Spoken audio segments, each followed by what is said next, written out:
G'day everyone.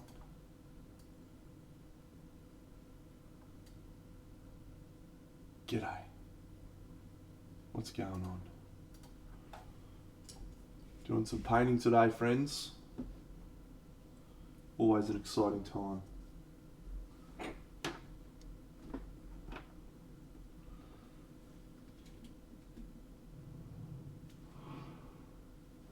Thanks for the subscription.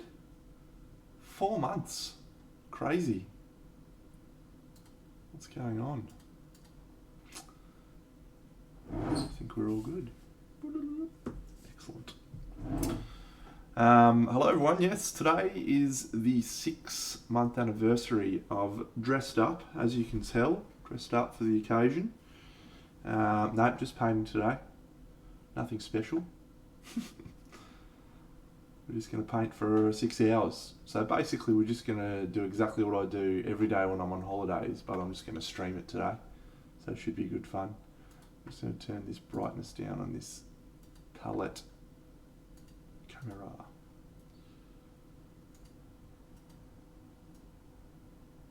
Or maybe I want to tweak the exposure actually.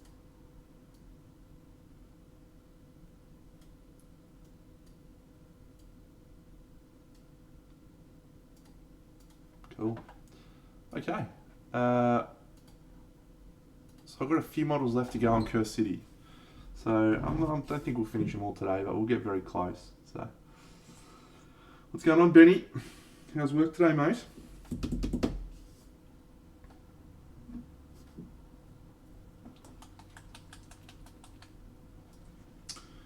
Today we're testing out the new membrane thing from Redgrass. This is the special membrane that they just funded on the Kickstarter. So we're testing that out for the first time today.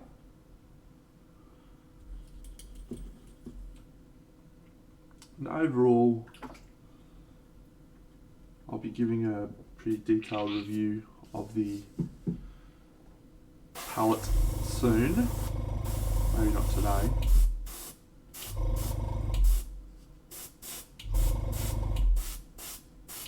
Probably next week sometime. Yeah, Necromancer. Oh yeah, you're watching Two Dorks One Brush stream, are you?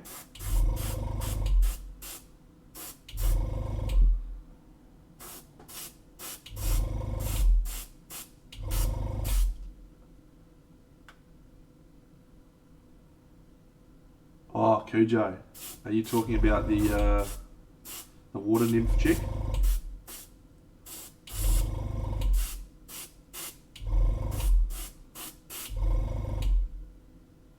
I also messaged him.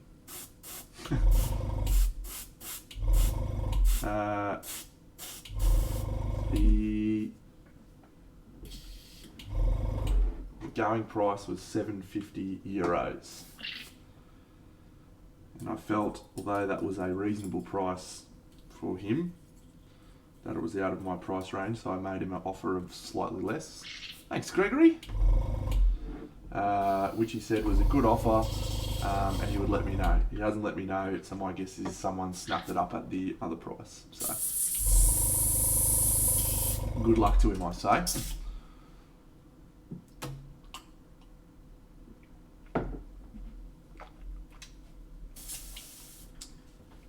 Yeah.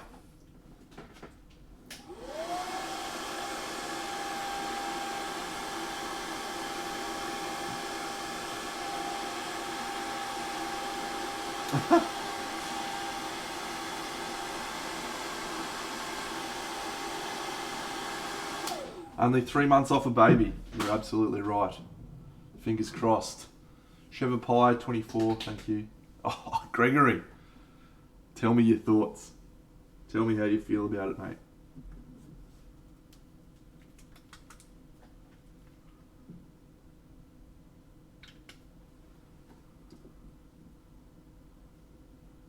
Do you love it or do you think I'm an idiot? I suppose those two things aren't mutually exclusive.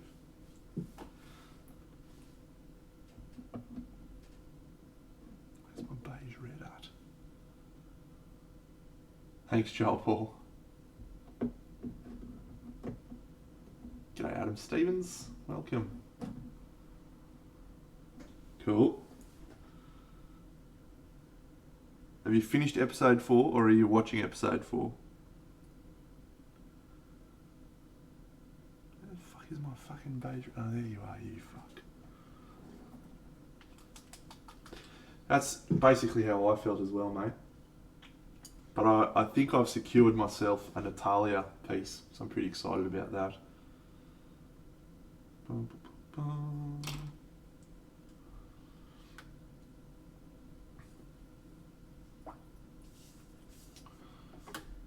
Cool.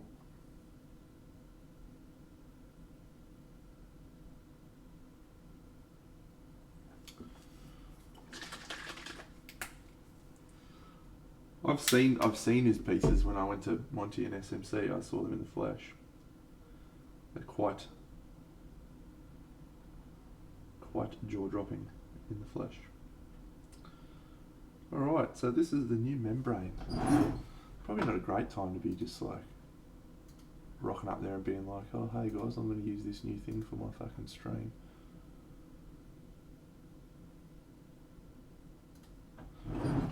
G'day Chef Pie, what's happening? Ah, thanks Eric. How are you, champion?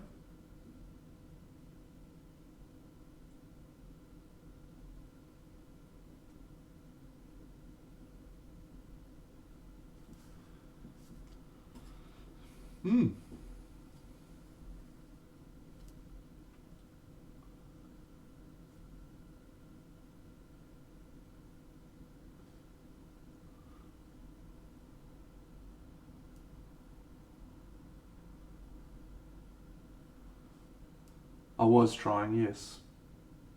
So was Cujo, apparently. Thanks, buddy. Appreciate that.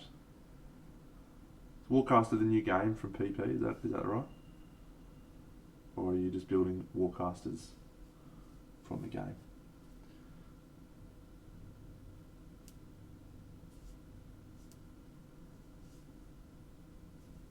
He's got a glove on. Maybe. No, well, maybe not.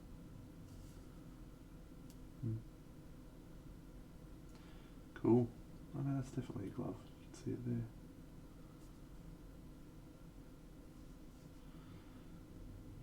My mate Moopsy's still playing PP games, so he's probably all across that. I am not.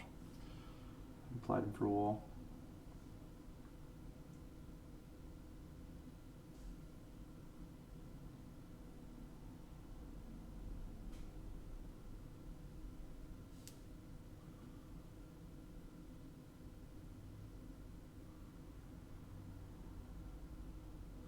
So for today's stream, friends, I thought I might just speak about my experiences streaming for the last 6 months. The goods, the bads, and talk about what I'm planning on doing for the next 6 months. And also try and finish off my Curse City, which is actually the main thing I'm trying to do.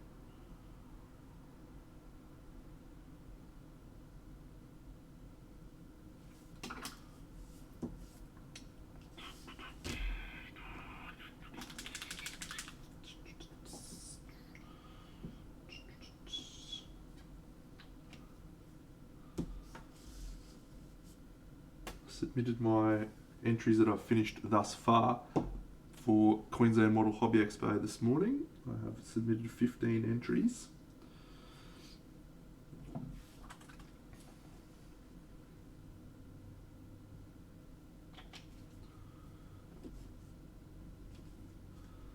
feel like the paint sits differently on this than it does on the other paper. Don't know if that's a good thing or a bad thing yet.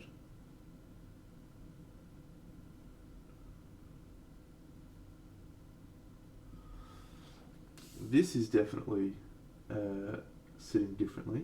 It normally sits in like a very large bubble because it's a slightly thicker consistency, but it's spreading out along the on the palette.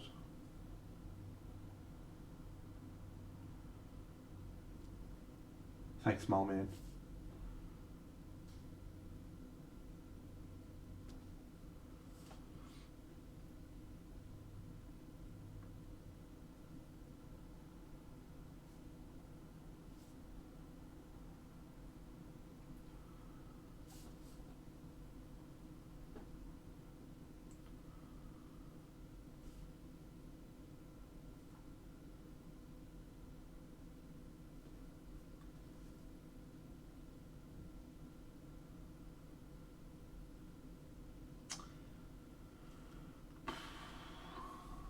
Thanks, Sea Minerals.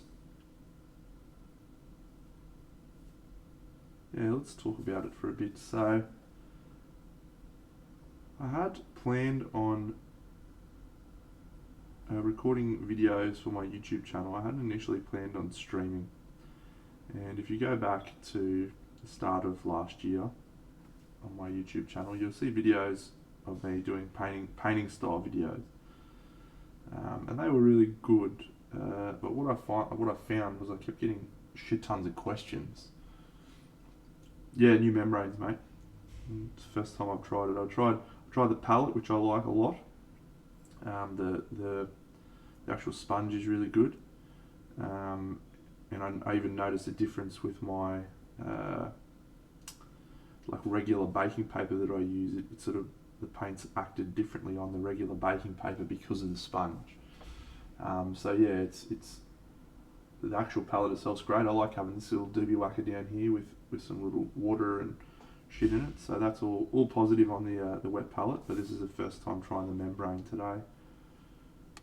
We'll see how it ends up.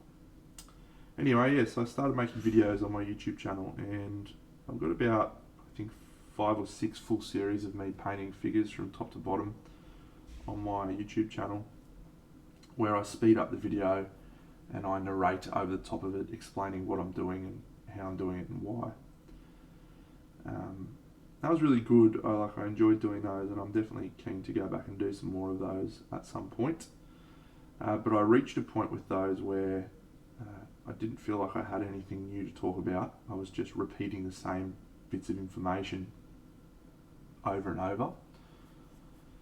But I also kept getting asked questions, heaps and heaps of questions, and so I thought I wouldn't mind doing painting on stream, so that first of all, if I get asked questions, I can just answer them straight away. But also to try and expose myself to a new medium, a new painting situation, because so I taught a few classes a couple of years ago, and I found that when I taught the classes, it changed the way I thought about my own painting. Even though I was standing up the front teaching people, hey, this is how I paint, people would ask questions and be like, why do you do this? Why do you do this?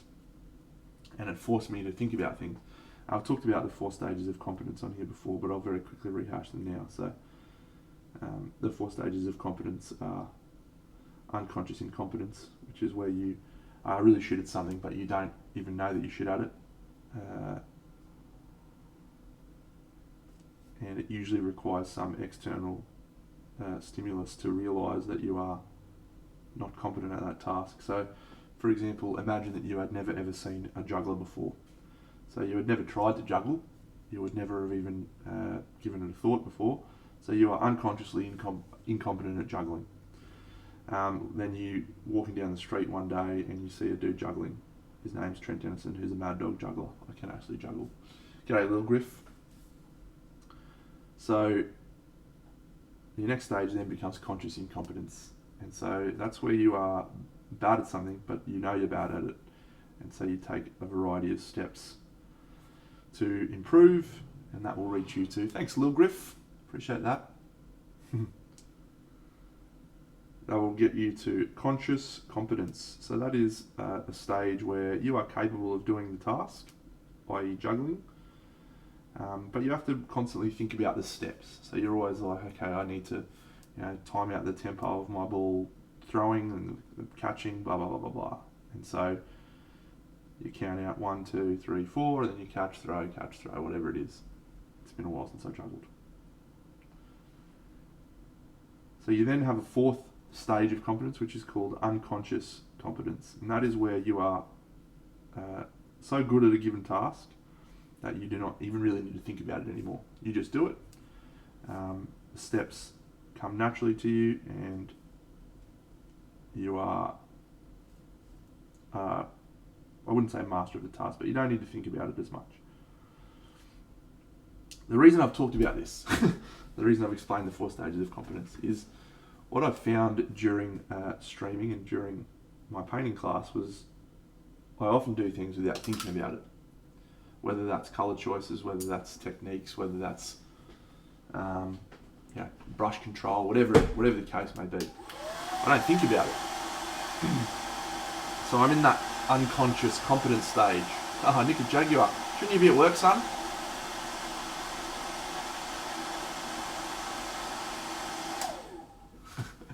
Shouldn't you be at work? So the unconscious competence is something that I was doing for a variety of tasks. The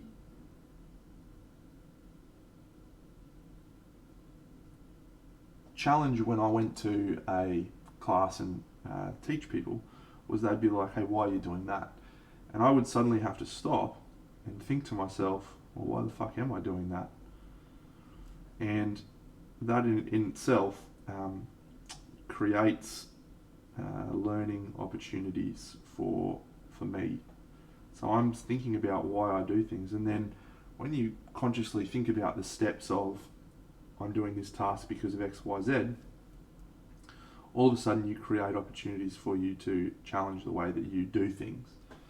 And that's why when you talk about the 4 stages of competence, usually the ideal stage to be at is not unconscious competence, it is actually conscious competence, where you're forcing yourself to think about the steps that you're doing and the why, so that you can continually challenge the way that you do things.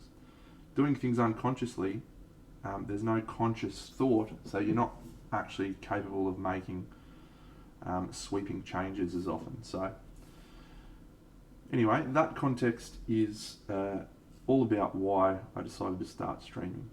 So I felt like if I started streaming, I would be forcing myself to explain why I do things and how I do things frequently, which would then hopefully have me be in the conscious competent stage more, which would mean that I would be learning more.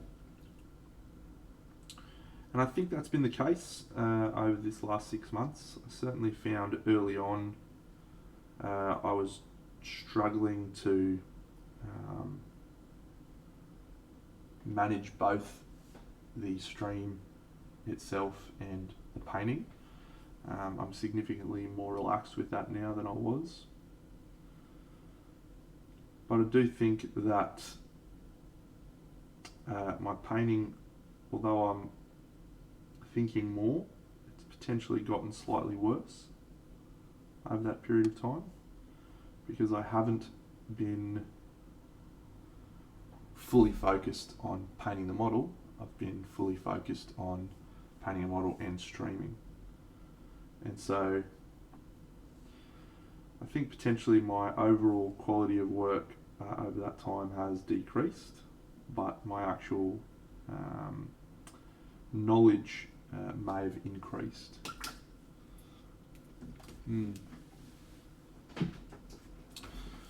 It's interesting, isn't it, Cooch?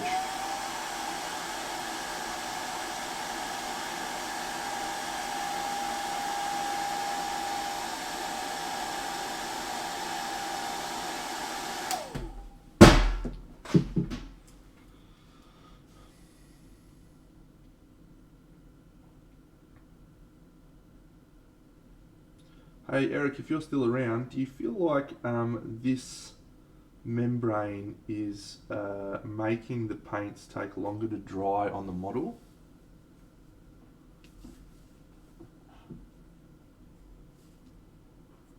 Because I'm noticing a bit of a longer drying time on my model. That might just be completely unrelated. Might just be a mixture of other things, but cool.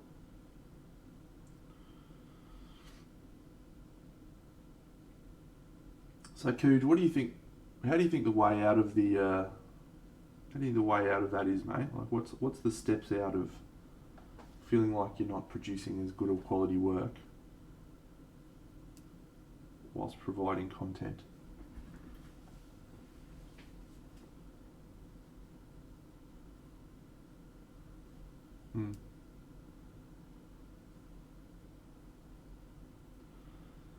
And look, to not dive too far into it, right? Teaching is also a learned skill. Being good at teaching is something that takes practice. And I think when you're talking about video content, you also have the challenge of being good at making videos, which is another skill set. And there's only limited amounts of time that people have available in a given day, given week.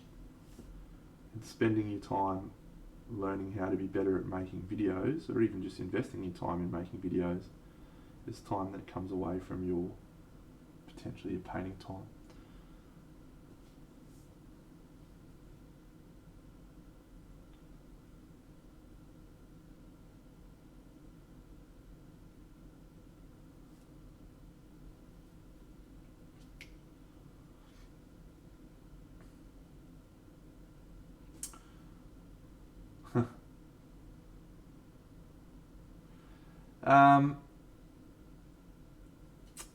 It's not as much, Eric. I mean, I think the early streams I did, I was in a cadence of just working on something only on stream and doing it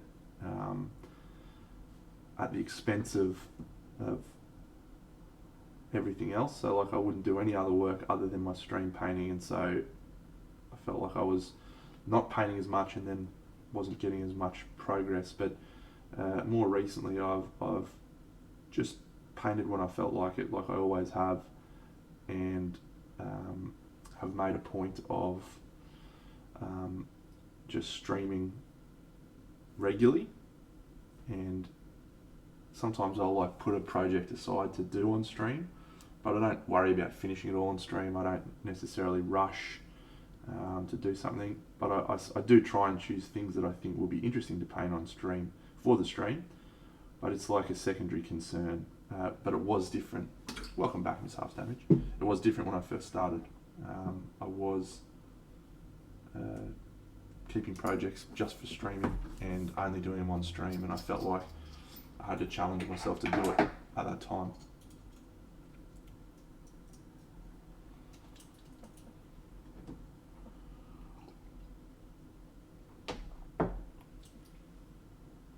If you go back and look at my early streams, like I painted the Windrider model on stream, and I painted a few other busts and the Madax piece on stream, and I think I spent 4 or 5 streams on Windrider. So that's like 15 hours of painting. Whereas a lot of the stuff I've done recently, I've only spent 1 or 2 streams on. So I'm talking about 6, maybe 7 hours of streaming. And when I ask myself, well, oh, fuck, is that a good thing? Is that a bad thing? I think I've actually gotten quicker at painting by streaming,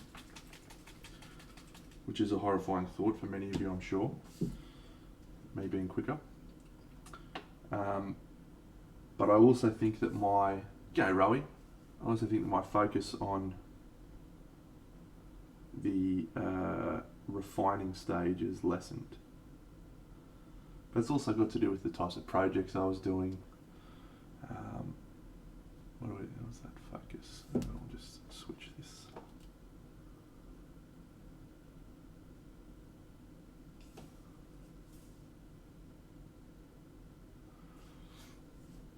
I was doing a lot of individual display pieces, but then I moved into doing like Curse City. I've done Camelot, which was obviously a massive project. So I think the types of figures has changed. G'day, Second Instance. What should you make for lunch, Rowie? I got U-Foods in the fridge, mate.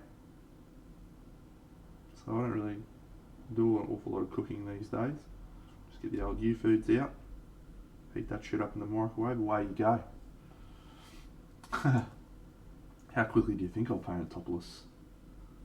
I'll give you the hot tip, mate. It'll be fucking quick. So I've really enjoyed, let's talk about the things I've enjoyed while streaming. I've really enjoyed meeting a lot of new people. Some great humans on here. Being able to raid people and meet people through Twitch has been awesome. There's some awesome painters, some wonderful people on here, and having those people get broadened into my social circles. I wouldn't go so far as to say I call them friends, because I wouldn't know them from a bar of soap.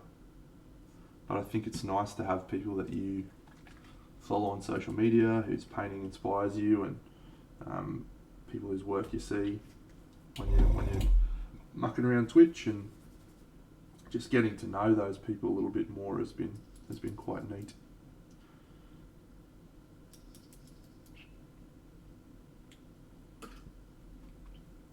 The whole community is really welcoming and quite cool to be a part of.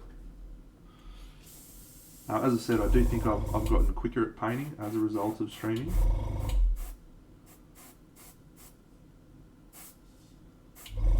But I don't think my work's gotten better.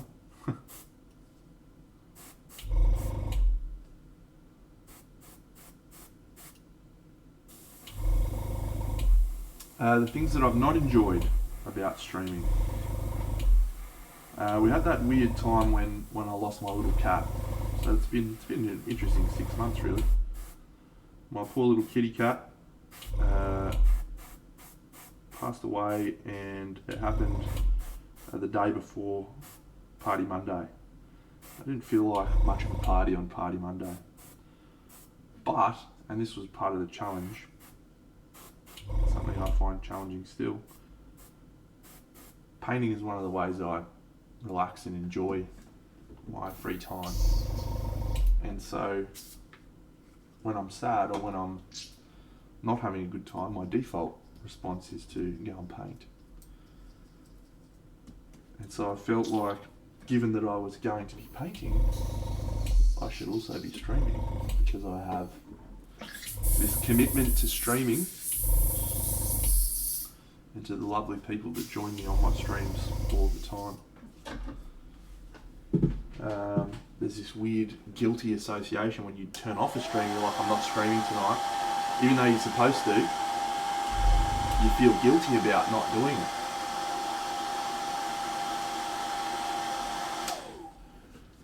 Which is a weird feeling to feel, especially when it's supposed to be my relaxing hobby.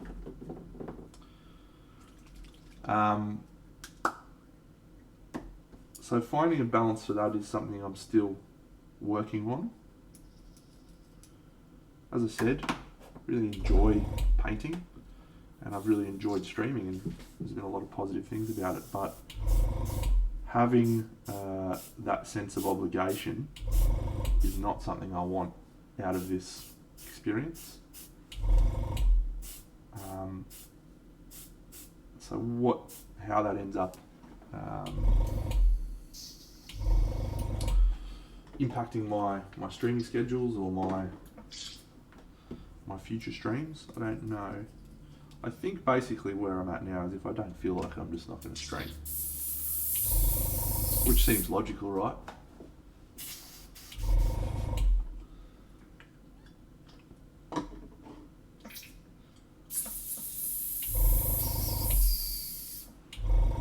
The 5th is all time, mate. I hope you watch it now so you can watch the finale tonight.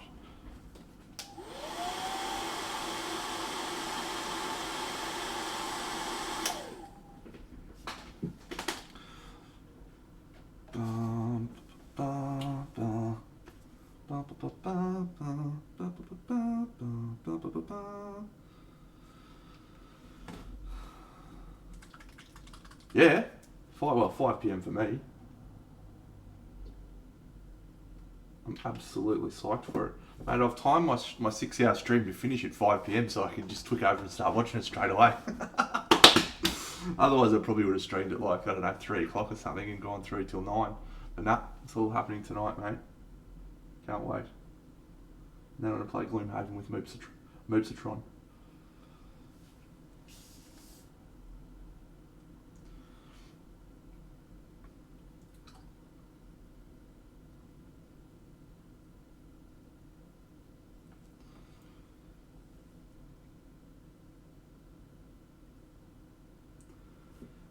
So I think, as I said, I'll end up just streaming when I feel like streaming, and not streaming if I don't feel like it. But if I reach a point where I'm like, wow, I don't really feel like streaming, and that happens like 4 or 5 times in a row, I will probably reach a point where I go, I feel like there is a reason this is the case, and it's time for me to hang up the boots. And I talked about this last stream. It's always been something I'm proud of. Is when I finish, or when I feel like I've achieved what I want to achieve out of something, it's always better to finish on a high rather than drag the dead horse. I'm in the very fortunate position, friends, that I don't require this financially to support myself. It's not a job. Do it for fun. So if I decide that I've achieved what I want to achieve, we'll hang up the boots. But we're not anywhere near that stage right now, friends.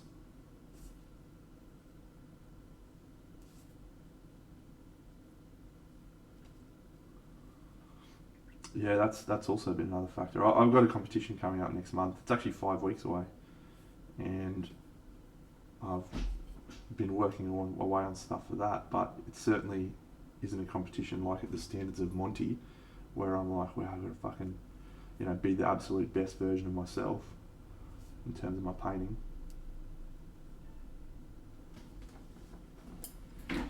Brutal computer.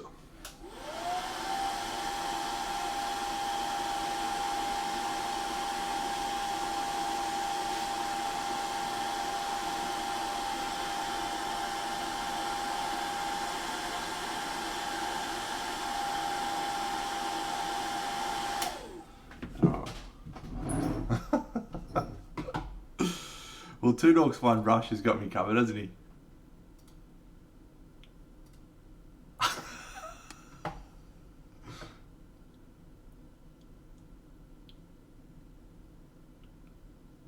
That is very good, Mr. Lopez.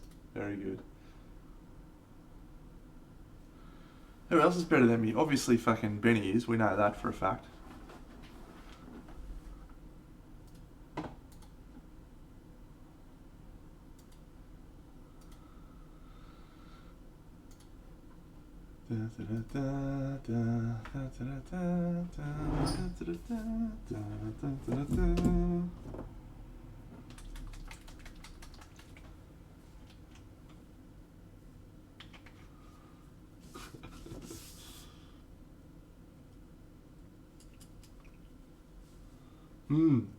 I'm not sure how I'm feeling about this situation at the moment, actually. Well, Bunny's done a bit of streaming, so she's definitely got me covered.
I'm going to show off my Curse City model soon.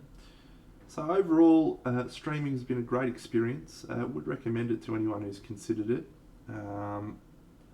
I will say that having a bit of a leg up around my existing social media, having some followers already, made it much easier for me to build up a stream on here, and I feel like that may have coloured my perspective a little bit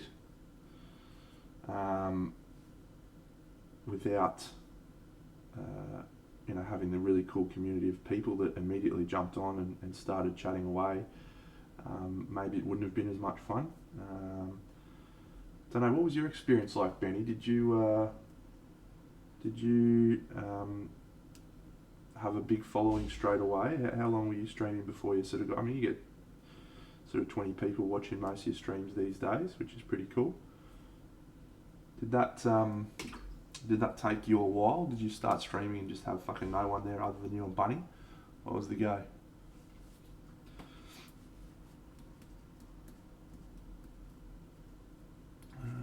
Flat Brown, where are you at? There you are. Well, thank you, Gregory. I appreciate that, mate.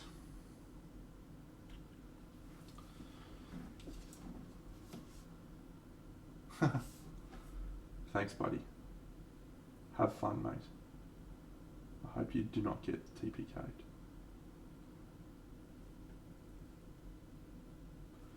That stands for total party kill, in case you didn't know what that means in D&D terms. Or gaming terms, I suppose.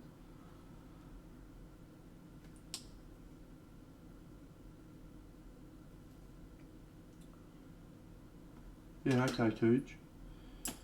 The only one that I've followed is Mini Den and Flick.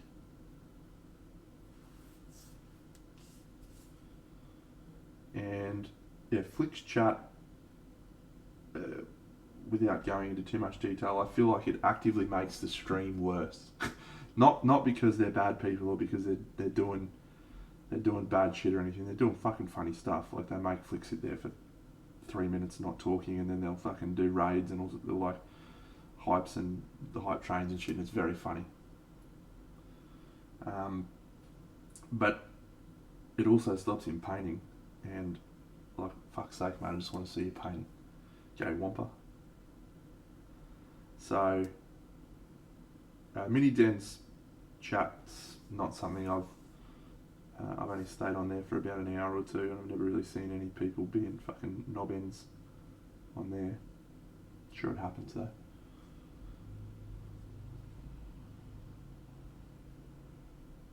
Yeah, that's an interesting challenge that you have as a streamer. It's almost like when you're doing videos, like Miniac, for example, made some really, really awesome videos on YouTube, but every time he focuses on making really great videos, he's shitter at painting. Every time you focus on being a better streamer, you become a worse painter. Kind of.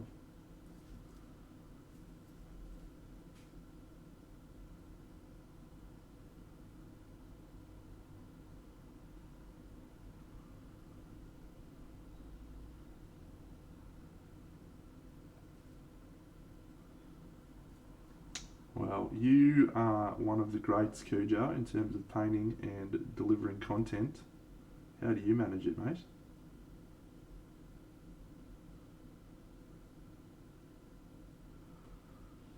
Paint one model every 12 months. But it's a fucking good model. Hello there. Wes. We played Oath last night. And I'll play it again next week. It was a successful and enjoyable experience.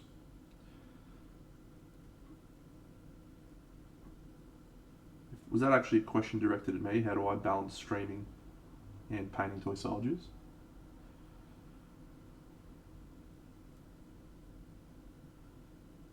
I'll share some thoughts.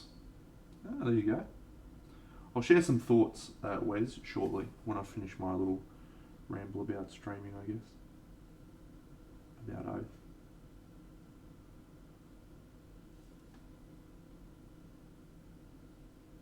Yeah.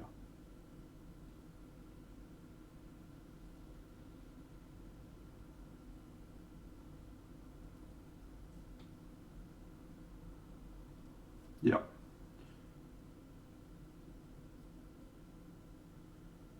And don't get me wrong, I love Miniac's content. He's one of my favourite YouTubers, probably one of the only ones who I would actually actively go and watch a video of when he releases it,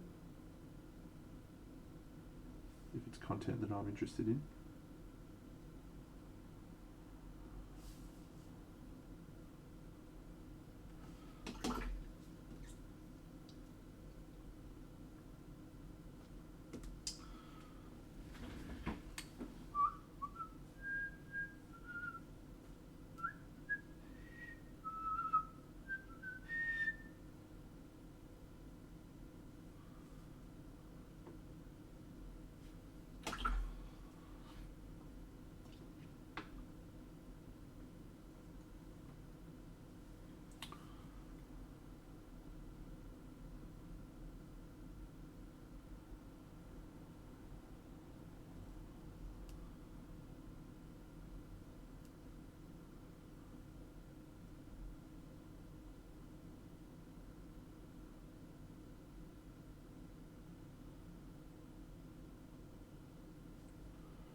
Yeah, that is an absolutely bang on point statement right there.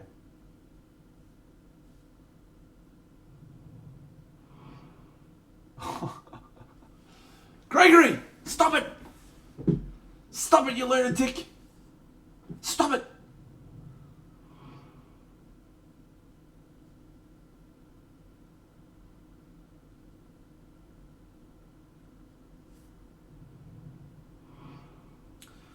Well, thank you, Gregory.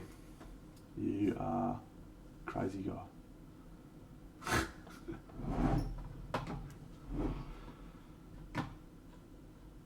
Love Wes's use of the word indefatigability. It, if I remember rightly, mate, it just means that he doesn't fatigue. He just seems to continue fucking going crazy. What is going on with Gregory? Eh? You're a lunatic, mate. You are an absolute lunatic.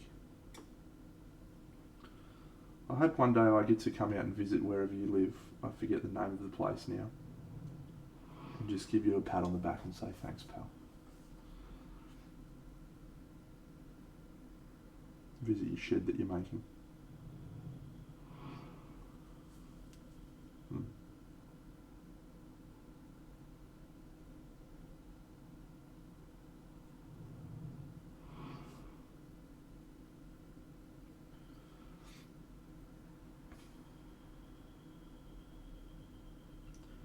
Well, friends, all of the people that have just been gifted subs by the great man himself, Gregory, will be going into the draw for this month, which I haven't even finished painting yet.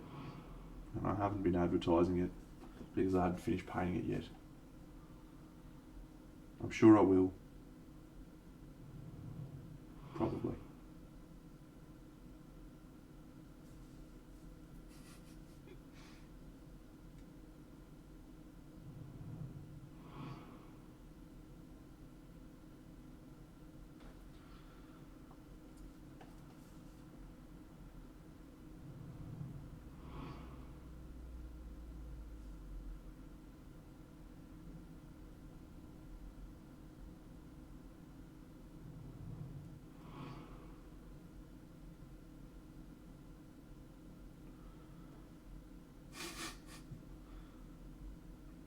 Just swoops in, drops 20 gift subs, swoops out. On you, Gregory, you lunatic.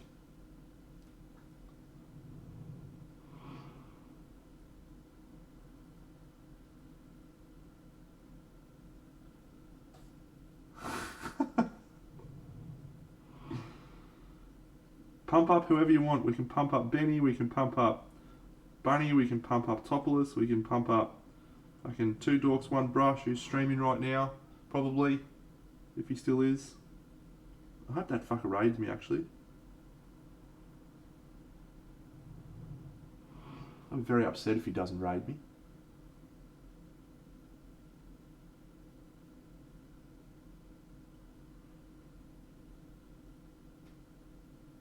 I gave that guy a fucking gold medal.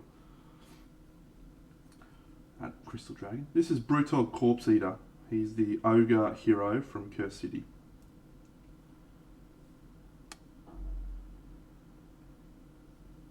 He's quite cool. Quite a cool model. Yeah.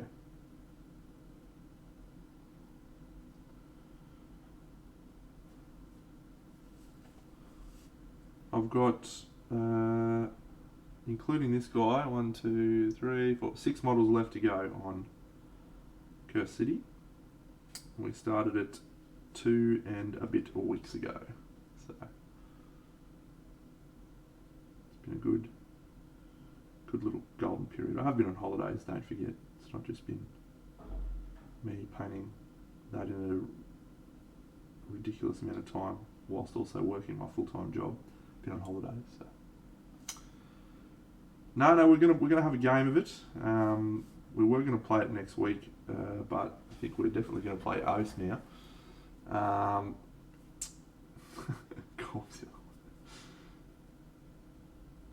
But yeah, I'll play it a couple of times. But I definitely think I'm gonna pop it up for sale on eBay or something. Doesn't really fall into the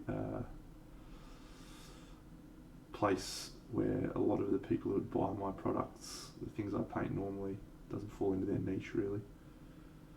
Stuff they might want. Yeah, Draxy, mate, 6-hour stream today to celebrate my anniversary of streaming. And yeah, thought I'd start early so that I could time the finishing of my stream with the release of Loki, the final episode, so I can sit down and watch it. It's going to be the best.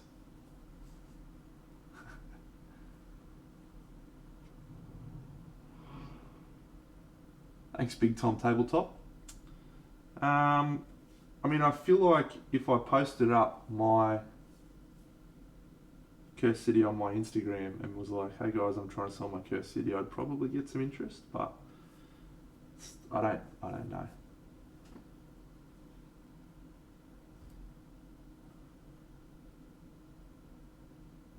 I probably would with my Kingdom Death.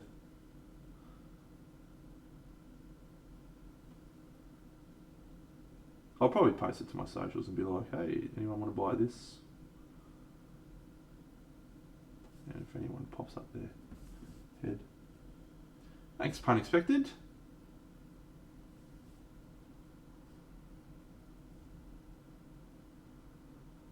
You're an incredibly attractive man.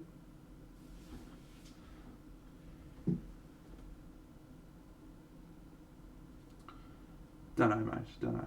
The game is supposed to be a bit on the average side, so I don't know if it will. But it's okay because I bought it to paint, not to sell.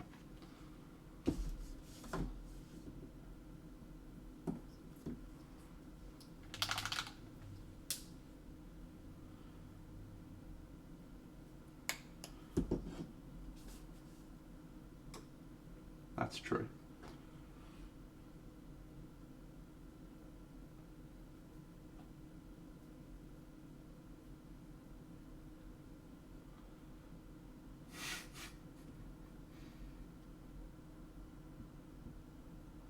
No, it doesn't bother me at all, mate. Doesn't bother me at all. Because I'm sure there is also a Crocodile Loki variant somewhere out in the world.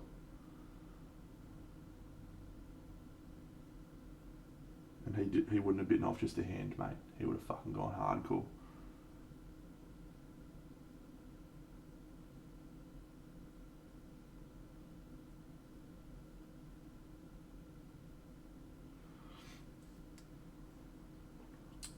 Alright, let's talk about Root.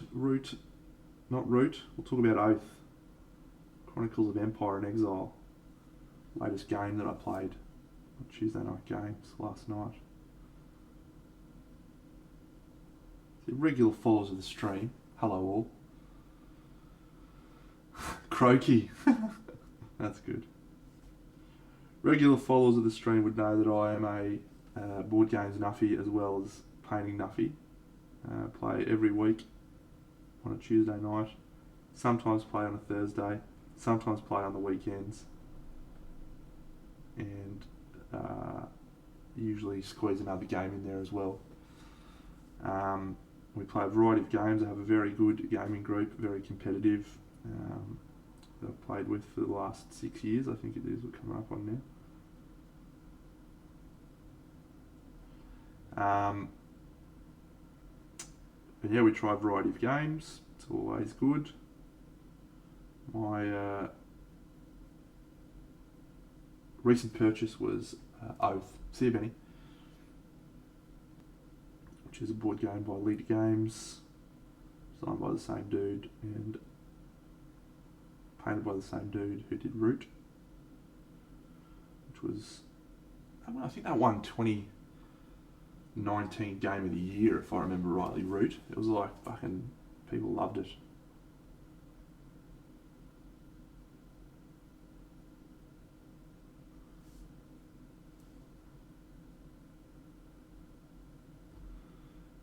Yes, well, my gaming group and I played a game of Oath last night, and Oath is their latest game, and it's got a number of really unique mechanics in it. The simplest way to describe the game of Oath is that it is an area control game. And it sort of doesn't look like that on the page as much, but it is. It's an area control game. The problem with it is that the win conditions in Oath aren't just traditional win conditions from area control games. So in a game like Rising Sun, you score victory points and you fight battles and win battles to score victory points, right? It's pretty standard sort of mechanics. In Root, for example, it's also kind of an area control game, but there's a victory points tracker and there's other ways of scoring victory points depending on which race of critters you are that exist in the forest. Oath doesn't have victory points. What Oath has is a win condition that varies from game to game. That's called the Oath, the existing Oath of the game. So there's actually 4 of them in the box, 4 different oaths that can be the main win condition. And the oath that you use in your first game, the oath that we use, is called the Oath of Conquest or something like that. Doesn't really matter. And it basically says the person who rules the most sites is the Oath Keeper. So if you have more dudes at little spots on the board than other people, then you are considered to be the Oath Keeper. The name Oath, it's all about oaths and shit.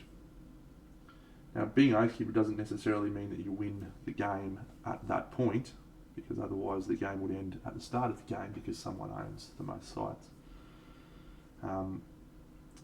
The game ends when a certain number of conditions are met.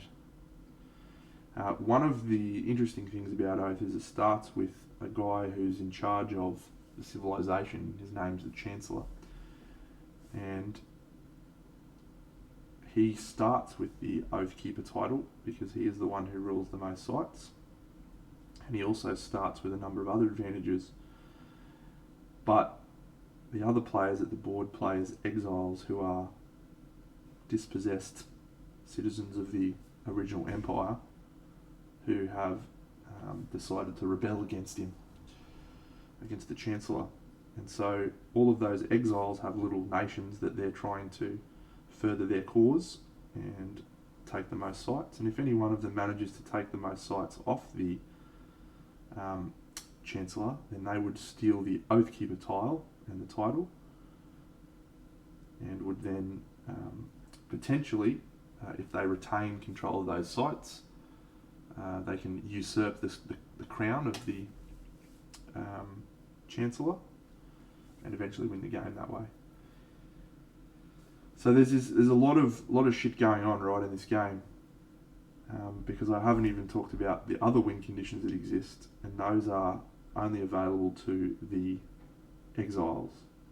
They can have visions of different types of conquest options or different things that they can do to rule the game and win the game. And so what ends up happening, I won't talk too much about the rules anymore, what ends up happening is you have this board state that's controlled by one player, and then you have a variable number of other players who are fighting to try and take control. No, you can't attack a player's personal tableau, generally speaking. There are some cards that let you do it though. But yeah, each player has personal tableau of advisors, and then there's also cards that exist on sites on the board that you can actually manipulate, and in some cases you can use those abilities on the boards. It's very very much like Game of Thrones, Gregory. You are spending your whole game backstabbing, negotiating, trying to convince other players. So there's the Chancellor. He can be like, "Would you like to join my fucking country? I'll invite you back in. You can become a citizen of my empire again." And you can literally take all of your forces and decide that you're going to support the Chancellor for the rest of the game, or until the Chancellor or you decide that you want to become an exile again. So you can pitch in your lot with the Chancellor, and then if you do that and the Chancellor wins the game, there's a way that you can actually win instead of the Chancellor. You can be the successor to the throne. So it's just this massively crazy game of shifting alliances and people trying to, retain control over the board and steal sites from the Chancellor and not have the Chancellor attack them, and just it's a fucking wild game, wild game.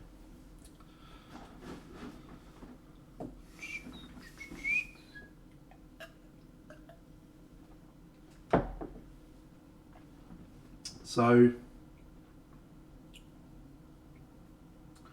in last night's game, Koki was the Chancellor, and we had 4 other exiles.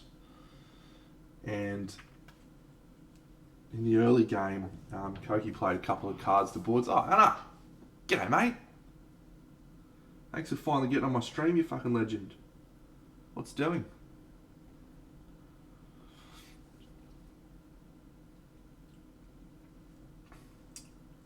When the game started, Koki solidified his control over the main provinces the main area in the Cradle.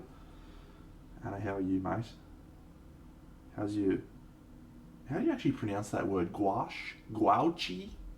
How's your painting going with that shit? Weren't you doing painting with that the other day?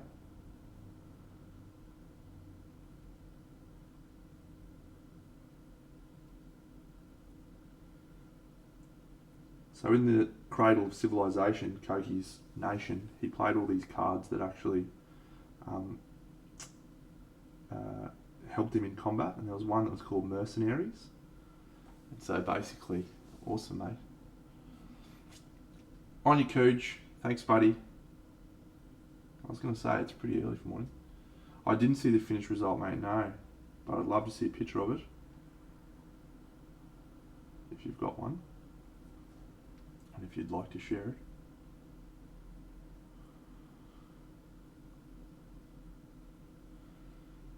So this Mercenaries card, every time you fight him in combat, you can use battle plans. And the battle plan on this Mercenaries card, which was at his home base, was basically add a shit ton of dice to your fight. And it made it really hard to attack him because he could just add a shit ton of dice to the combat because of the Mercenaries. And so it became really hard to take control of the thing. And so one of the guys was like, well, fuck this, I'm going to join the fucking Chancellor now. Yeah. It's my girlfriend's, actually. Just DM it to my Big Deno Paints Instagram account.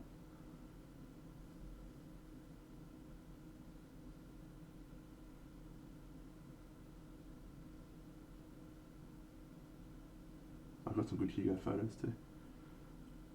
It was his birthday yesterday, little boy. He turned 1. We got him a cake. It's great. He spewed it up today. So Caleb decided, you know what? I'm pitching in my lot with the fucking Chancellor.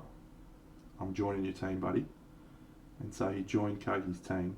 And then he did all of the steps right. And basically we were all trying to fucking take over Koki's board. And I revealed a vision which said that I would win if I held the Darkest Secret.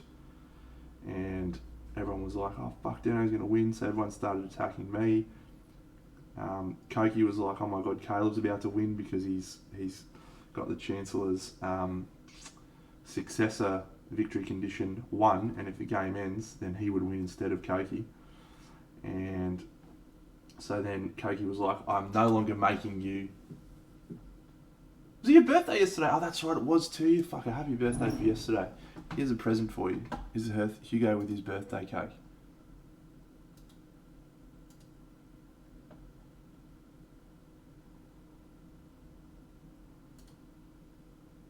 I'm going to get a picture of it. This is not really something I'm well prepared of.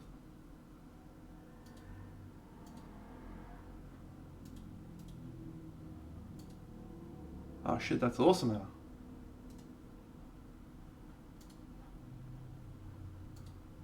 How'd you do that? Just want to paint some backgrounds for my toy soldiers. Hugo the taco.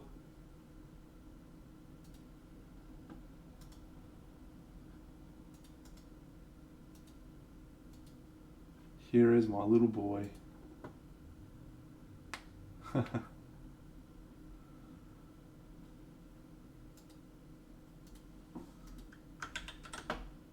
Here you go, Gregory. Here's a birthday cake from Hugo.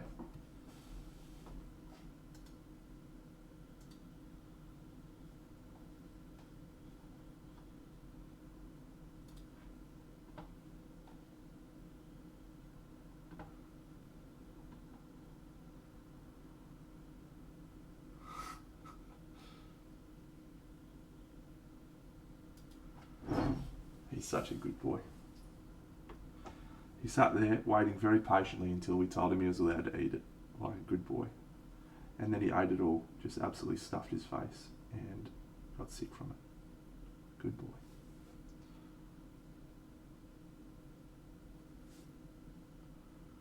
Anyway, in the end, Caleb got exiled from being a citizen. Koki looked like he was going to win. Someone stole something from Koki, and then all of a sudden Caleb used a different vision that nobody paid attention to, and he ended up winning. It was the greatest. And the cool thing about Oath is that it is like a legacy style game that isn't actually a legacy game. So it takes info from the previous game you played and manipulates the actual game state for the start of the next game. But it doesn't necessarily it doesn't damage any cards or prevent you from playing the game normally, but you can create this world that starts to change based on your results in the game. Like one of the things that happens is the guy who wins, his areas that he controls, those become the new center of the empire for the next game. So those civilization parts become the center of the empire. And then there's all these faction cards that belong to different factions. There's an Order faction and a Discord faction and Nomads and Beasts and Arcane and other factions. And so the faction who you have the most advisors with, you get more of those cards added to your deck for the next game. So over time, every game that you play, the deck starts to change and starts to favour certain suits of cards, certain civilizations like Order or Chaos, or Order or Discord, and Arcane and Beast, or the Nomads, and that results in seeing certain types of cards come in play. That is correct, yes, it does. So the vision for the next game will be the person who holds the Oathkeeper has to hold the Darkest Secret. So if you hold the Darkest Secret, you're the Oathkeeper, which is significantly easier than ruling more sites.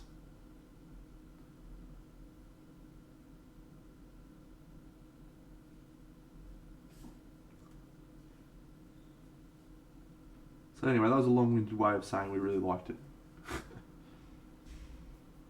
G'day, Unexplained Miniatures. What's going on? You specimen.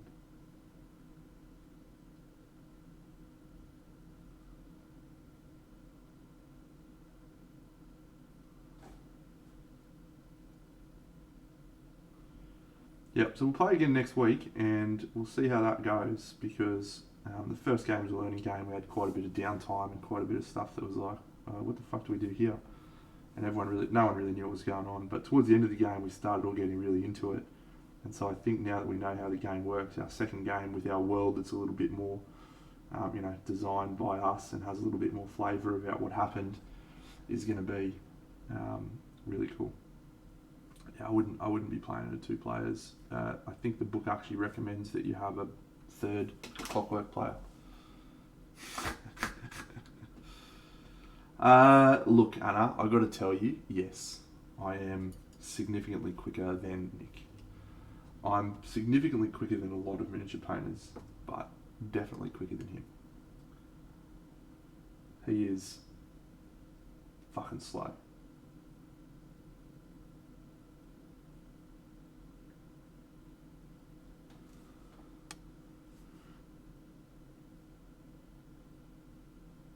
Did you end up playing Ankh yet, or what?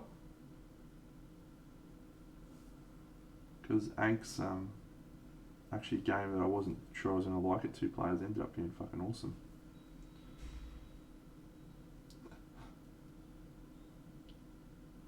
Probably true.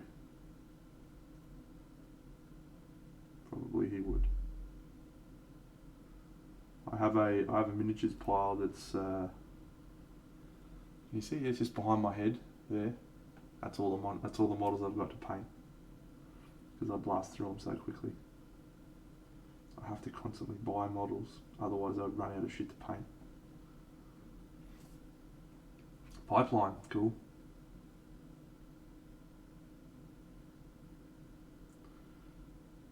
Yeah, we've got in the pipeline.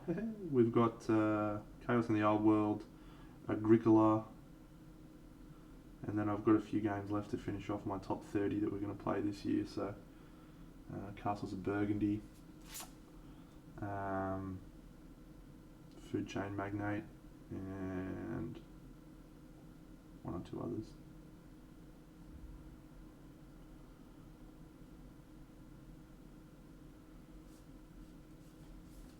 You're up there as well, Eric. You're very quick.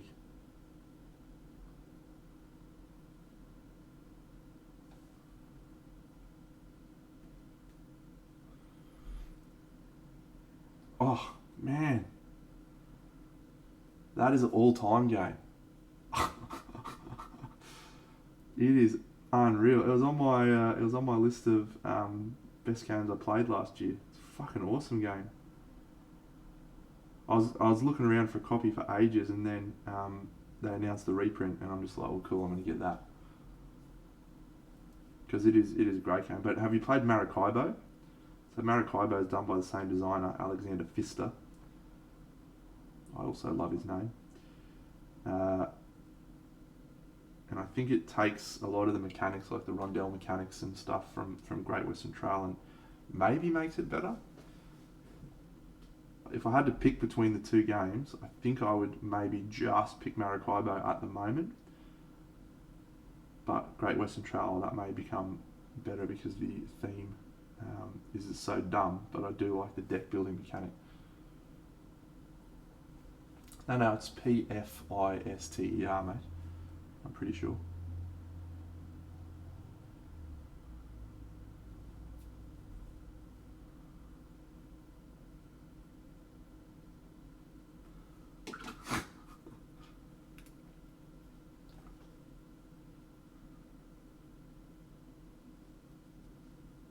How's your little dog, Anna?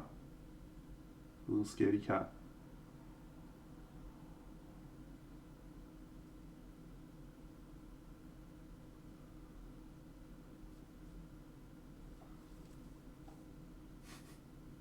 I do, mate, I do.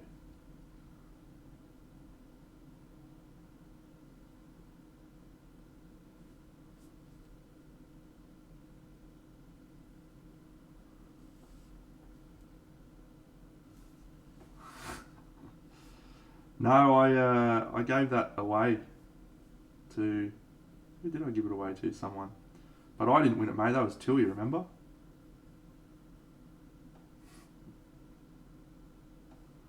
Because in the last 5 minutes of the paint, he took it and gave it to Tui to finish off. Wow. What sort of workplace requires you to give a personal presentation about yourself? And can I never work there, please? I mean, I have to give personal presentations all the time, but I don't like it.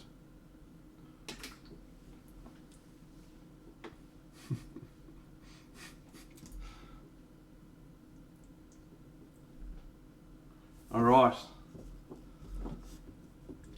Bit of slapdash non-metallic metal there, friends. Now we're just going to do a bit of the old contrast paint. Make it look good. Yeah. I understand the reasons behind it, but it sucks. Nobody wants to do that.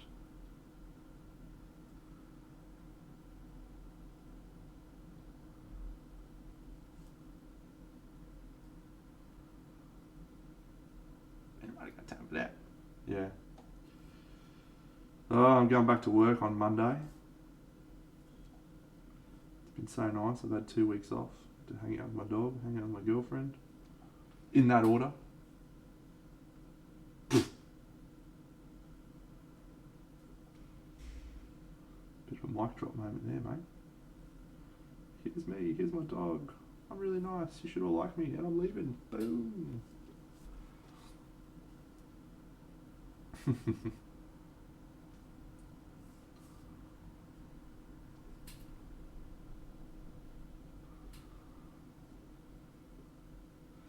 I am a sales and operations manager for a retail business. Very glamorous job. Heaps of chicks dig it.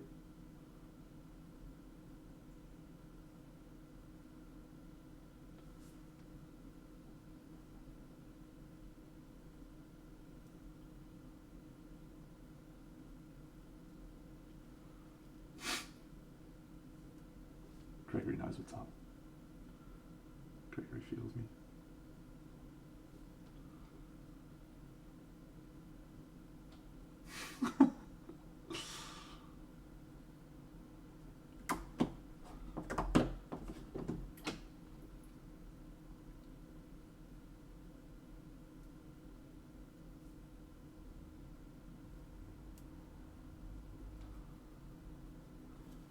Okay.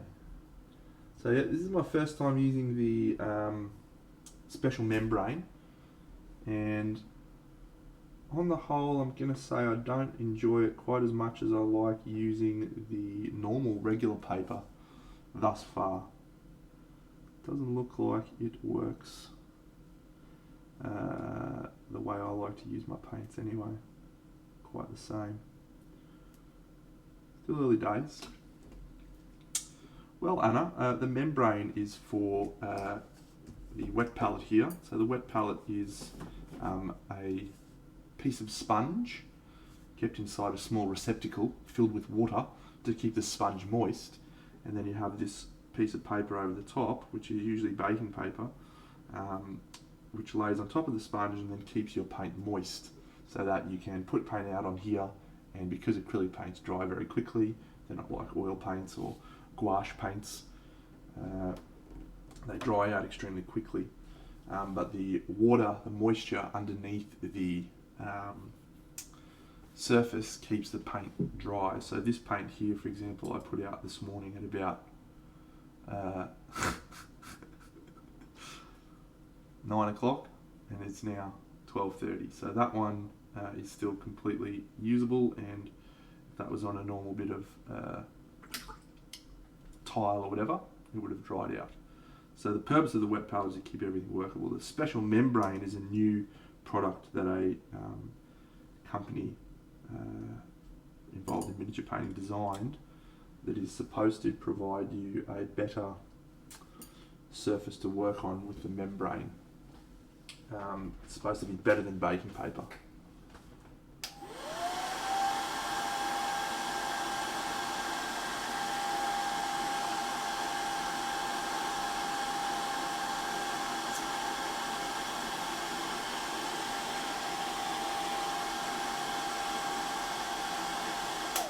And thus far, it has not been better, in my experience. They do sell that. Here's the regular baking paper in a fancy package. Hydration paper sheets. And they're pretty good. They're pretty good. I just use my normal baking paper, Multix baking paper. It cost me $3. They're okay, those sheets. I like them. But this stuff is called Special Hydration Membrane. And this is a pre-release product, membrane paper.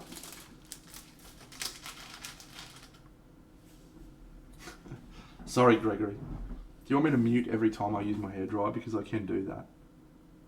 I probably won't do that, but I can.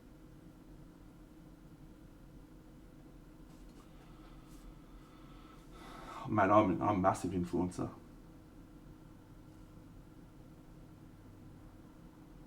One of the biggest.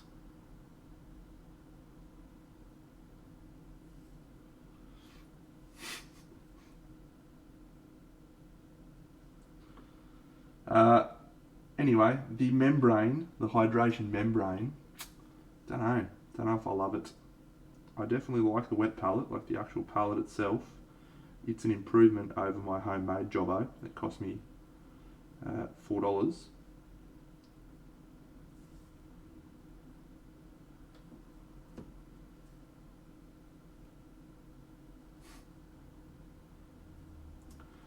Well, I'm glad, mate. I'm glad that I was able to give you and Nick, whom I call Topless, some friends.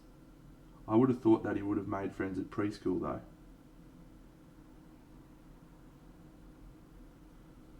Ah, Topless! Making me sing a song, pal, after I just sledged you like that. Damn it.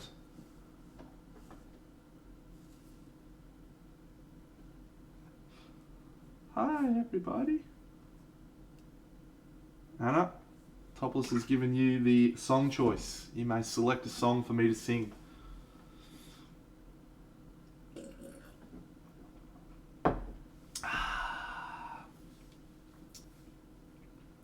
Once upon a time, a few mistakes ago, something, something, something, do, you found me, it was long gone when you met me, but I realized the joke was on me. Hey, I knew you were trouble when you walked in. It's a shame on me now. How do we do places I've never been? Now I'm lying on the cold hard ground. No, oh, trouble, trouble, trouble. Oh, oh. That was the first one that popped into my head. I could have run it off about 30. I love Taylor Swift. I do love Taylor Swift, actually. She's great.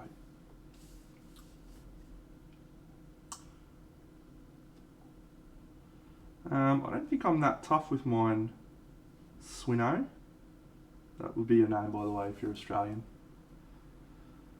Thank you.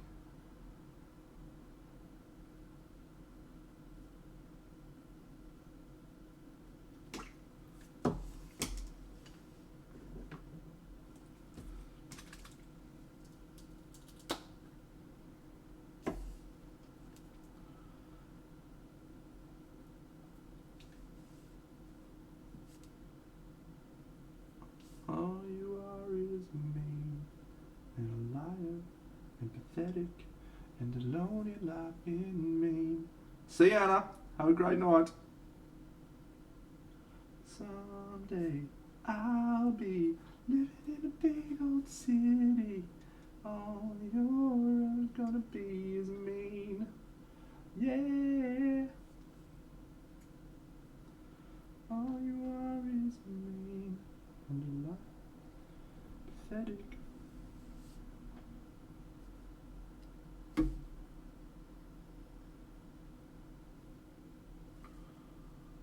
And a lonely life and mean.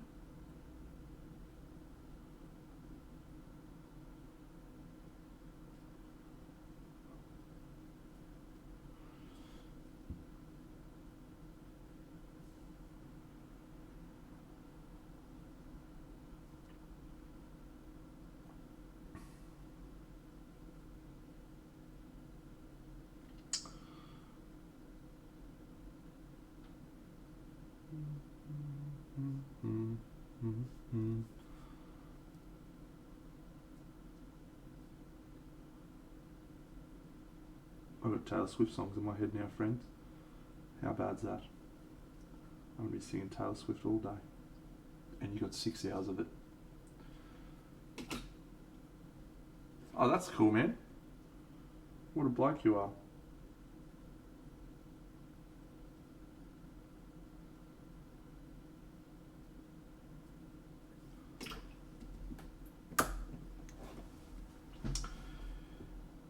I do like a wet palette. I do like the looks. And I do like when you can see a painter's wet palette because I feel like it gives you a bit of an insight into them.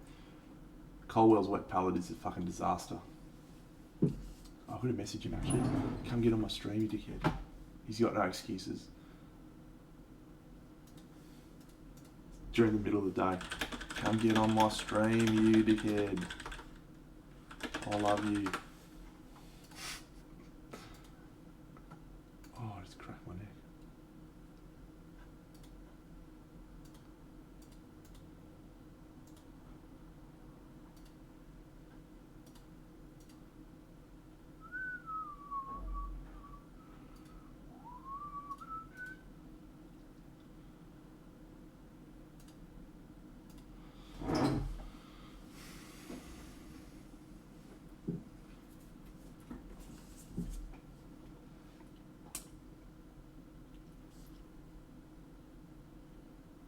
So you disagree with my critique, is what you're saying, Wes?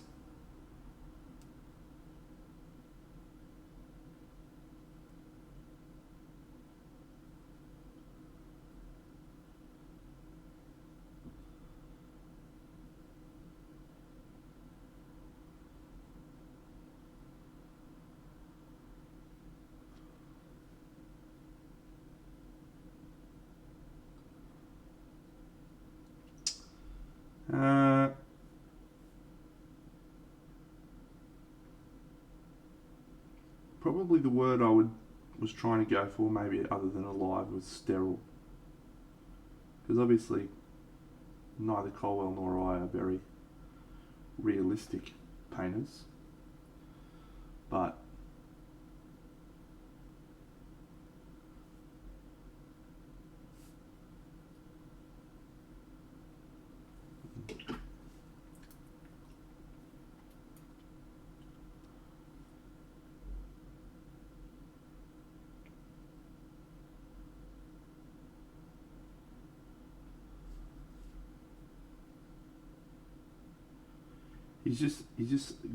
he's the most technically proficient dude, right?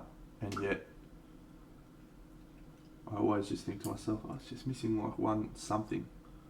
I sometimes think it's because he's too technically perfect.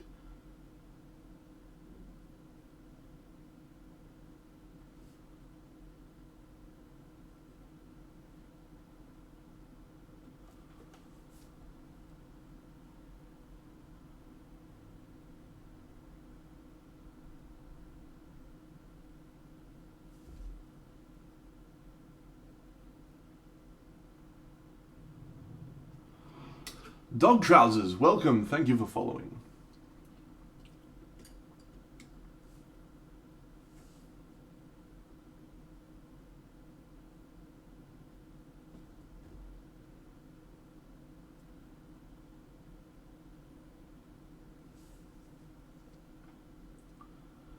So for those who haven't seen me paint Curse City models before, I am doing a red glow. Exactly, Eric. Sometimes I think because he goes so hard into making sure there's no imperfections that he misses. It's one of the things that's most amazing about Lucas's sculpts is how they aren't perfect. They've got that piece of magic to them. Yeah. Anyway, I realise I haven't shown these off. I'm not keen on tonight's festivities, mate. I'm not keen on it at all. This dude was the dude I finished unexpectedly on the stream last night because he was. I finished and Benny and I were still chatting and I was like, oh, let's keep doing another one. And the shovel guy. Shovel guy! Pew, pew, pew, pew. So yeah, we're almost finished now. Fuck, it's exciting. Can't wait to take a group shot of everyone. There's a new Kickstarter coming out, which I'm not allowed to talk about, that I'm very excited about, but I'm doing a version for a Kickstarter soon. It's going to be legit.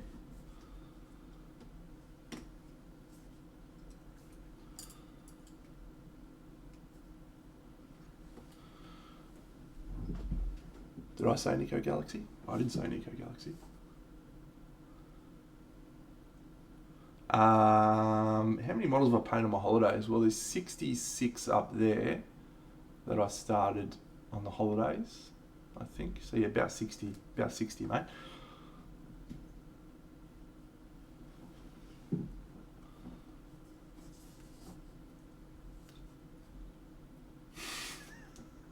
How good is the shovel? How good is that movie? How good is Mystery Men? Fuck, it's such a good movie. How does that not have like a cult following? More of a cult following than it does. Got plenty of contrast, mate. It's going alright.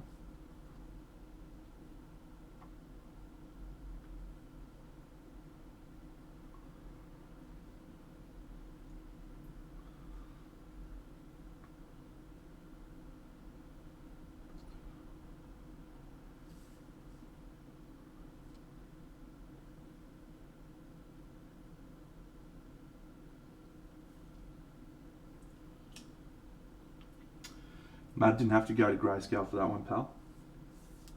Just raw dogged it. No grayscale needed.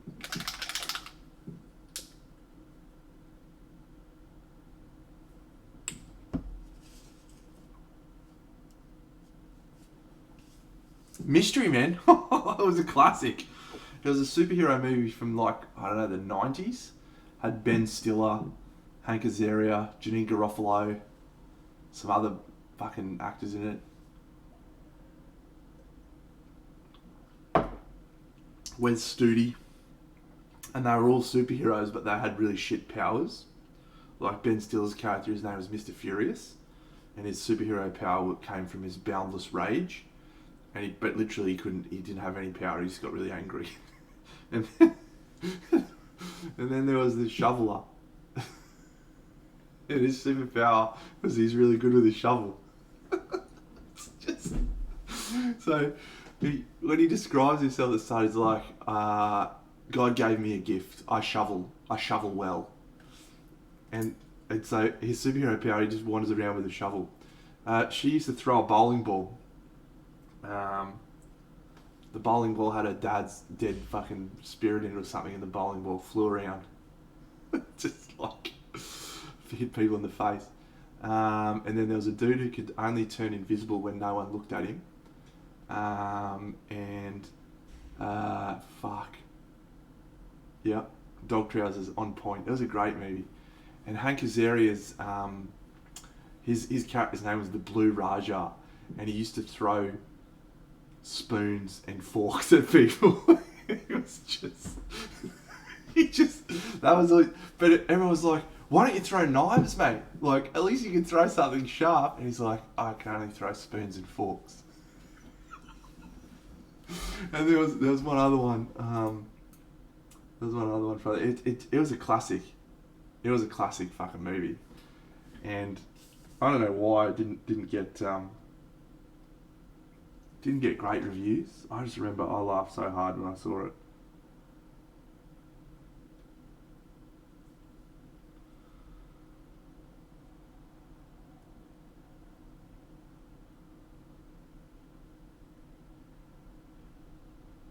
I wonder how it would hold up now. Oh yeah, that's right. Eddie Izzard's in it. He played the disco guy. Is that right? Disco Stu. He played Disco Stu. No, not Disco Stu from The Simpsons. Some disco guy. That movie's so good. Oh.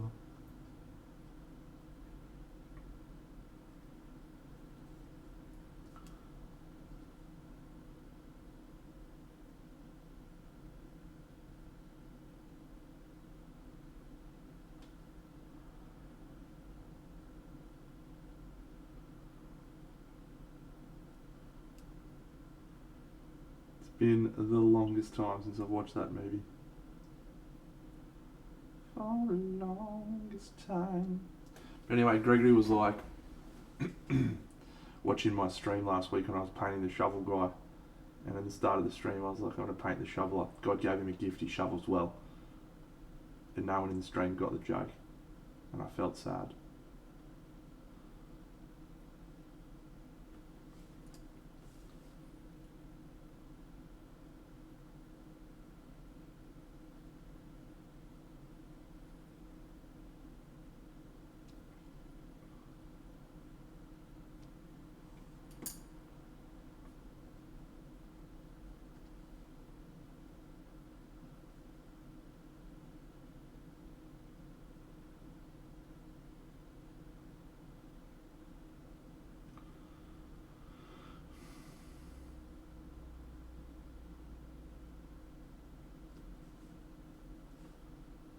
I don't think I do, mate.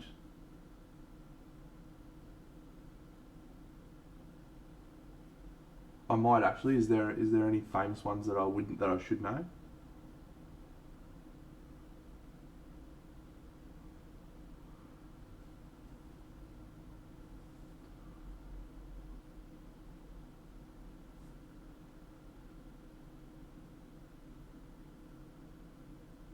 No.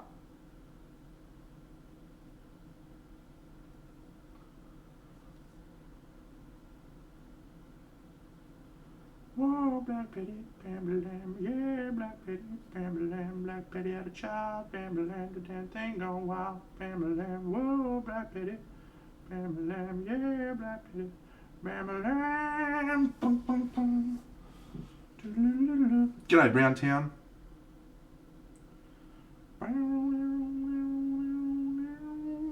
Whoa, Black Betty, bam-ba-lam, yeah, Black Betty, bam-ba-lam. Black Betty had a child, bam-a-lam, wild. Bam-a-lam, she's always ready, bam-a-lam, she's always steady, bam-a-lam, whoa, Black Betty, bam-a-lam, bam-bam-bam. Can't promise I'll listen to it, mate.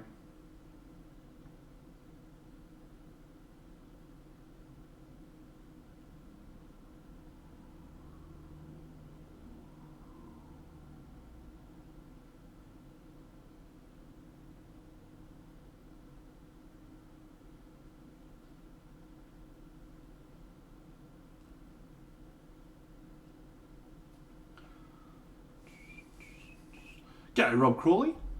Mate, I am painting a model from Curse City, from Warhammer Universe Games Workshop, and I'm also doing a celebratory stream because I've been streaming for 6 months now.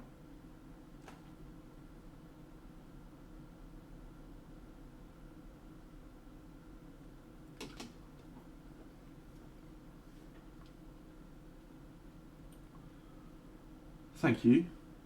I also sing very well, which you may have just heard. Let me show you a just very quick video of something else that I've done recently. People on the stream will have never seen this video before.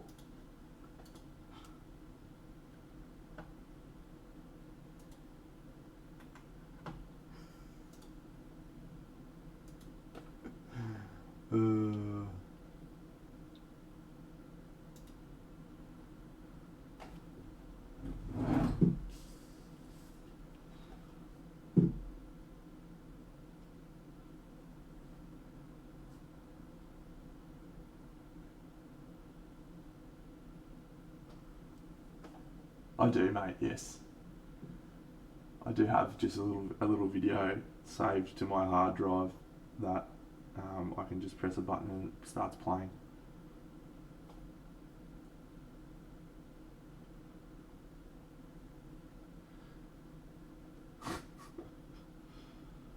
Wes, one toiled for approximately 8 weeks.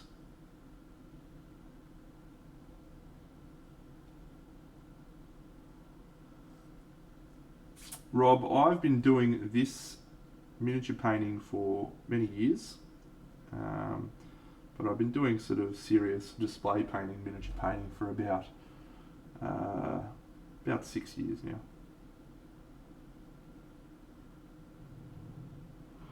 Thanks for following, mate.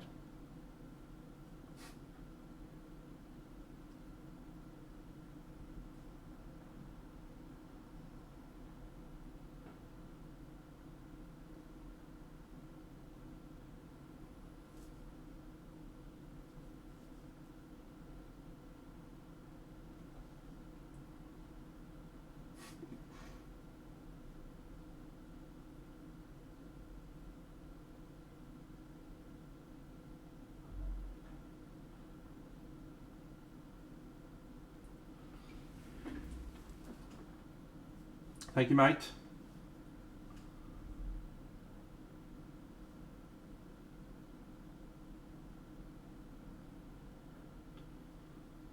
G'day, Katzen Kanugan.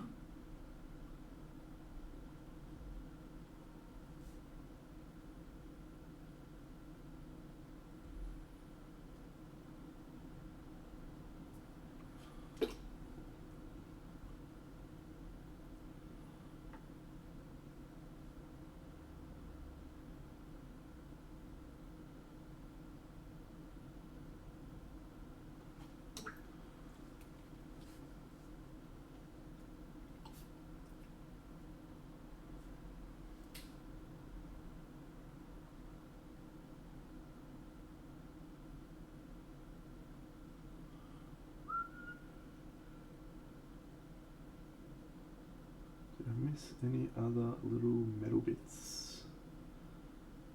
Not that I can see. Cool.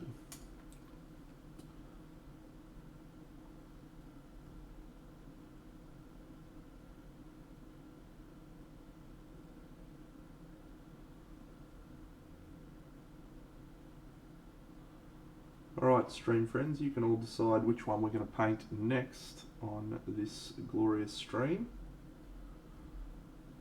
out of the following options. We can do these two chaps, who I don't remember their names, but they're big monstery dudes. We can do this wizard friend.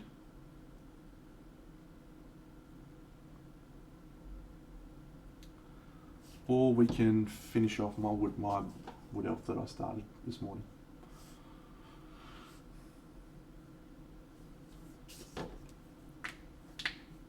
You can all decide that. Champions.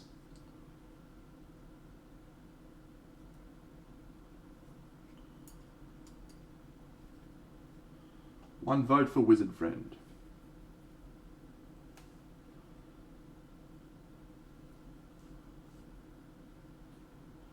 Three votes for wizard.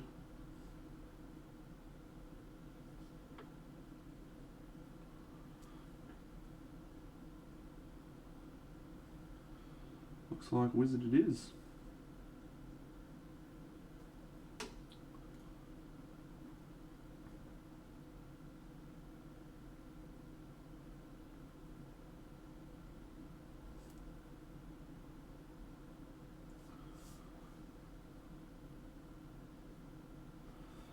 Okay, let's quickly knock over a couple of other things on this. Let's use middle stone.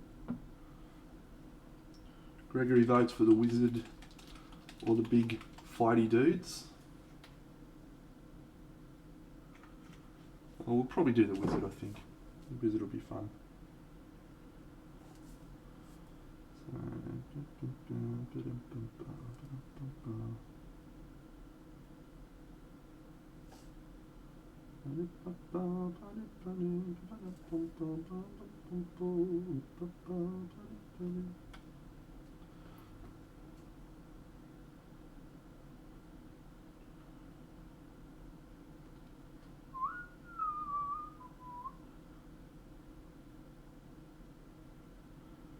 Might just go and grab myself a Red Bull, friends. They give you wings. Stand by. Shall return.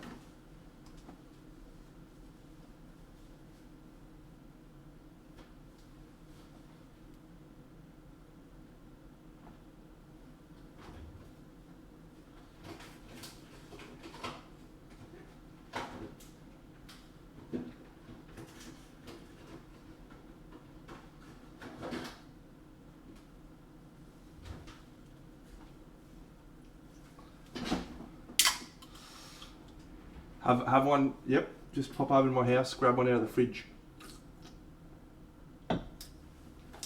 Rob, it does change from model to model. For example, most of these figures for this thing take me about 2 to 3 hours per model. So not a massively long time. But some of the display pieces I've done can take 10, 20 hours a model.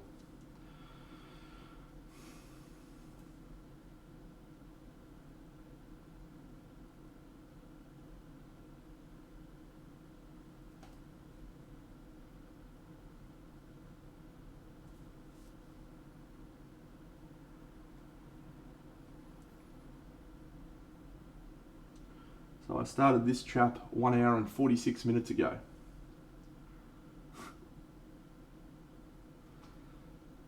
Don't listen to Unexplained Miniatures.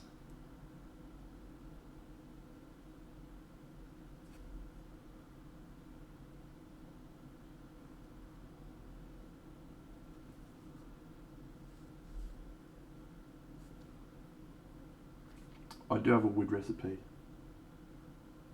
It's very good.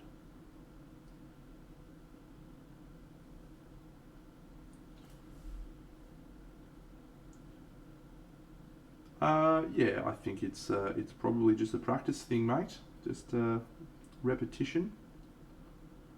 Painting lots of toy soldiers. makes you better at painting toy soldiers. So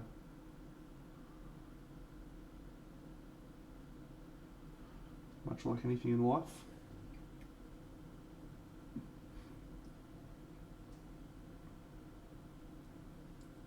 I'd love to hear you say that in your voice, mate. Your beautiful, rich, deep voice.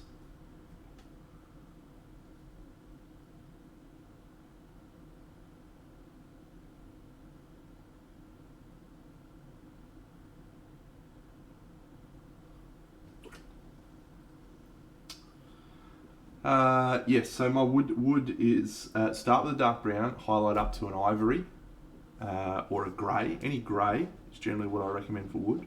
And then I use a contrast paint, or what I used to use was an Inktense colour called Inktense Wood.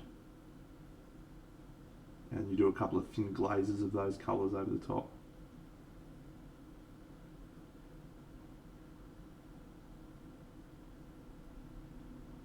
That's how I do all my woods.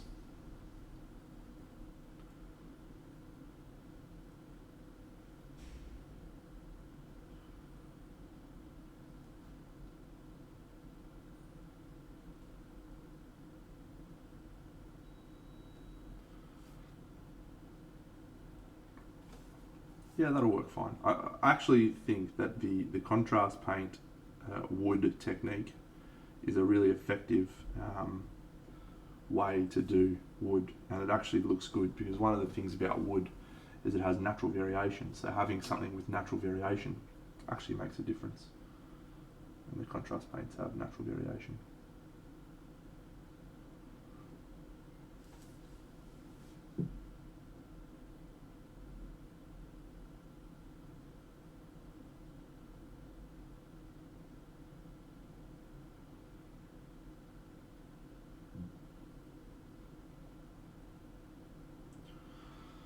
So my plan for the rest of the week, friends,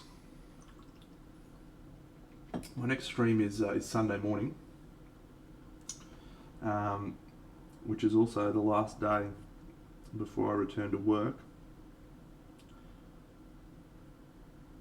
A bit sad about that.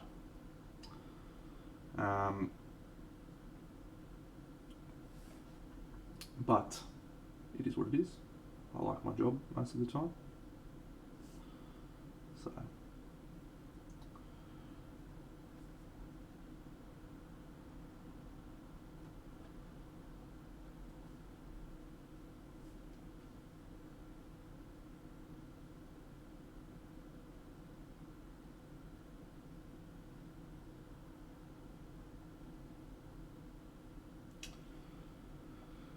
yeah, Party Monday on Monday night is going to be on.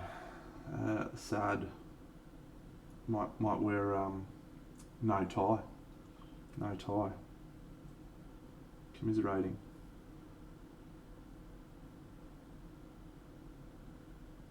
Return to work. No, not sure. I'm actually looking forward to going back to work for a few reasons. It should be good. Some new people starting. New challenges. So that'll be fun. But yeah, it's just, you notice a difference with your mental health when you're not at work. Like, I feel like I have no cares in the world. I just walk around painting toy soldiers,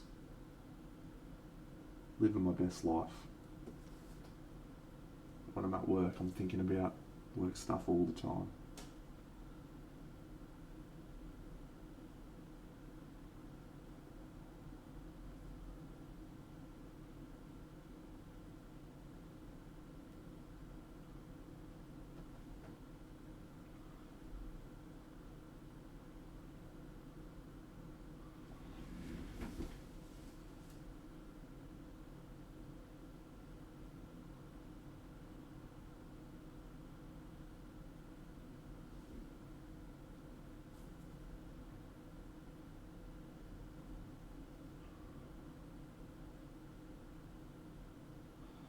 I started watching this lady on YouTube a couple of nights ago. She just watches videos and records herself watching them. and has a cry. Sounds very boring, but it's actually great, because one of the simple joys in life is sharing something that you love with someone else.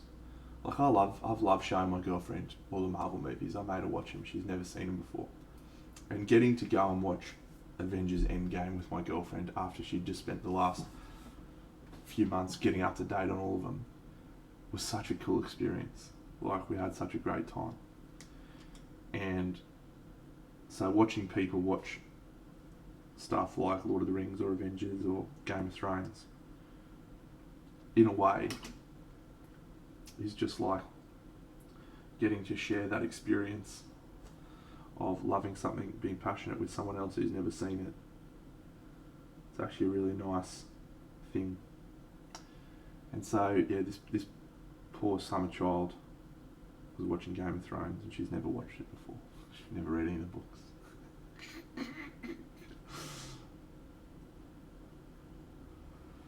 So watching her watch Season 1 Game of Thrones, Episode 9, Sept of Baelor, it's like watching a little child have their favourite toy taken away. There was like this puzzled surprise on her face, and then all of a sudden she bursts into tears, and then she's crying about it again.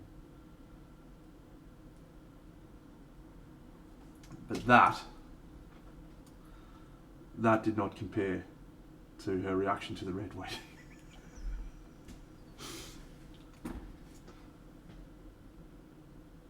I wouldn't want to do it either, mate, but hey. Some people want to be watching movies while other people watching. I did watch The Witcher. I'm very excited. I saw the trailer, watched it last night. It looks fucking epic. Ciri looks like a beast. Don't know anything about the games. I never played the games, but I read a bit about the books, and it's more based on the books, I believe. So.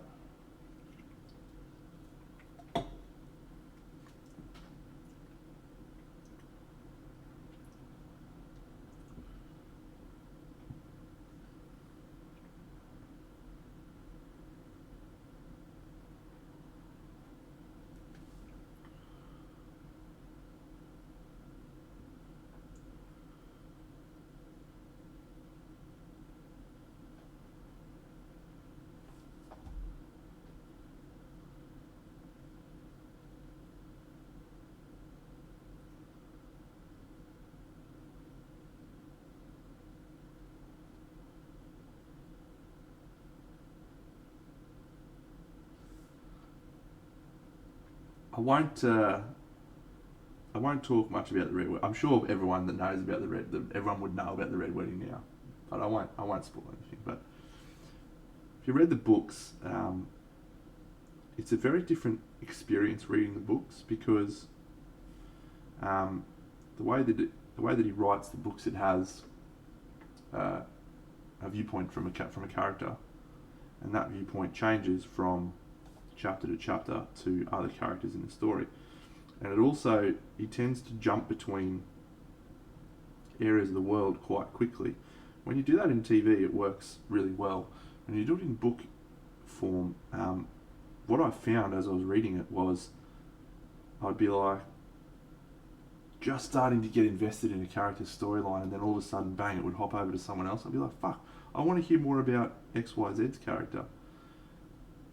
But you'd then start another chapter, and it'd be another storyline somewhere else in the universe, and it would continue. And then you'd start getting into that, you'd be like, yeah, this is fucking mad. And then all of a sudden, bang, it'd be somewhere else. And the thing about the Red Wedding and the books in general is there's almost like a sense of disconnect from some of the characters. Like, you don't feel as connected to them. Because you never get a viewpoint from them. And if I remember rightly, I'm going to check this because I don't want to say this and then be absolutely incorrect.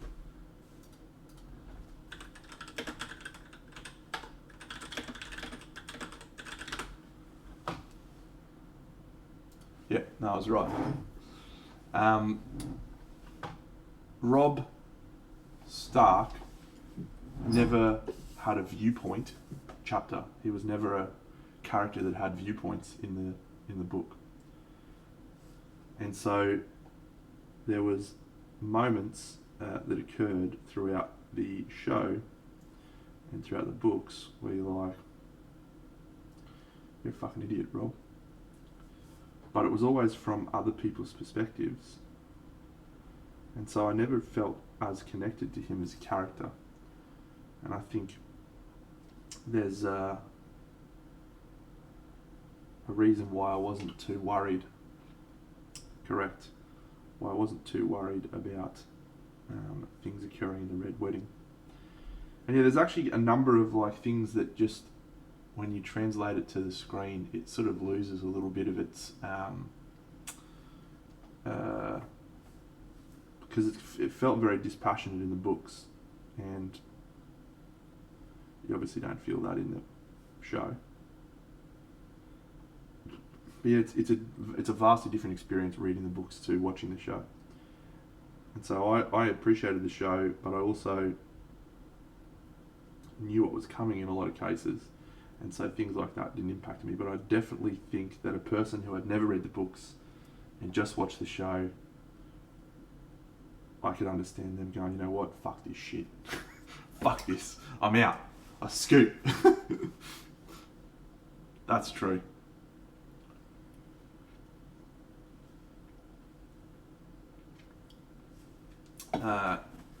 Yeah. I didn't feel like the Beric Dondarrion storyline was as engaging in the show as it was in the books either. There's a few. Oh, Rob, we missed you, mate. Welcome back. There's a few things like that. But overall, seasons 1 to 5 of Game of Thrones, the TV show, are probably the best level of television show quality of any show, I think. Up there with The Wire.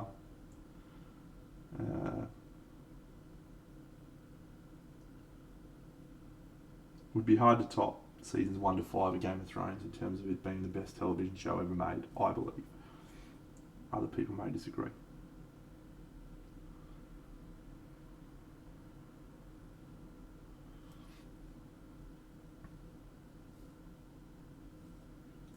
Well, hello there.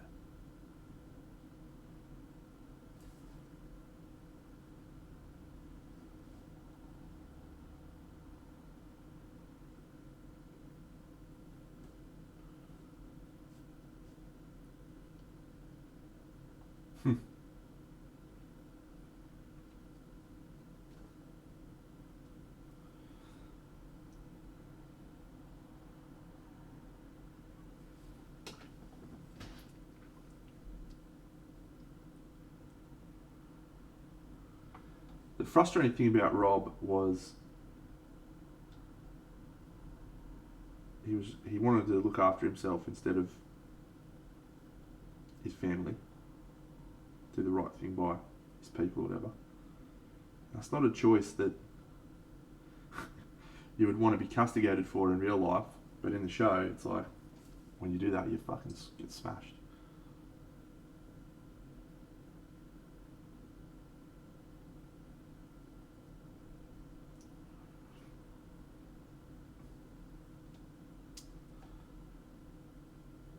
I don't know. I think it is a show that's worth watching from start to finish in its entirety, and then I think you should only rewatch seasons 1 to 5, maybe 6, a little bit of 6. The finale of season 6 is great. Okay, to the north.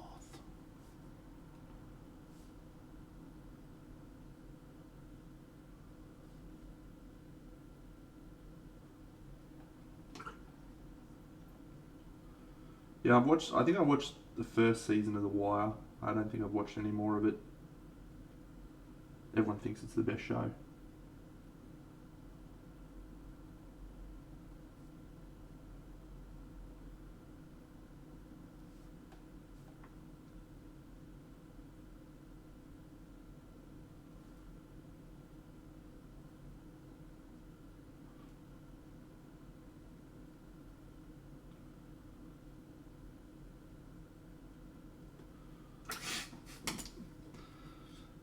when you talk to people about best shows ever made, there's like 4 that come up: Game of Thrones, The Wire, The Sopranos, and Breaking Bad. I would personally probably include Band of Brothers in that list as well. But for me, it's Game of Thrones. And the reason it's Game of Thrones is because it was the first time I ever saw a TV show do a fantasy book series or a fantasy story and nail it. Yeah, West Wing, I guess. I wouldn't put it in the list, but other people may.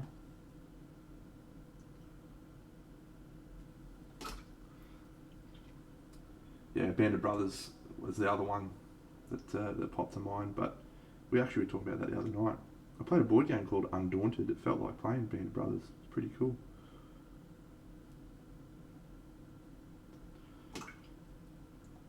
This dude's got so much fucking details.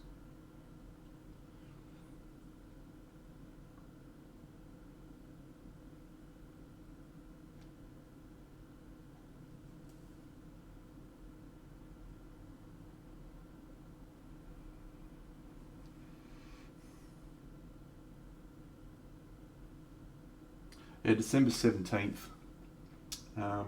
is The Witcher next season, so that'll be good. Yeah, Undaunted was really clever game design.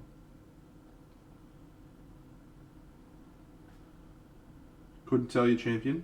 Maybe. Katzen, you still about?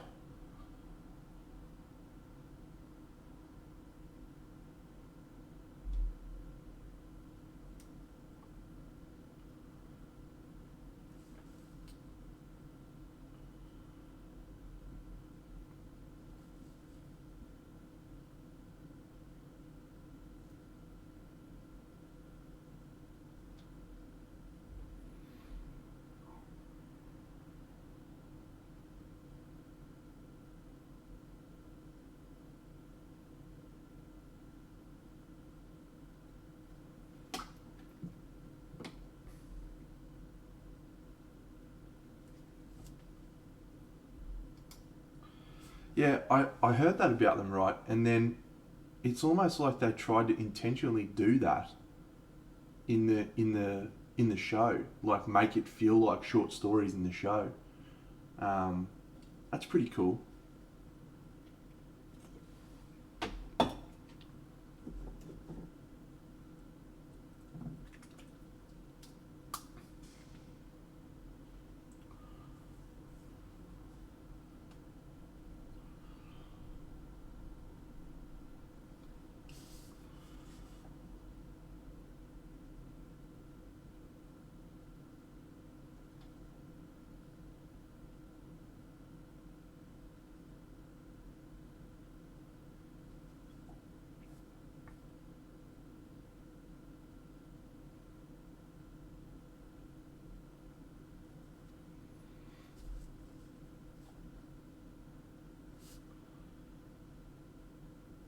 Well, I only played one game of it, the introductory scenario, because we were playing in between, waiting for some other dudes to finish a bigger game. And I remember thinking to myself, wow, this would be a really cool game to like play a little campaign, a little storyline campaign with one of your mates and just have a crack at it over a course of a couple of days. Play like 5 or 6 games. It'd be really cool. Have some good little stories, clever mechanics.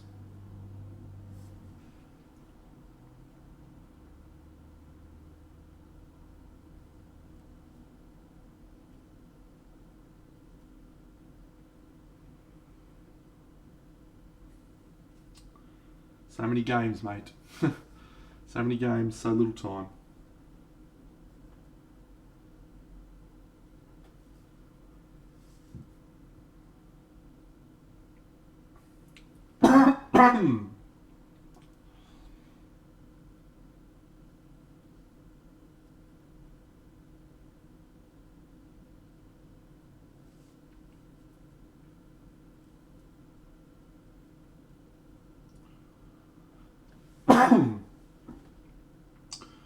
I'm not normally a fan of scenarios in games, and I actually was talking to someone about that last night, or Monday, sorry, with Koki.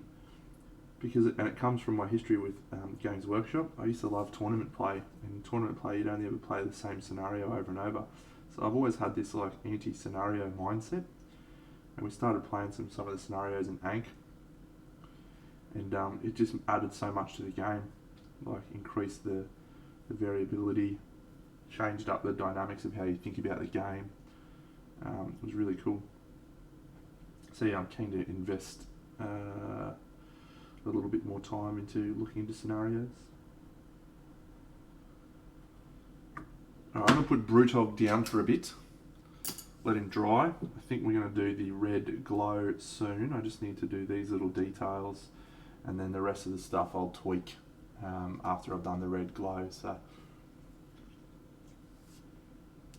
he needs to dry, but let's paint ourselves a wizard friend, shall we? A wizard guy. So we're going to do, looks like he's got a shawl and then a normal robe underneath it. And he's got his long beard, and then he's wearing a mask. So we'll make the mask gold, and we'll make I've done a lot of greens and blues in this colour palette, so maybe I'll just stick with that. Greens, blues and purples. Let's do purple. You know what, let's do like a celestial wizard. So we'll do a purple thing, a blue thing, and a purple down the bottom maybe. Actually, let's do dark blue down here, and we'll do light blue, dark blue, and have this look like he's got stars on it. Cool, that'll look good. Das Goomba, I am. Today is a special day. I'm celebrating being on Twitch for 6 months, and I'm doing a 6-hour stream. And I've timed it so that I can finish my stream just as the next episode of Loki releases, and I can go and watch it. Thanks, mate. Yeah, it's been good fun.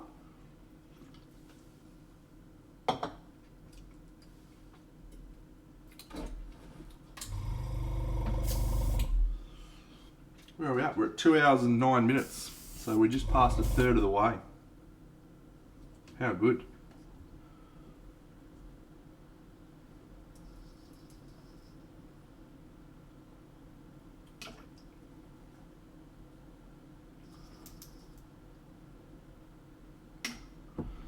Mate, I've got 8 models. No, I've got 1, 2, 3, 4. I've got 5 models left. And this is one of them.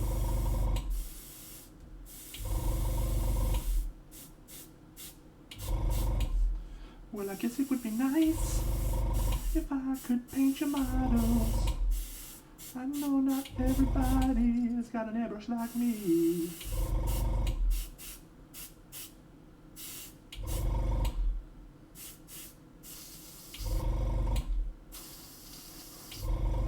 Does everyone want to have a look through them? I can show you what it looks like if you want. The whole of the all the models I've done. I've shown it off a couple of times, but I can always do it again, I suppose. Alright, let's do it. Let's do it. Finish this airbrush jobbo, and then I'll whip them out.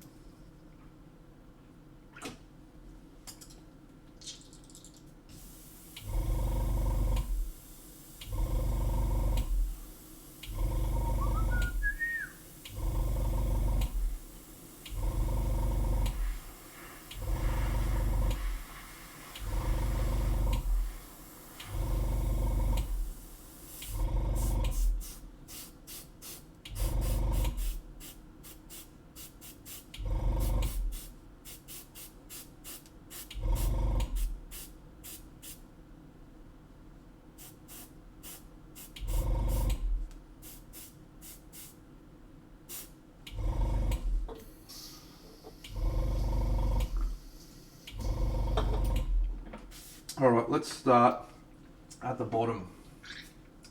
No, I'm not going to get some foam. I actually got a different thing. I'll show you. It's pretty cool. Pretty cool. So I bought a case from a company called A-Case. They did a Kickstarter a few years ago. And you can just buy their products now. I potentially could get the battle foam for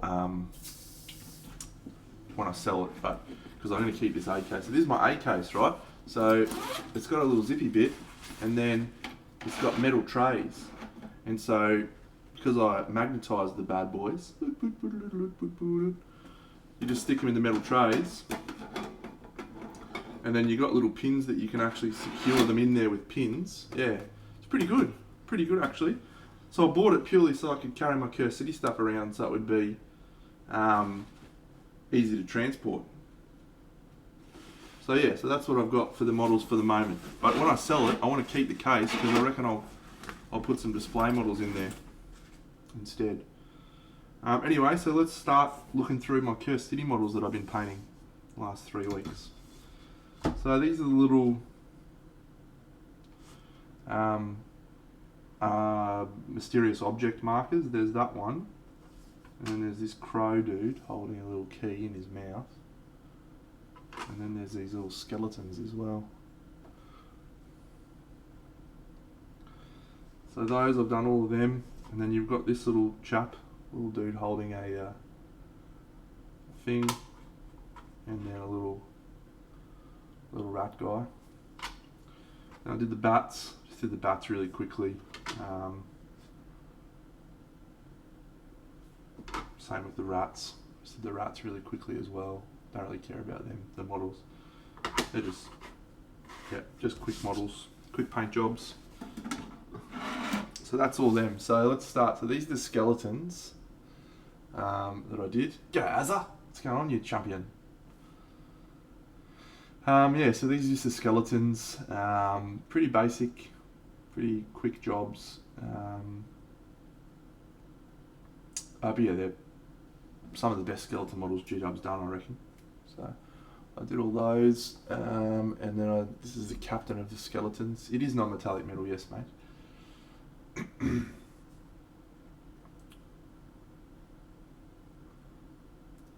Very rough non-metallic metal, very sketchy one, but yes, it is. So that's all the skeletons, and then I did the zombies, which I did during the week.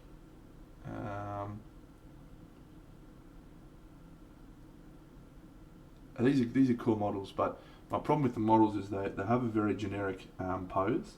So if I had have done the light from the same direction on all of them, I feel like it would have been really dull to look at.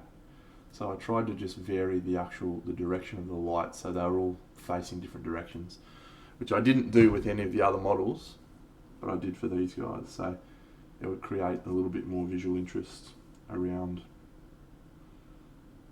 the zombies. So yep, did all them. So they're all done. And then here's this big bopper who is called a Strigoi vampire guy. Yep, he's fun. Then we've got this little dude who's called the Chamberlain. And he's fine. And then this one's Radukar the Wolf. He's actually the first model I did for all of them. He's pretty cool model, but I don't think the paint job's as good as some of the other ones I did, but I don't think I'll be going back to fix it. I may do this. I did water effects on the bases. It made a difference, I think. So I'll go back and do that.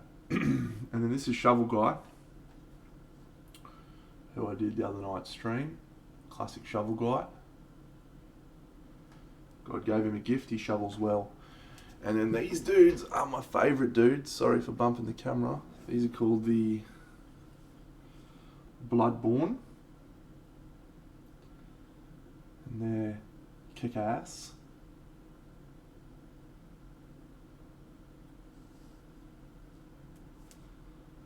My favourite models, I think, out of all of them, maybe.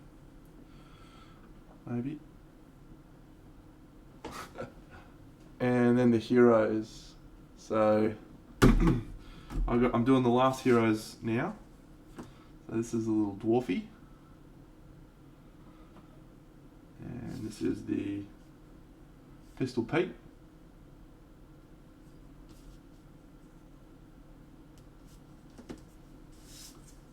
this is the priestess, blind priestess chick, witch hunter guy.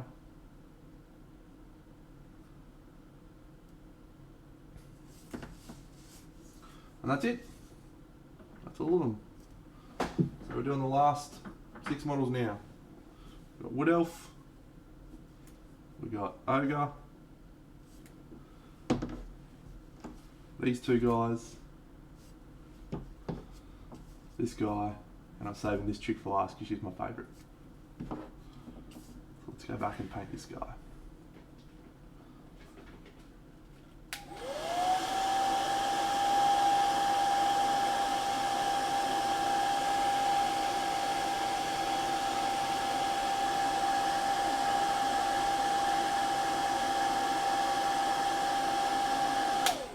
I'm just going to click on that link so I can check it out.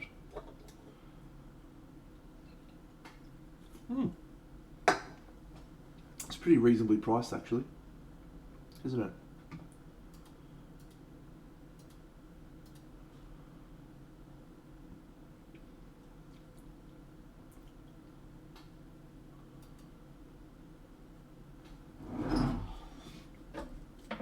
Okay. Let's use a blue.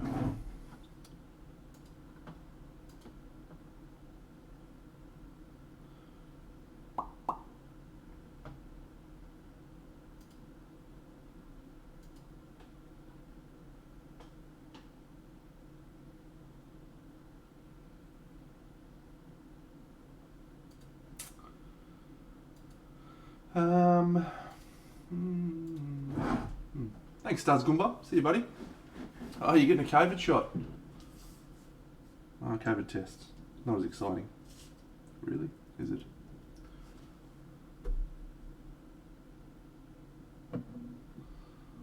Yes, let's try turquoise.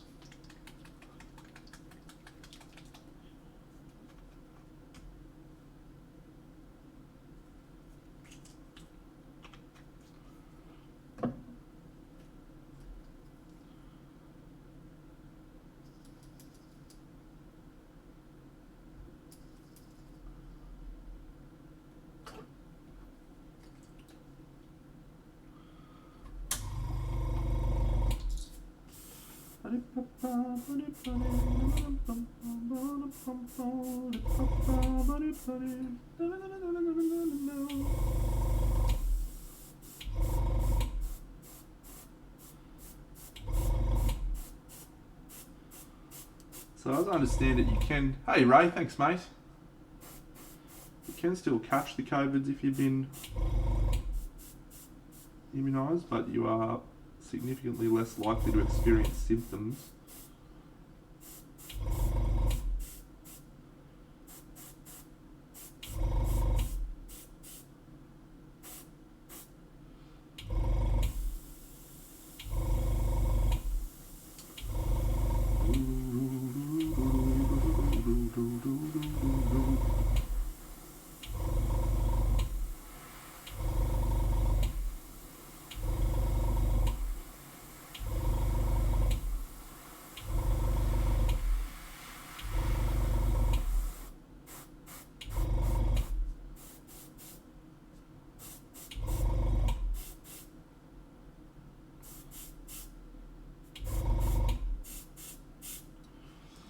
Do, I think.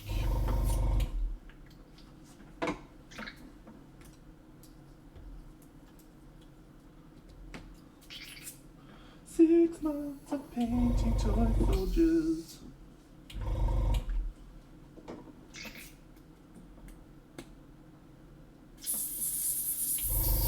Good for you, buddy. I appreciate it.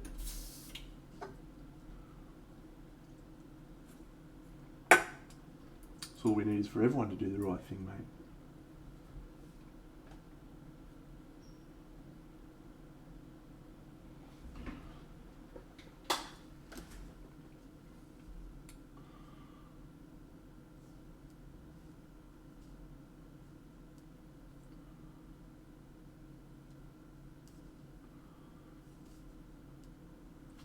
Just dry.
This is a very Games Workshop style sculpted figure. Like these sorts of folds are very like Games Workshop type of fold. You don't often see. Sounds like a dumb thing what I'm saying, but you don't often see like folds sculpted exactly the same way on other figures. And I feel like they look best when you highlight them the way that Games Workshop painters highlight them, which is to say not necessarily exactly technically correct, but yeah. I was going to do like a moonlight sort of palette for this dude. Oops, didn't mean to get that. That'll be okay.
A little bit of yellow.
Yeah, mate. It's I don't know if you remember, Games Workshop had a game called Warhammer Quest many years ago, which was like their board game dungeon crawler style jobbo, and it was super popular. And then when they did Age of Sigmar, obviously the entirety of Warhammer Quest, the game, became defunct. But they decided they wanted to re-release it, and so they released this product called Silver Tower, which was Warhammer Quest Silver Tower. Yeah, kind of like Descent. Yep.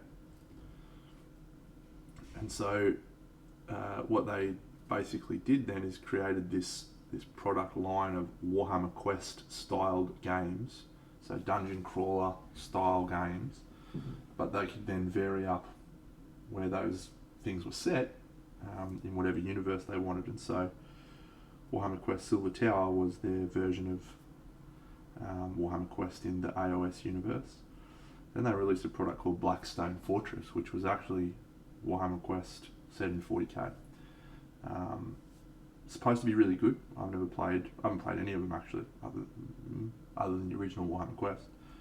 But yeah, this Cursed City is the latest Warhammer Quest styled game to be released, and it's so it's a self-contained board game, dungeon crawler style thing set in the Warhammer universe. It was a simple way of describing it. I could have given you that without telling you the history of the entire line, but I did.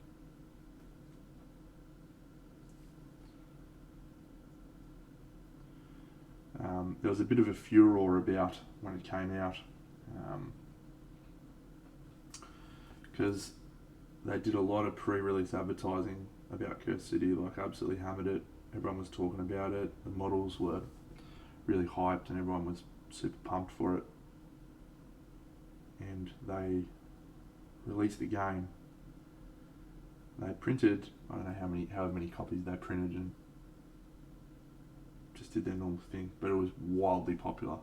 Like it oversold all of their estimates, I would guess. I don't know into their mindset, but they sold out in a matter of like an hour or something on their web store. And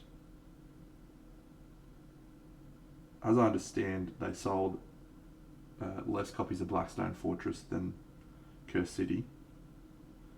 And Blackstone Fortress they expected to be more popular, so they may have ordered more. But Blackstone Fortress, they still got copies available for sale in certain places, whereas Cursed City, none anywhere. And they basically they went from promoting it everywhere and talking about how great it was, and they released it and it sold out. And they reached a point where they didn't have any more copies left, and they had to tell like shops that had pre-ordered it, they weren't going to get all the copies that they wanted to get, all this sort of stuff. And they then, for whatever reason, just decided to can the whole product line. They just said, we're not making it anymore. And everyone lost their brains. No one's really sure why. Hey Tobes, what do you think of the old oath last night, mate?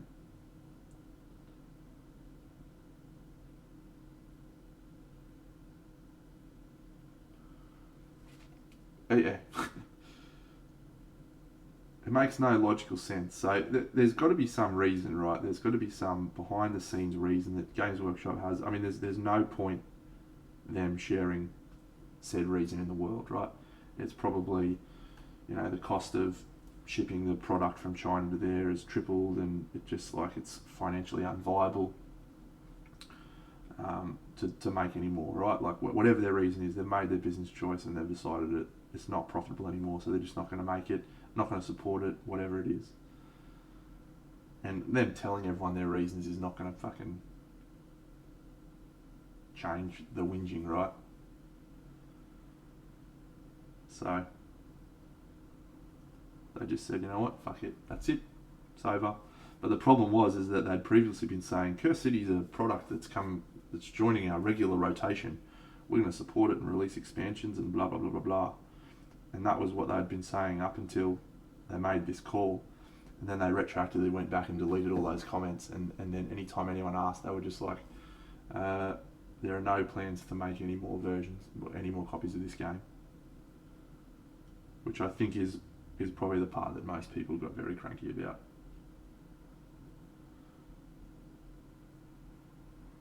But they haven't closed the door on themselves. They've still got the option to be like, we're going to make some more copies of it and release them when the time's right. When they can deal with whatever the problem was. They also, there was also rumours going around that the actual name Curse City might have been the problem, because there's another person who has a trademark called Curse City, so they have to purge the evidence and rename it something else. But nobody knows, mate. Nobody knows, because they haven't announced it and released that information, and probably never will.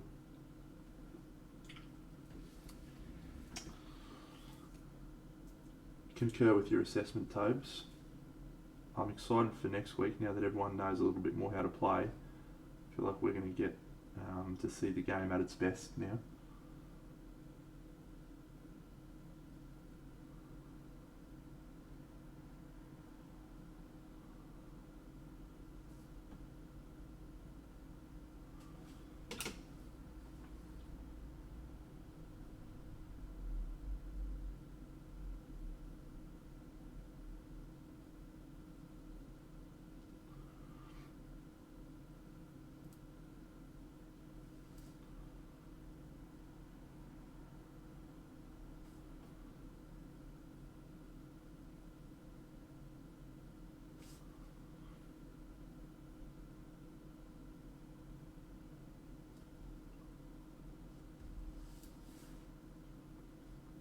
Yeah.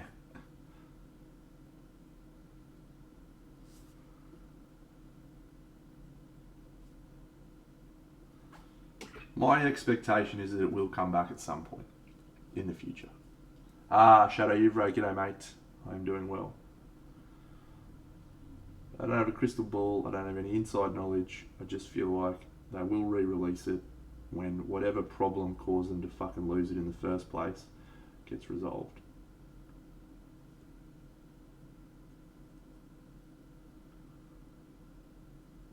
We'll see if that's the case.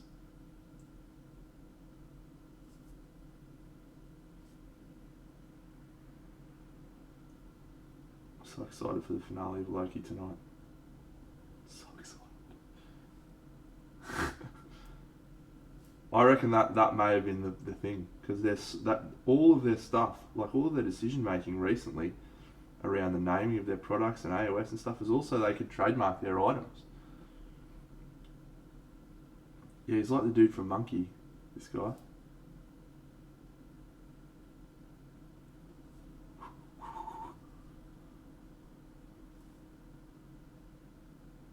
He's a cool model. Wizard guy. He needs to calm down with all these books though, for fuck's sake.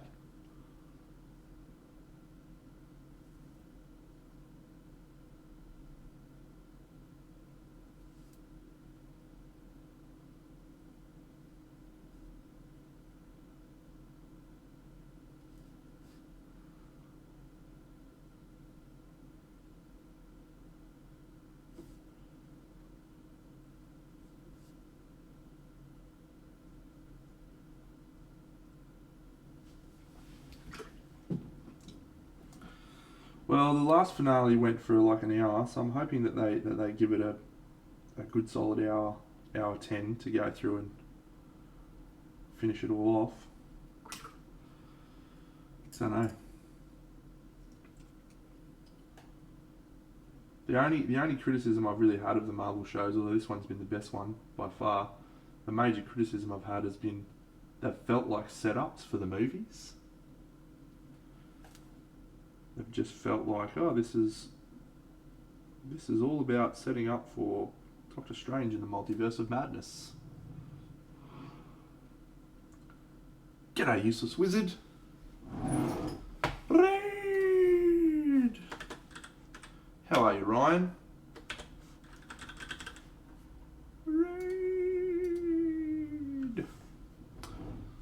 Oh, that's right. I fucked Nightbot off. I've got to fix that up. Go follow Useless Wizard, everyone. Thanks, mate. Yeah, 6 months of doing this crazy painting gear on the internet. Bit of fun.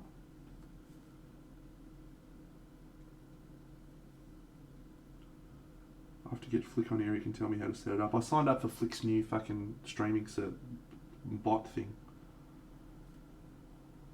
So I've got to figure out how to use it now. Set up commands. Shit.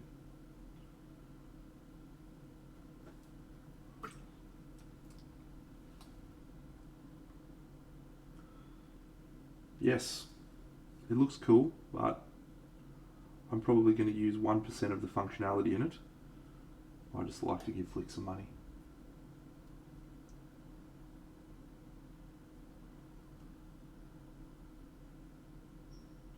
Because he's helped me very much. Wampa! A song for you, my friend.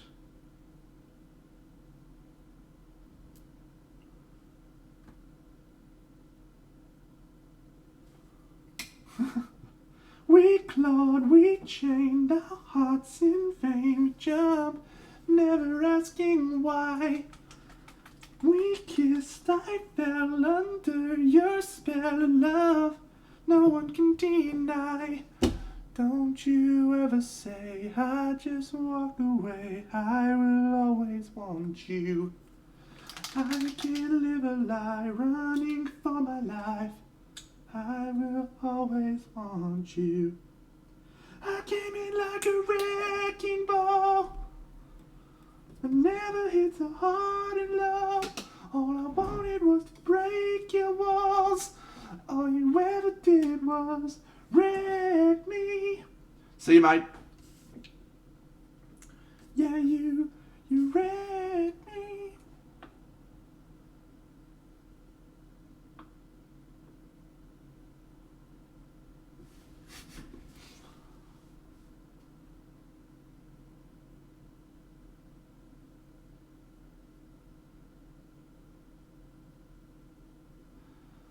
Thank you for watching for long enough to accrue that many points.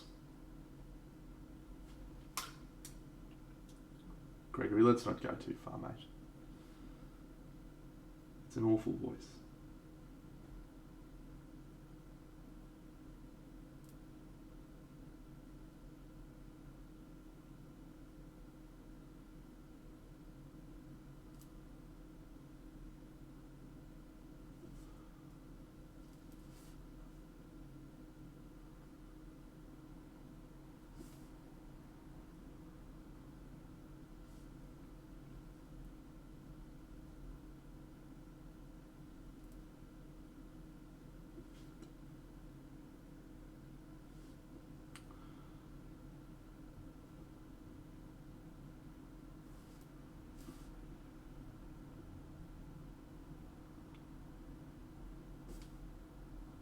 I'm excited to raid someone today because we're going to get to raid someone who normally raids me, I think.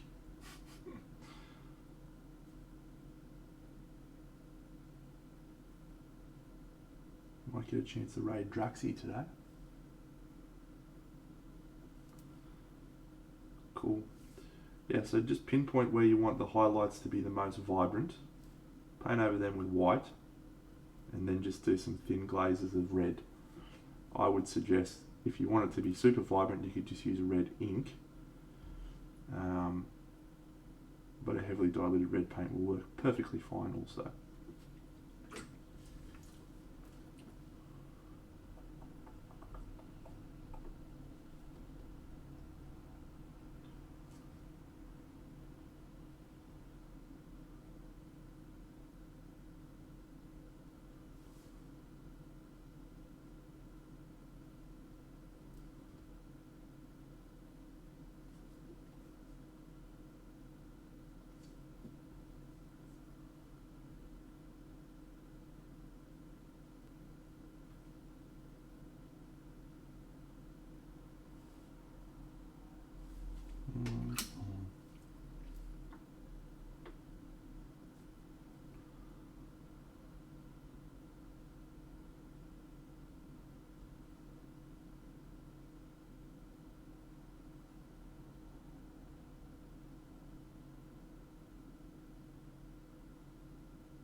Thanks, mate.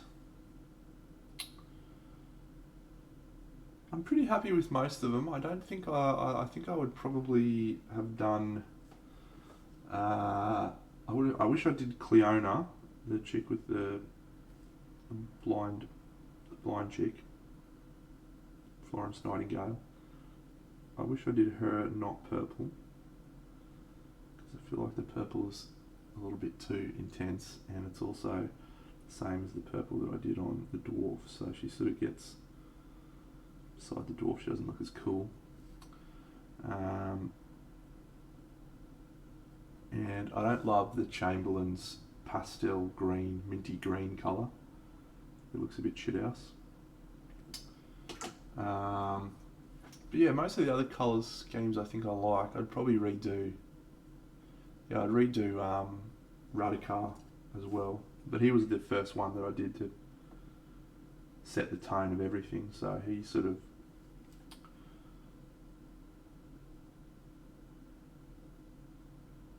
shaped the rest of the colour palettes, I guess. So.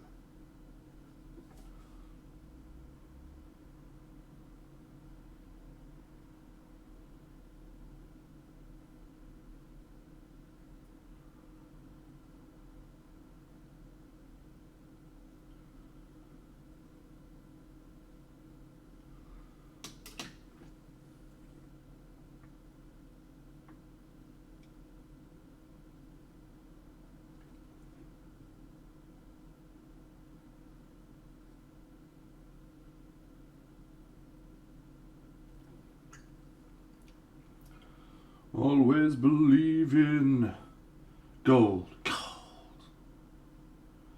You're indestructible.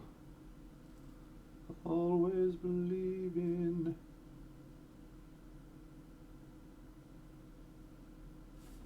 Your gold.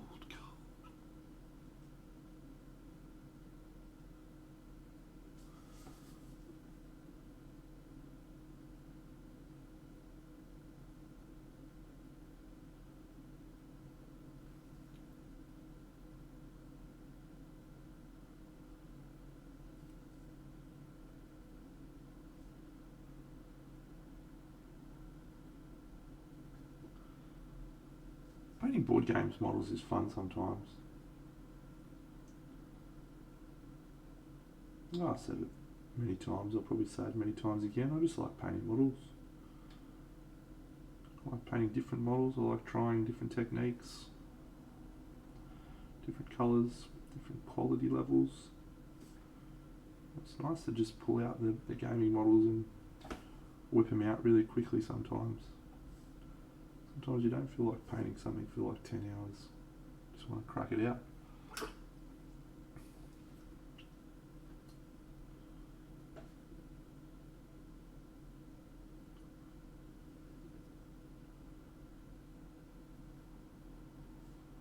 Good question, Gregory.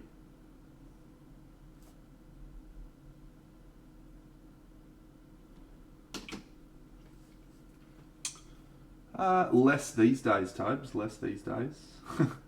But I definitely used to do that a fair bit. But I often think that when I try something new and it doesn't work, it's less about the technique and more about the execution.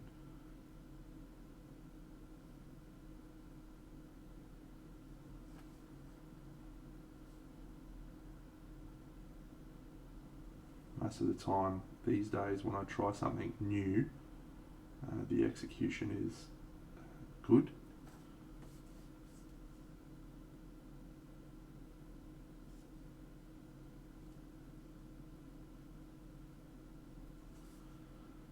So Eric is the man.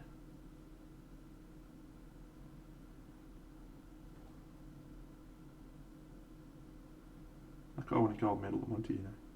What a fucking legend.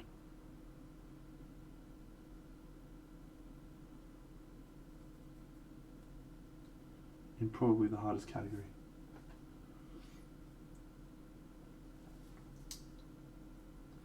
Yeah, it's probably just a practice thing, mate. Just having the confidence to try something having the various brush skills etc. that you need to be able to make a technique or whatever work for the first time. Because usually when you do something for the first time, you feel like a fucking knob end. There's not many things that make me feel like a knob end these days.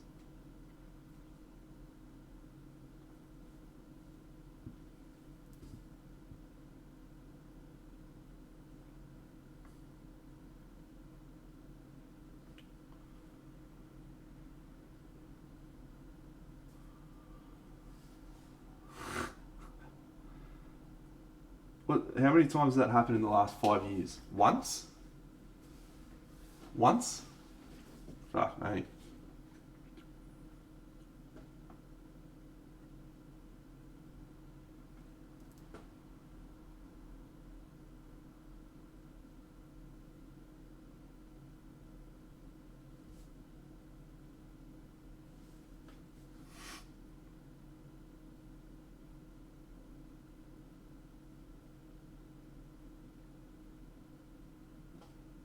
I looked up that bandit crown, and I couldn't find a definitive answer. So I asked a question on the BGG forum, and the consensus was the way that we ruled it. So go us, which makes that artifact particularly strong relic, I should say.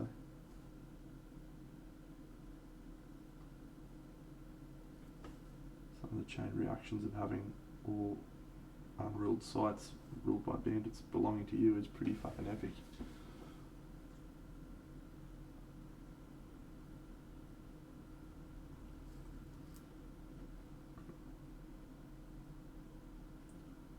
We gotta get those fucking mercenary cards going.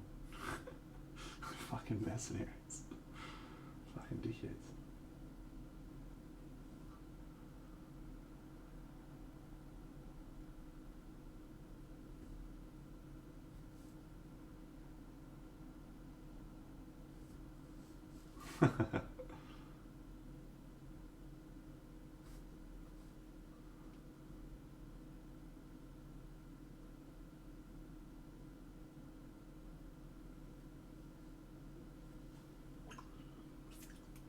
Wankers.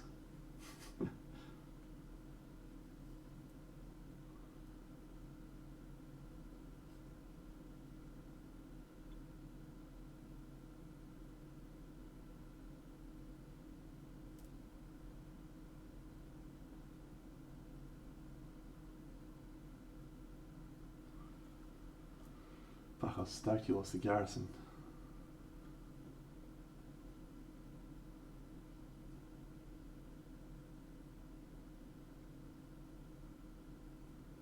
Fucking fort. Crazy. It's like unassailable.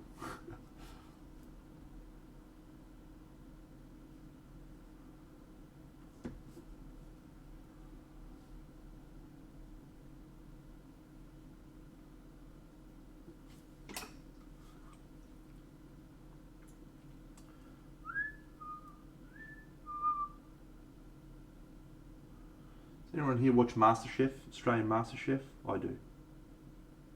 Finale was on last night. Surprising winner.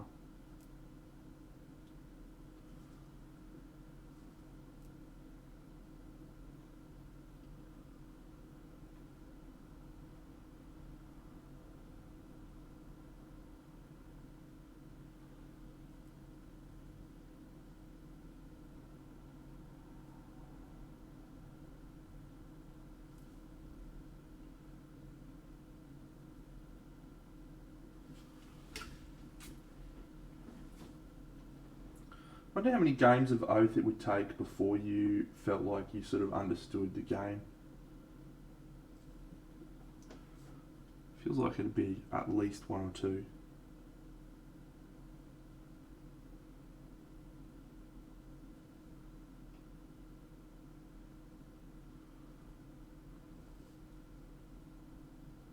So inscrutable.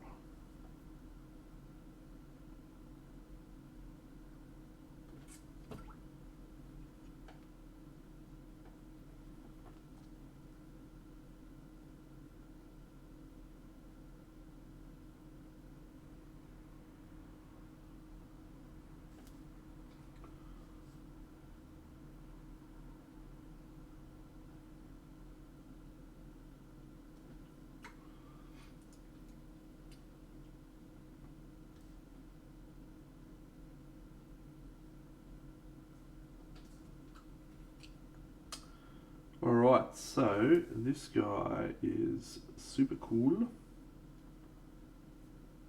Very, very easy paint job compared to the ogre, because he's just like fabrics and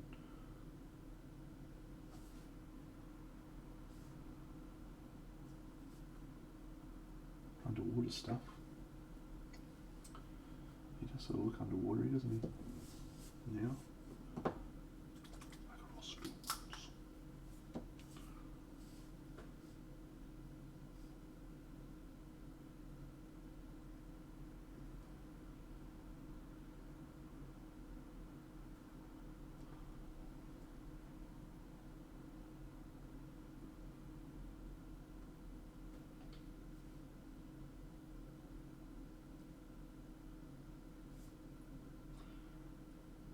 yeah.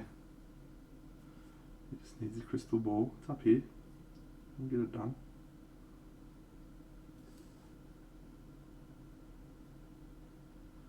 Cause you gotta have faith, faith, faith. Gotta have faith. Baby.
Ooh, creepy guy.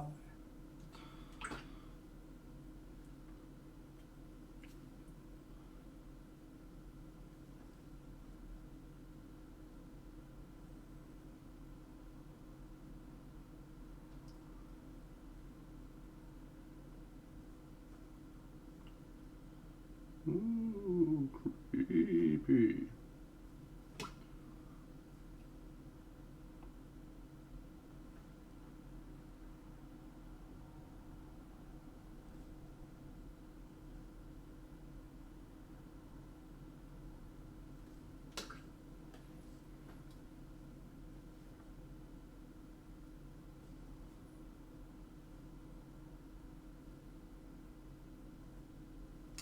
Alright friends, I'm going to take a very brief recess. We've just hit 3 hours.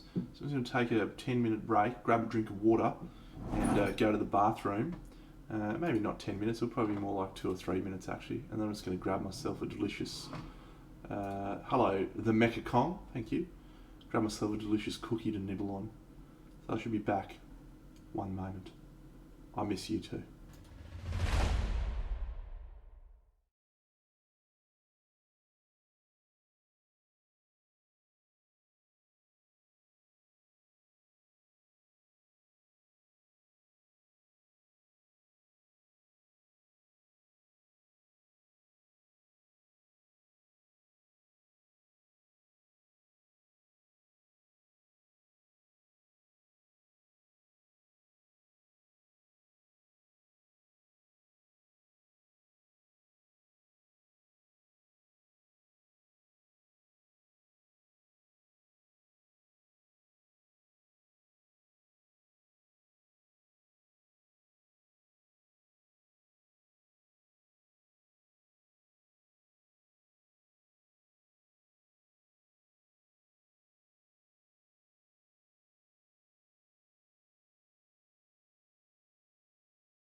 I'm gonna play that video again, apparently, while I eat my cookie.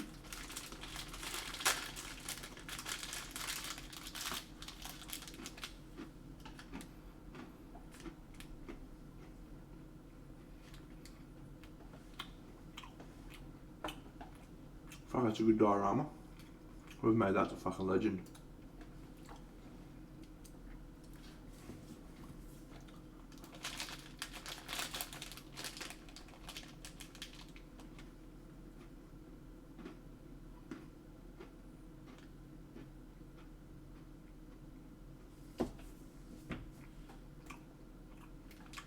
I'm working on it, mate.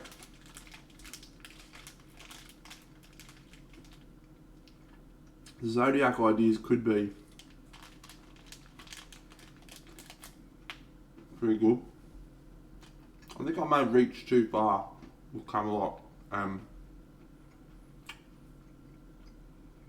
My skill set around building terrain.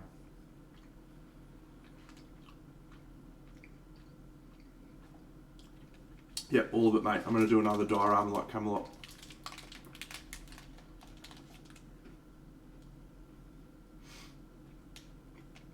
But I think with the Zodiac, it's a cookie. Just a choc chip protein cookie.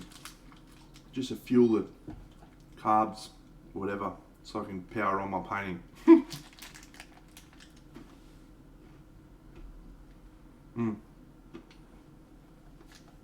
I love Alfonso's Capricorn too. Good on the throne. It's awesome.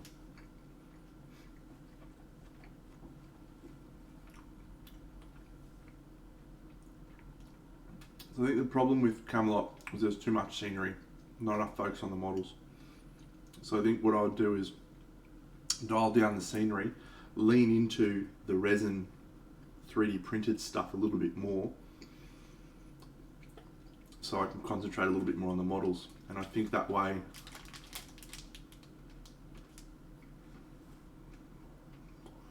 because I won't have such a literal mountain to climb around painting,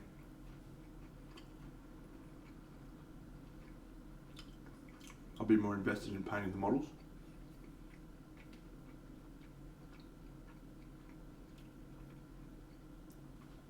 That's what I think anyway.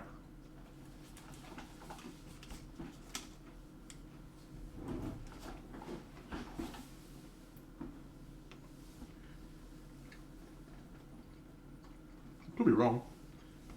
Might be worse.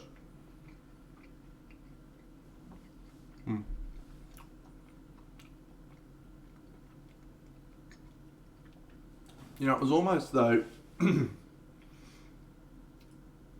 was also the fact that the areas that weren't detailed to the same standard as the other areas, I really struggled painting those. Like, here's an example. I'm going to play my video again, sorry, but I'll be able to talk about it.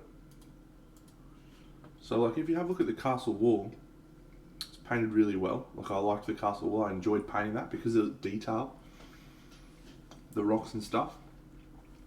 The same with the little rock in front. But then if you look at the mountains at the back, it's just shit. Like, there's no detail, there's nothing interesting on there. Whereas when you look at, and as it spins around, when you look at the tomb, by the time I got to the tomb, I was fucking gassed anyway. But the tomb's probably the most interesting painting, was the most interesting painting one.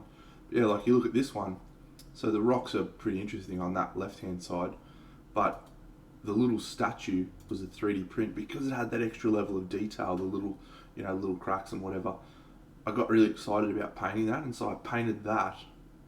And when you look at the scenery on that, because it's much more compact, the story is much better, because you've got a lot more clarity of, like, the details a lot more clear, and there's not just big swathes of rubbish. This one, there was so much detail, it was so hard to do.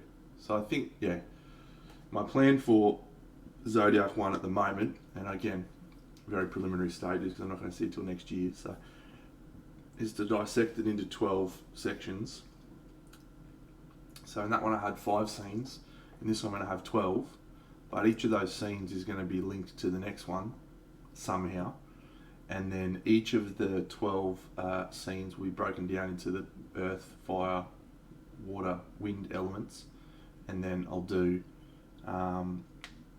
some linking thing that links all of them together. So I'm feeling like it's going to be like a circular temple. So I'll have like a temple to like the Acropolis or whatever in the centre, which is where that snake chick will be.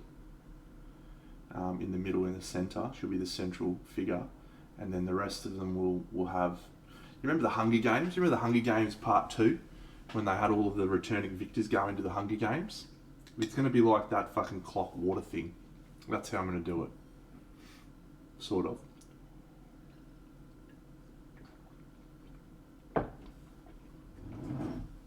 At the moment, that's what I think. We'll see if I get to do it like that. Let's return to painting this guy.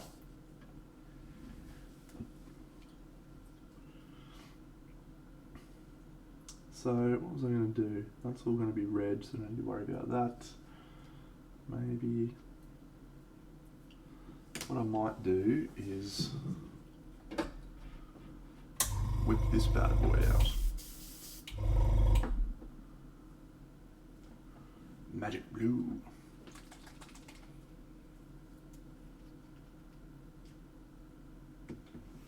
I don't know who Billy Gibbons is.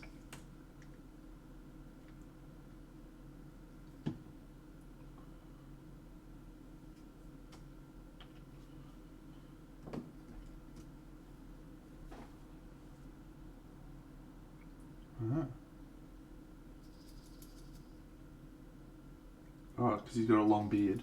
I see. I see. He just looks like a Death Eater to me. Alright, I'll just turn you down a smidge.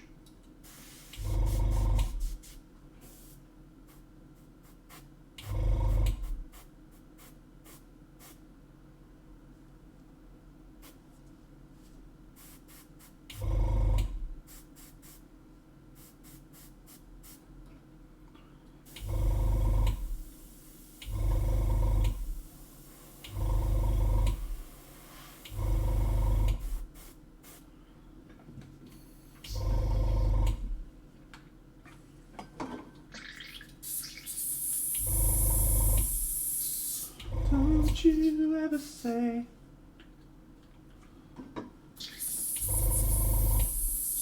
Yep.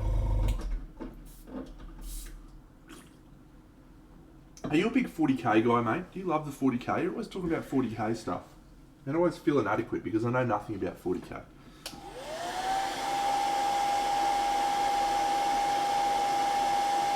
Inadequate's not the right word. I don't feel inadequate.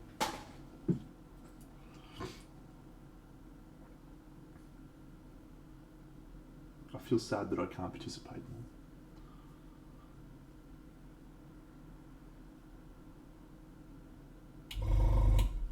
Turn off.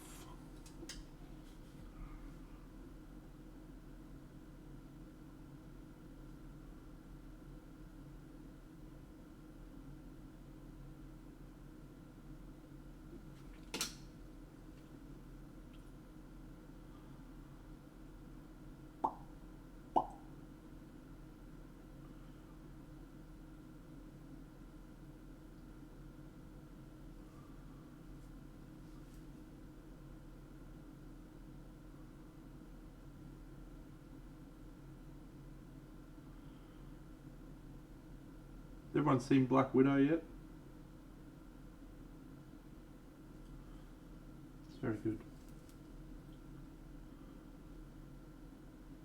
Then I'm a Marvel fanboy, evidently.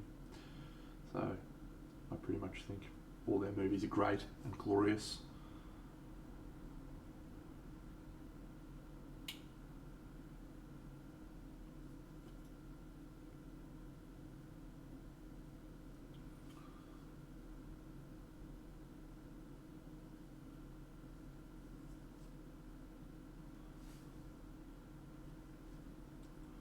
Well, I'm sorry that I'm not more interested in it, mate. I'd love to be able to talk to you about how great 40k is, but that's not me, buddy. Sorry. Yeah, I thought it was solid. I actually thought the Disney Plus option to be able to watch it on Disney Plus was the best fucking thing in the world. It's like $30. How good.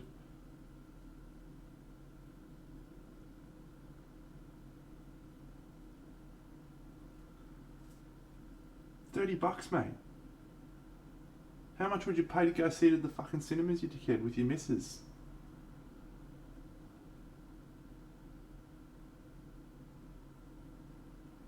Not to mention that once you've paid for it, you've got it forever. Well, the next 3 months anyway. And then it just joins the Disney fucking thing.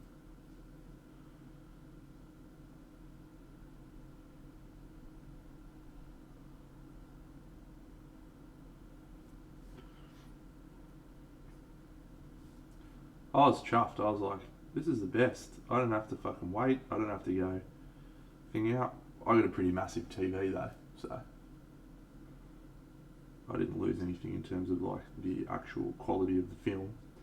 I'm missing stuff. If you had a small TV, it's probably not as exciting.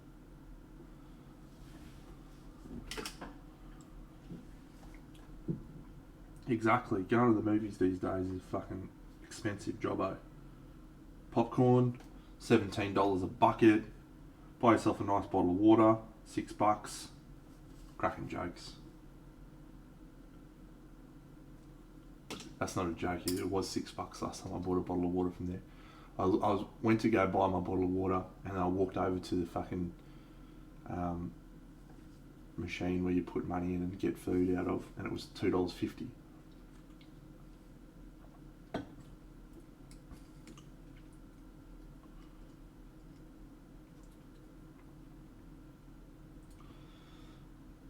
The game just doesn't interest me, Wampa. That's the problem.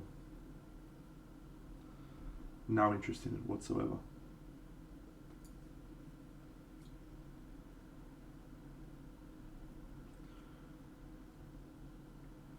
You're such a funny guy, Ian. Such a funny guy, mate. I never would have thought of just getting my own water from the tap. But now I can, mate. Exactly my point, because I don't have to pay $11 for a water. I can just drink it from the tap whilst I'm watching my movie. How good.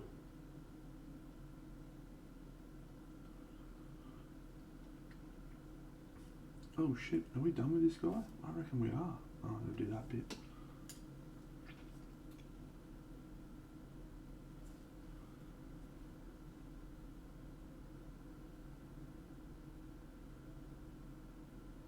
The one time I was interested in 40k lore was back when I was super excited about playing. Yeah, we have a couple of those here too. There was. I'll give you a very, very quick rundown. There's obviously a very big popular cinema place that you'll find at most like malls, as you guys would call them, supermarkets, shopping centres. Yeah, those guys just do the popcorn and the candy bar, and it's fucking expensive as shit, and it sucks. But yeah, a couple of years ago, like 10 years ago, whatever, they started little small independent cinemas started doing little food areas where you could order food. They'd bring it to your table, or they'd bring it to your seats, and you'd have a little table in between the two of them. And they were making it way cheaper. The cinema screens weren't anywhere near as big, but because of the food and everything like that, and it being cheaper than a normal ticket, it was people just started flocking there. And so the other guys have had to catch up a bit now. They do a thing called Gold Class, which is where you can go and order food and stuff, but it's expensive. But yeah, there's lots of little independent cinemas popping up now where you can go and order food, and it's like reasonably priced.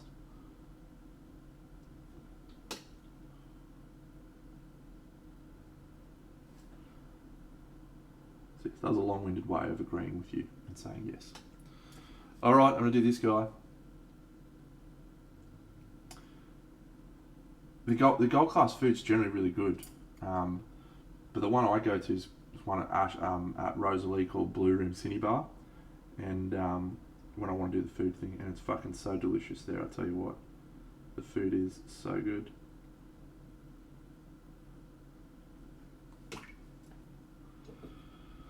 All right, that guy will do.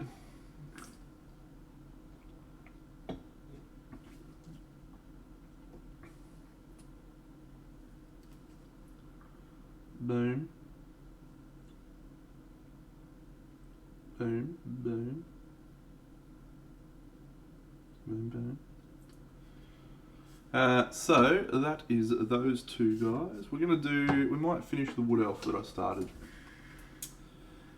I've tried to keep the red glow consistent across all of them, but I changed up that when I did the zombies because I just didn't want them all to look exactly the same, because they have such generic looking things. With the skeletons, the genericness of them works because they're like regimented dudes, but with the zombies I didn't feel like it was going to work, and it would have made them look worse had I done the consistent glow from the same direction on all of them.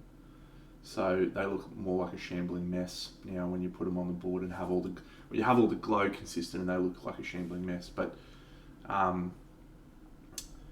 yeah, I think I'll stick with just the left side, sort of bottom left glow on them.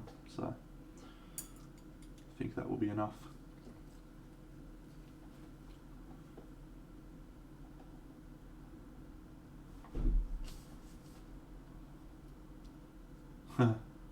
Yeah, that's an interesting premise.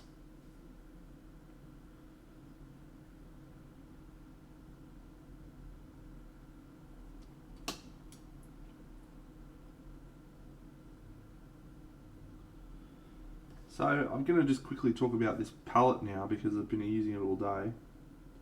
There's a noticeable difference in how the paint reacts on this palette. It's sitting on the palette much longer, like it's just staying there, fully usable, like some of these colours look like I just put them on there 10 minutes ago. The ones that have started to separate, that's actually just the AK 3rd Gen paints more so than the palette, and it's probably because I haven't got a vortex mixer and mixed them properly. So in terms of how good this is at being a receptacle that keeps your paints usable, this is an excellent product. However, one thing it is doing is it's keeping the paints really diluted, and it's kind of impacting the way I paint a little bit, because I like my paints to just have a little bit of stiffness.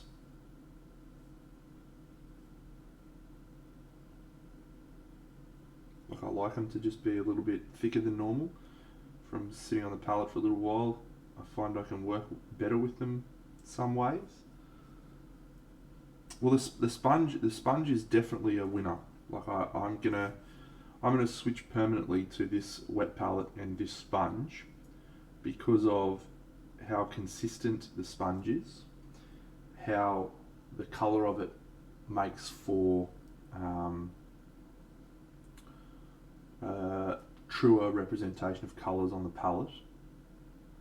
And even with my traditional wet palette paper that I use, just baking paper, I noticed a difference in how that paper reacted with the sponge. It worked better and more effectively. So in terms of the actual palette itself, it's a winner. It's a keeper. I'm not sold on their new stuff, this new thing. I may not use that moving forward. I'll definitely use the palette, and I'll use their paper as well as that because I got some sheets of it and it seems fine and it's the right size, so I don't have to rip it off. But I probably wouldn't replace my paper with their paper because mine's cheaper and it's just more accessible for me. But I would absolutely recommend swapping to the palette itself. But I need to test this paper stuff more. I can't make make a determination just yet. I need to have another couple of days working on it. It may be significantly better in the long run. Trade off, but we'll see.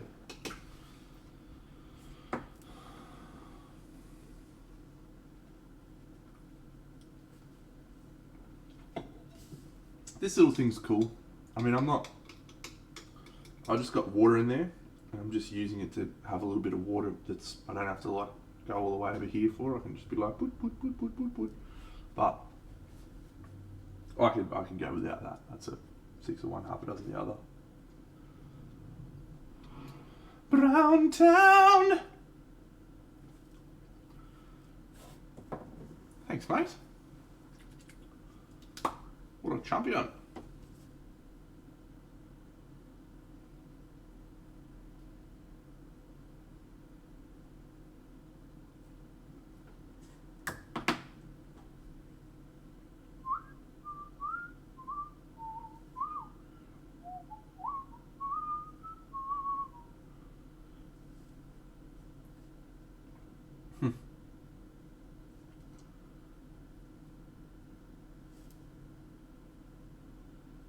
Mate, we're not here for the subscriptions, pal. We're just here for the great hangouts.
I just bought a model. I just bought a model. I just bought a fucking amazing model from a miniature painter whom I love.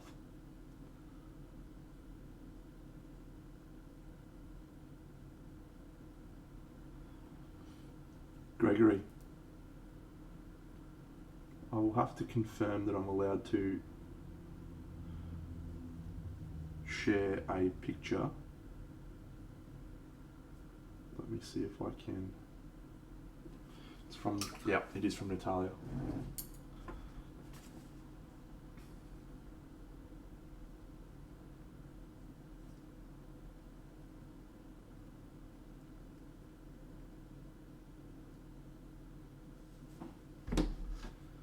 Mate, she is all time.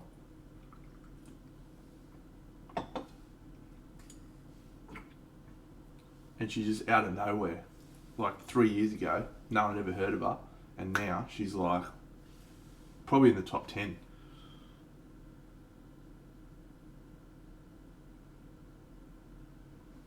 Awesome. I'm allowed to show a picture.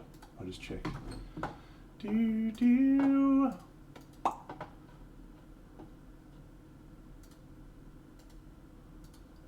Let's see if this works.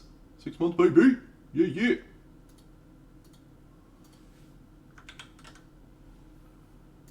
Does this work?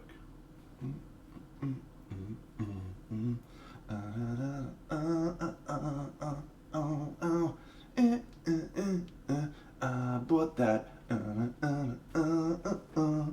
Yeah, yeah.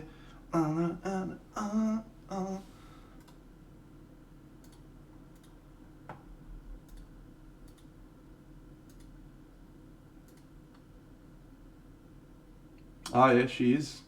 She is very good. I know her also.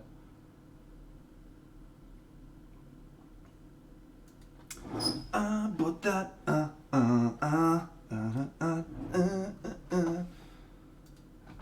I'm just going to quickly pay her right now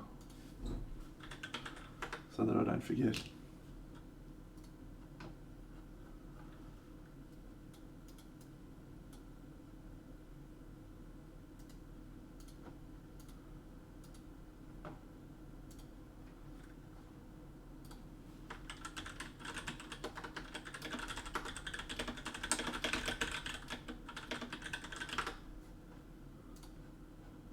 Send money. Here we go. How good is that? Fucking hell. I'm so excited.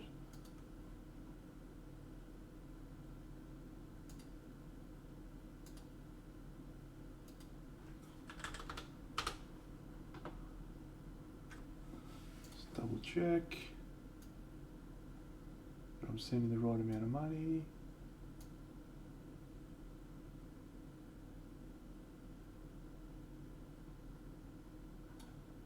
Done. Done. Done. This is great. I'm so excited. I'm so excited. And I just can't hide it. No, no, no, no, no. I'm about to lose control and I think I like it. I'm so excited.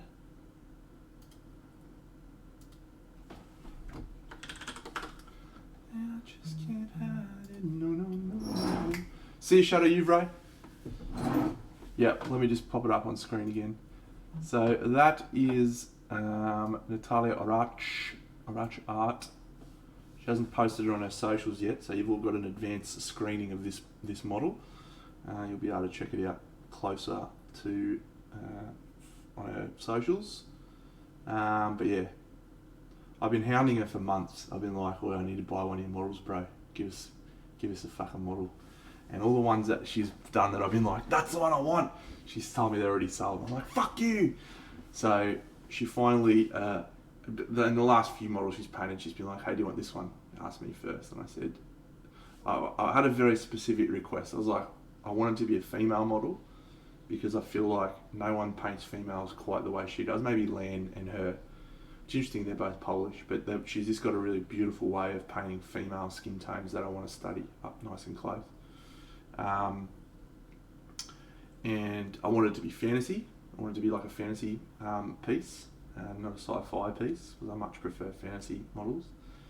And I just wanted it to be like a really quality representation of her style, the way that she does things. And for me, the way that she does things is interacts with colour like in a different way. The way she brings colour into things is different to the way other people do. And so she sent me photos of this and I was like, That's it in a nutshell, mate. I'll take that. Thank you very much. Put that in and around my mouth right now. I want it.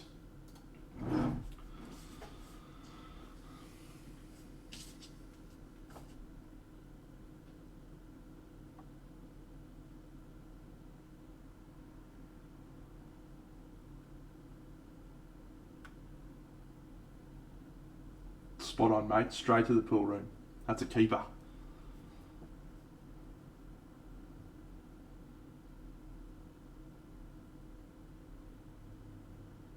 How good is it though, eh? Yes.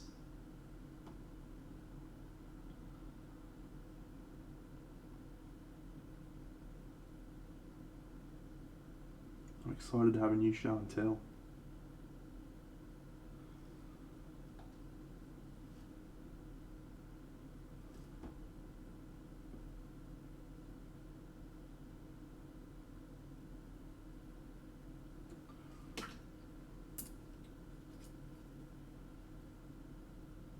What are you selling at the moment, Eric? You selling anything?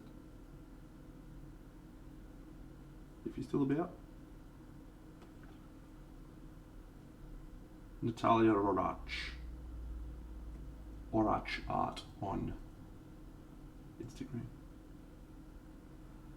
O-R-A-C-Z. Orach.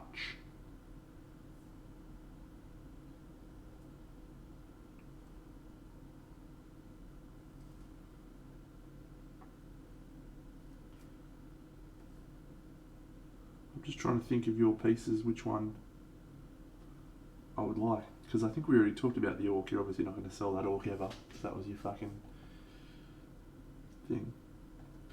Maybe you did the Totem Hunter. I like the Totem Hunter.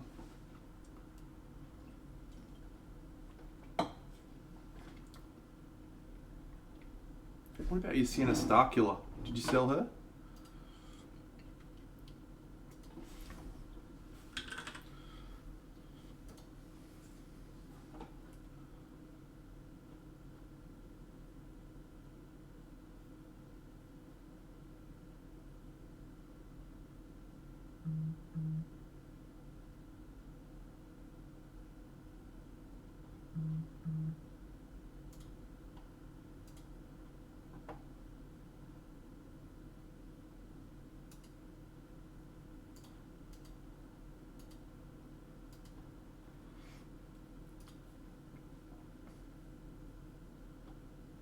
Okay.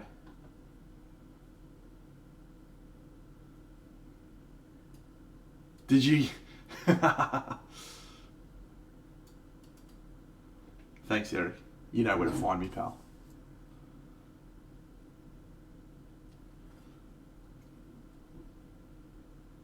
Me and Eric are bros, Gregory. We go way back.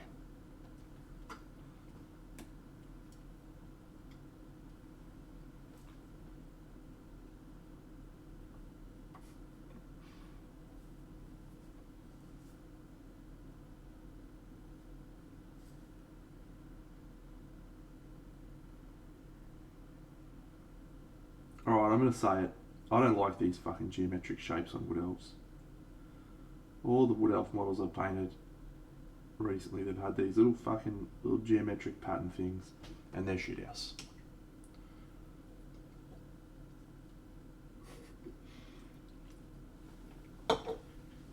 We can still be bros, Gregory. Just got to hang out with me for the next 2 years. Then we'll be tight as.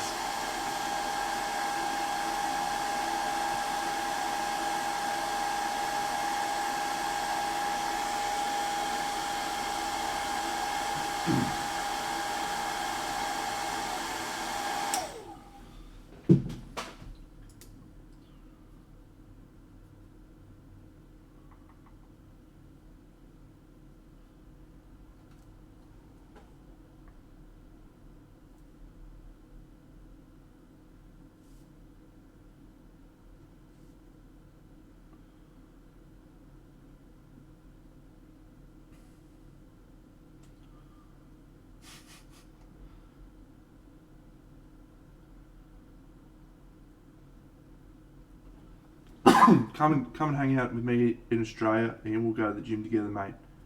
Be a great time. And with that, I mean, we'll just go to the gym and I'll watch you lift weights. In like a really creepy way.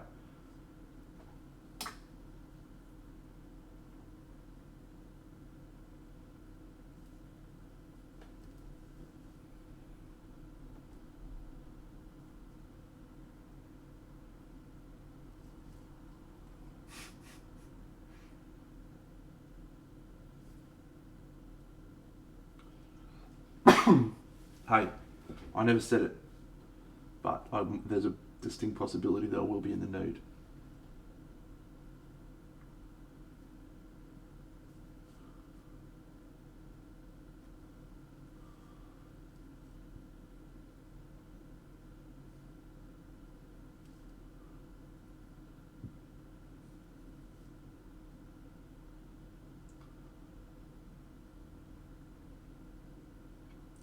I believe it or not, I actually do have T-shirts of me from back from the Oz Machine days.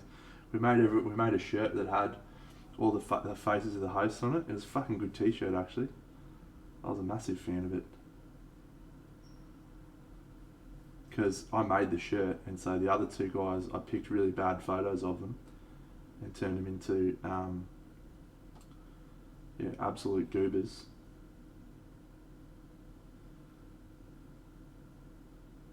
And then I picked a great photo of me where I look really debonair and charming.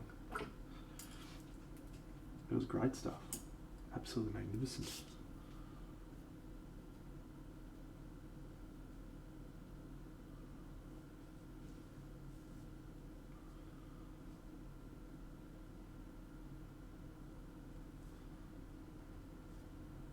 Oh, it was so good. And all the fans of the show are wearing T-shirts that have got pictures of my face on them, looking like a fucking legend. And the other guys looking like absolute peanuts. It was genius. Genius. G'day Gunnasan, or Gunnasan, however you would like it to be pronounced. Hello. Marble texture is not one I've done much of, but I saw a really great technique for marble texture the other week, which I would like to try, and it was involving an airbrush. So if you have an airbrush, this is a great technique. If you don't have an airbrush, I don't know if this technique would work. But you get yourself some cotton wool or steel wool. I think cotton wool is the preferred option. And you paint the area you want to be marble in like a white, and then you stretch the cotton wool or put the steel wool over the top of the area, and then you spray with your airbrush varying colours, and it creates those sort of wavy, marbly textures, and you can do a couple of layers of it. So I saw some versions of that. It looked really cool, so I thought to myself, I'm going to try that one day. Haven't tried it yet, so I can't tell you what it looks like. But that would be how I would attempt marble. The only other way to paint marble is to do it painstakingly, section by section, with your paintbrush, and just going like line by line, which sounds very tedious to me. Yeah, cool. Yeah, the pictures I saw of it looked mad, and it made me want to try it, but I didn't. There you go. Some experts of that technique. So you see, I don't know if anyone really cares about my experience with this fucking wet palette stuff, whatever it's called, the membrane. This paint looks like it's dried on the membrane, started to separate a bit. The other stuff, it didn't do that. So I think I'm going to give the membrane a miss, but I'm going to give the palette a big thumbs up. Is where I'm going to end up on this piece.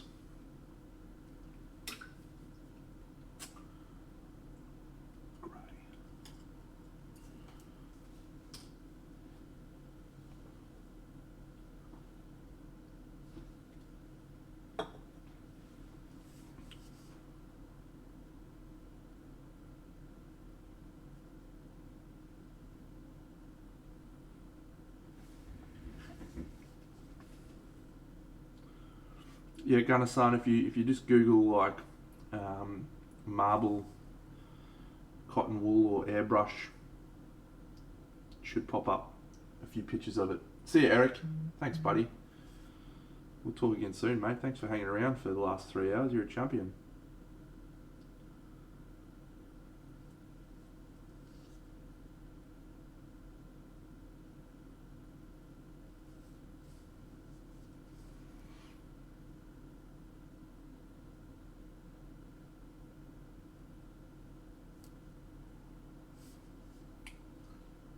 I have these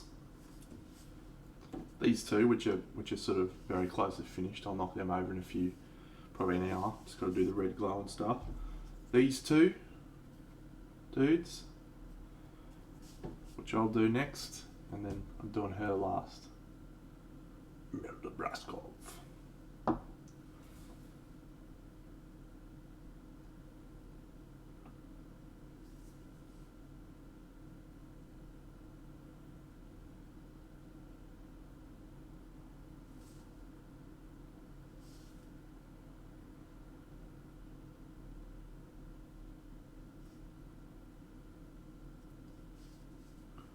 No, it's only 4 players, mate, so I'm not going to use any of them.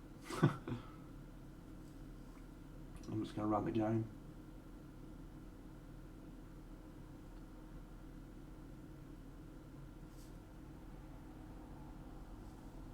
No.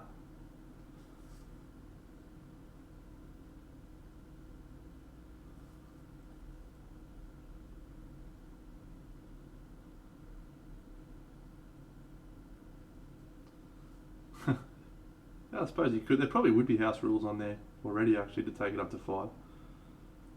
There's a fucking shit ton of house rules being used for it anyway, so we might end up doing that.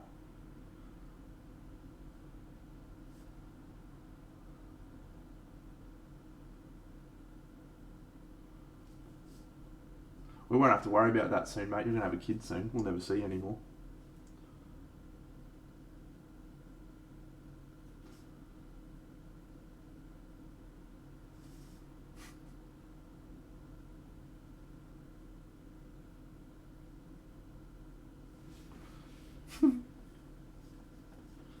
Oh, we'll see.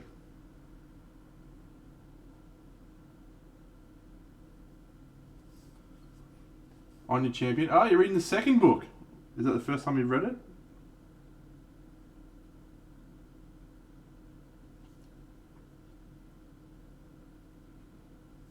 Cool. Second book's good. Third book's probably better. 4, 5, 6 are probably the best books in the series. Enjoy. I miss you already.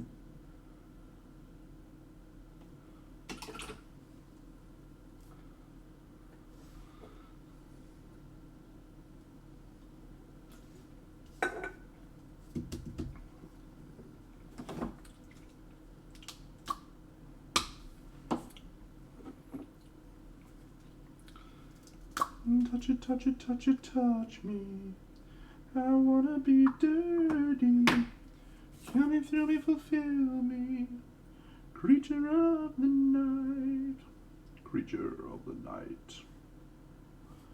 Creature of the night.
Ended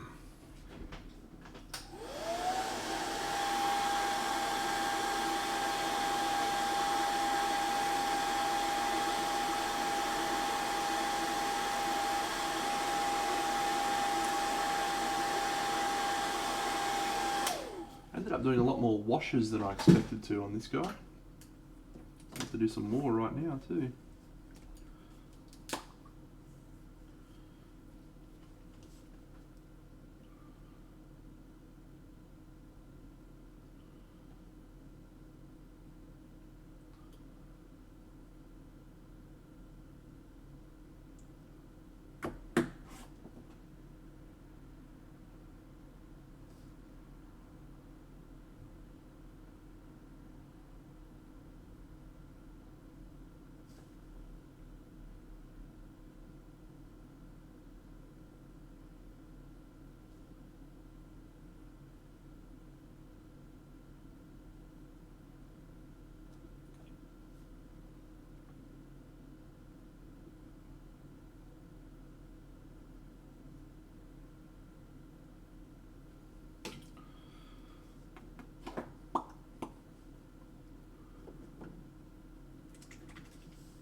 Oh, her eyes make the stars look like they're not shining. Her hair was perfectly out of dry. She's so beautiful.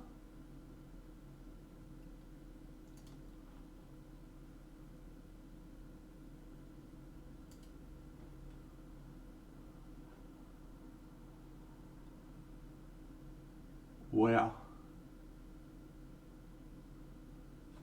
I just saw an incredible version of Lucas Pina's Seven Dwarves that I'm not allowed to show because it's private, in a private group, but wow. That is going to be the best version of that ever. Thanks, Frog Jim. Oh, the camera's frozen. You silly camera. It's been going strong though for 4 hours. First issue. Fix it in a sec.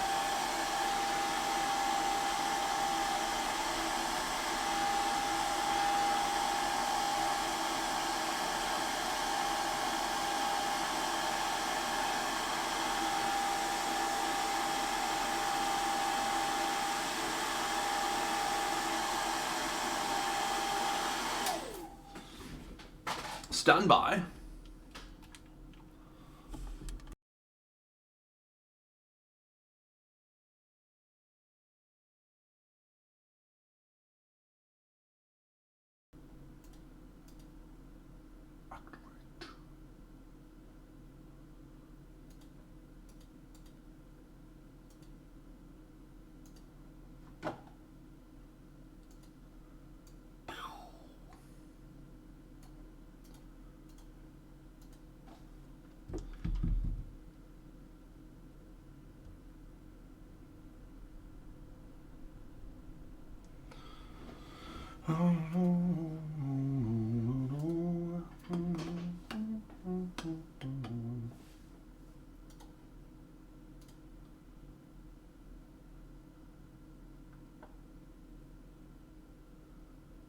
What figures do you want me to paint, Tobes?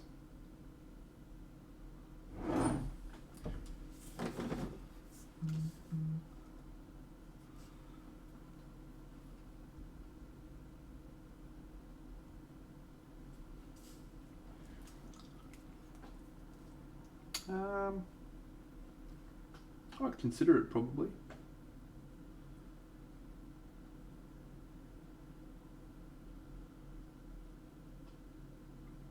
Quite good models if I remember rightly.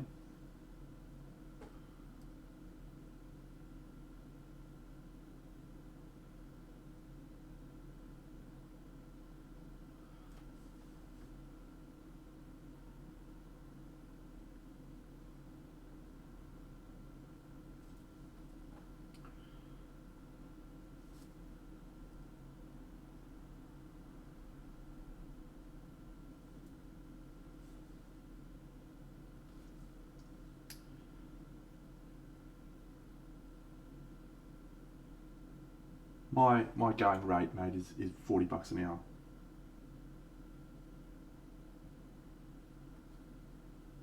So that would be roughly. I'll probably look after you on the price a bit, mate, because you're a mate. But commission work, that's just what I do. So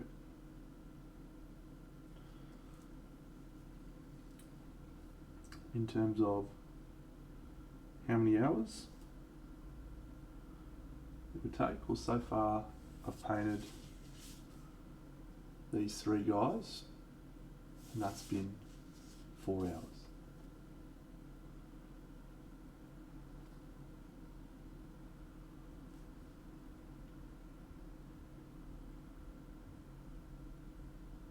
But I will say this, rarely do I get enthused about painting lots of the same fucking model.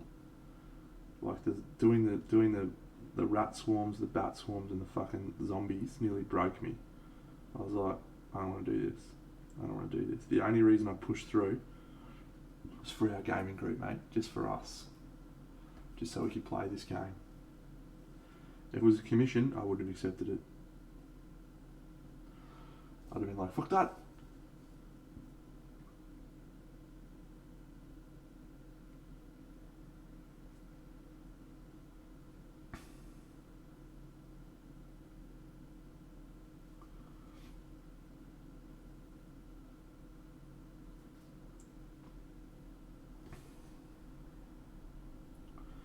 And also won't take on too many commissions that are models that I've already painted or don't want to paint any more of. But those models, yeah, I remember them as being quite cool, and I don't think I'd get many opportunities to paint something like that again. So it's certainly something we can see, we can discuss.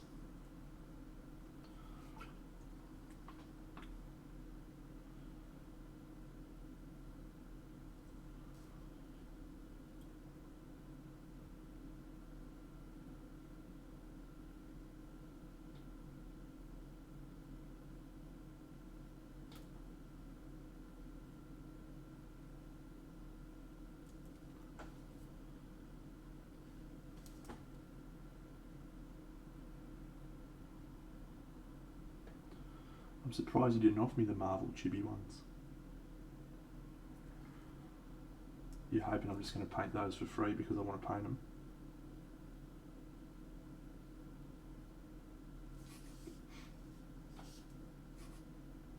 Did you get all the X-Men ones as well?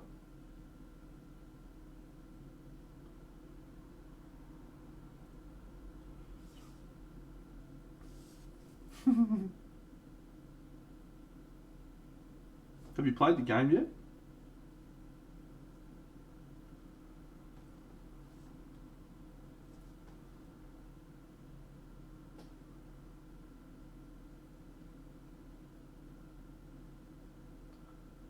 Hey, David Colwell, welcome to the stream.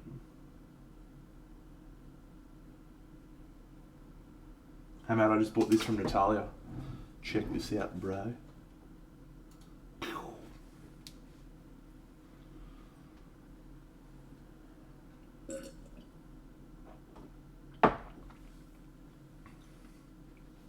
How good's that?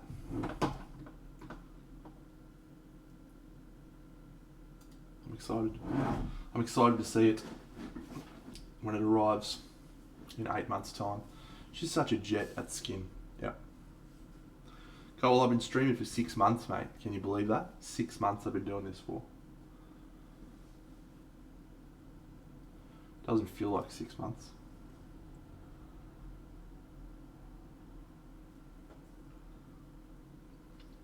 Hmm.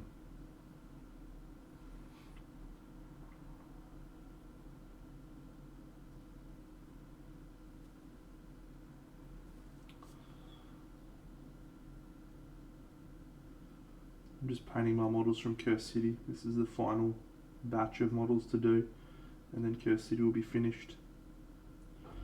Then I'm going to do something else. Yeah. Surprising, isn't it? I want to actually, I was thinking the other day, yeah, I should paint that Kingdom Death model, like the Halloween chicks, the chicks sitting on the pumpkin with a pumpkin full of dicks. And I thought, probably not a great idea on Twitch, don't know. Probably give that one a miss, champion.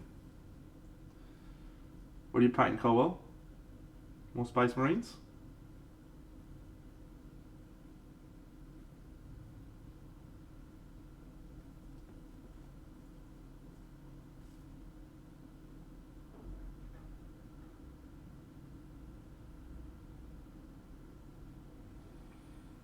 Ah, lovely. I bought her, the 75mm one.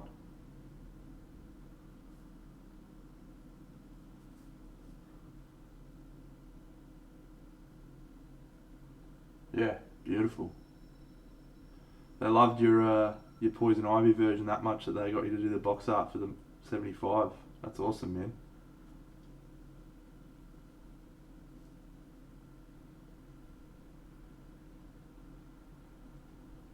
Yeah. I actually bought her the other day. I ended up buying all of the 75mm Dreams range from Ignis. Keen to paint them, so cool.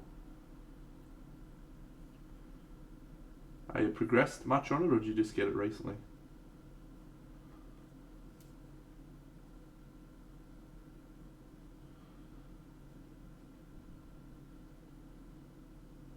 Cool.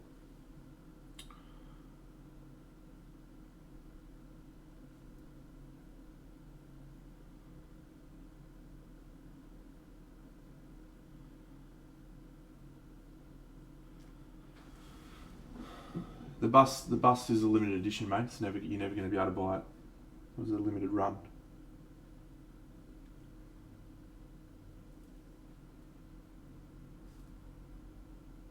If I remember rightly, she sold out in like a day.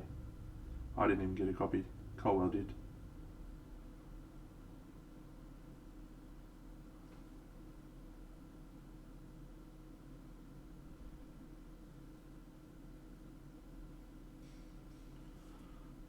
Yeah. The 75mm are limited to 300. She's not sold out yet, but I don't imagine she'll last too long.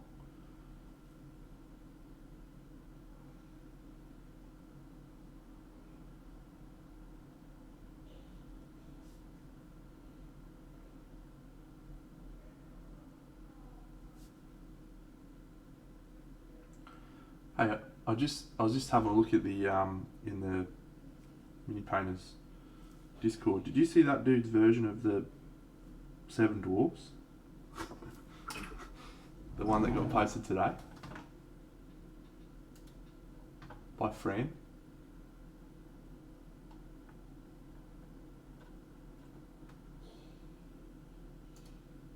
Go and have a look at it. It's fucking unbelievable. It is like my favourite version of the Seven Dwarfs. Throwing no shade at you and no shade at anyone else, but it is just fucking unreal.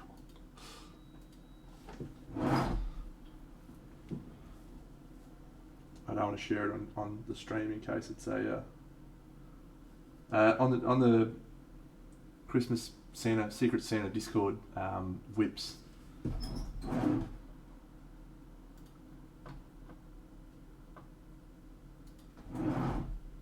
Oh, Olympus, I'd love to, but we have a rule in this little thing that we don't share anything that's posted on that in that group, just in case it's some of the guys in there do box arts. G'day, Hans Peterson, do box arts and stuff. So I don't know if there's privacy issues. So I won't share anything from there, unfortunately, unless I have permission, like I got Natalia's permission to share, even though she hasn't released that. Yeah.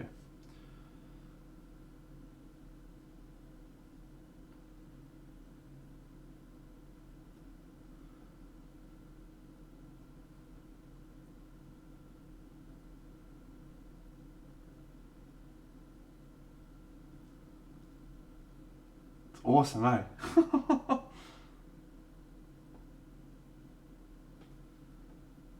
That's going to be my favourite version of that, I reckon, when it's finished, because it's just so wild, so cool.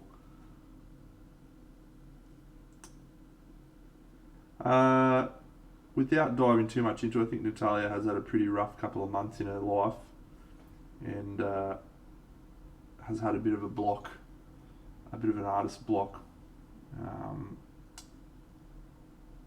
She hasn't felt like painting.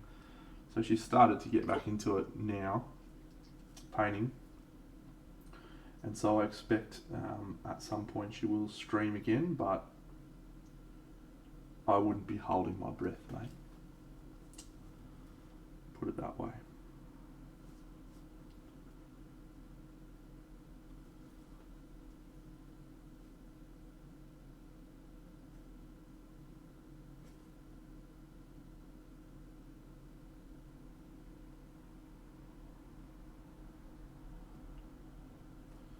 Oh yes, I'm a great pretender. Ooh.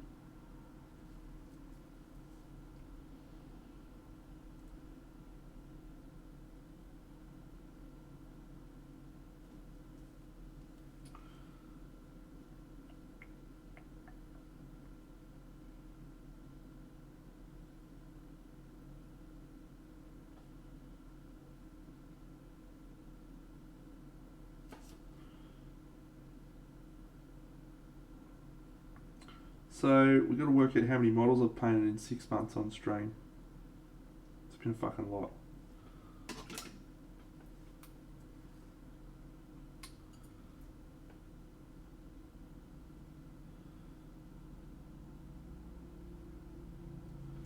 I might open up my Instagram actually. Let's have a look. Go to this.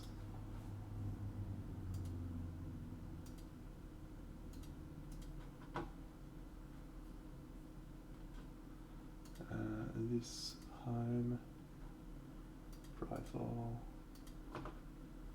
Do this. Brilliant. Brilliant, Deno. You're a fucking maestro of twitching.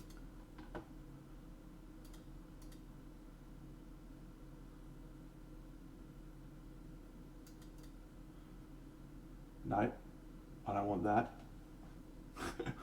I'm not allowed to show that. Come on, Deno. Stop what you're doing, mate.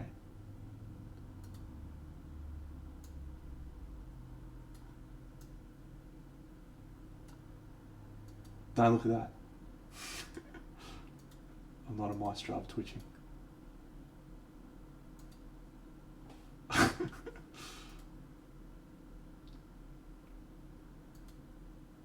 No, we don't want that. We want this one.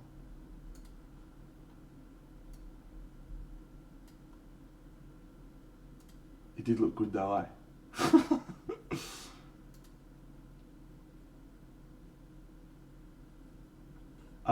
Mate, it's just a bunch of people that joined a Discord and paint, and we decided to come up with a wanky hashtag we could all use, so we could just click on that and see work from everyone in the Discord. It's just a wanky thing, which I particularly love. So I've added it to all my pictures now. Pretty much I'm the only one posting it. But there's also been some randos who've been like, yeah, I'm gonna fucking use that hashtag. They're not in the league, mate. Nobody talks about them. Good on you, Dave.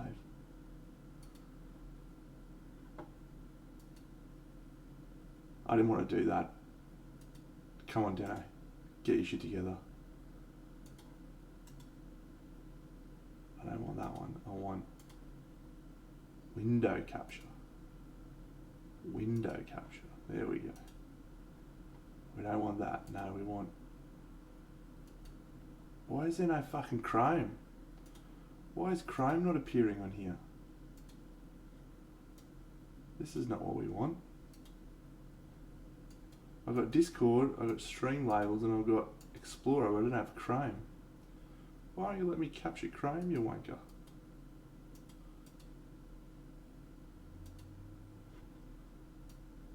Well, that's bizarre. I guess I'm not going to be counting how many models I've painted, but it's a fucking lot since I've been streaming in 6 months. Yeah, I know how to do that too, but then it just goes crazy on the fucking... Yeah, Wes, I told you would, mate. Have faith. Have faith in him, he's the man. Me and David Bros. This is what I see when I'm painting, by the way. This screen. Not 100 of it though. Here you go.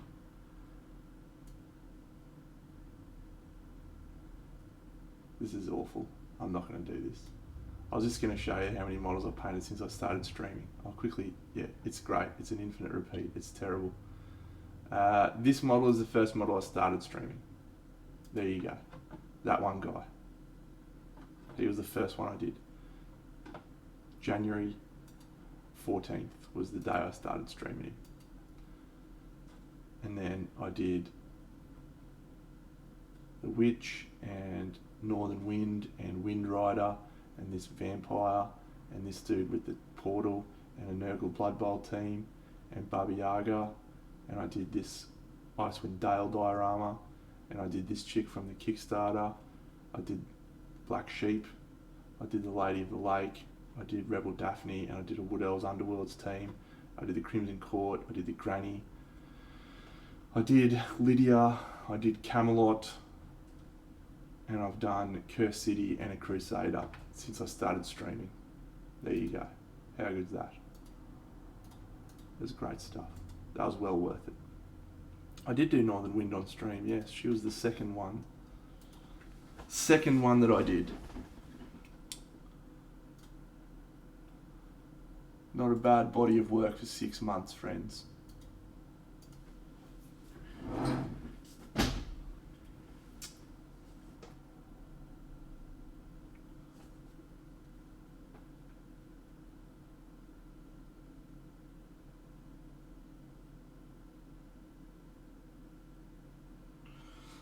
Ah, what can I say except you're welcome for the wonderful world you know. I swear it's okay, you're welcome. 'Cause now we can't do anything but float. You're welcome, and thank you. Honestly, I could go on and on. I can explain every natural phenomenon. Oh, that was Matt, we just messing around.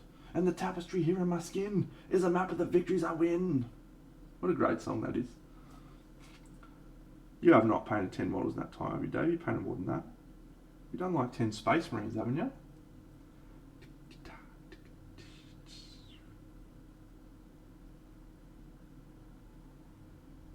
I feel like you did heaps of Space Marines. Are you going to take a picture of all your Space Marines? Because you've done one for each of the chapters, haven't you? The original chapters. Is that the go?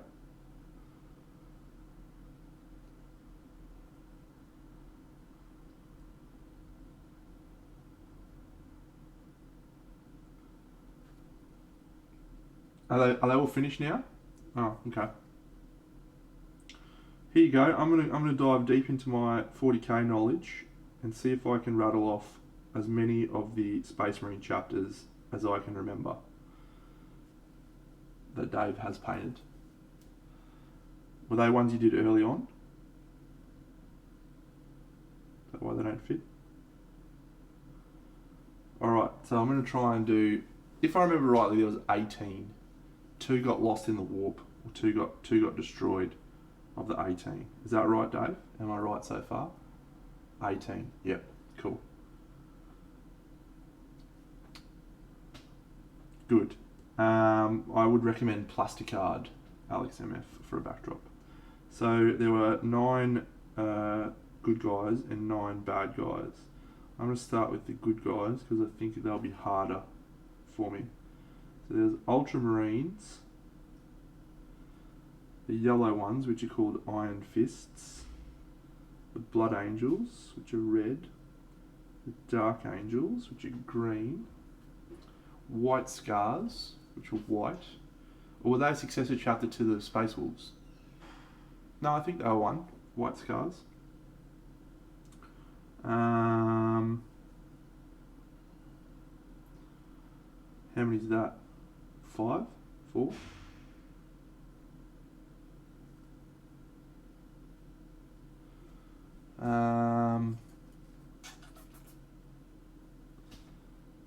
Good guys, good guys. Dark Angels, Blood Angels, Space Wolves, Ultramarines, Iron Fists.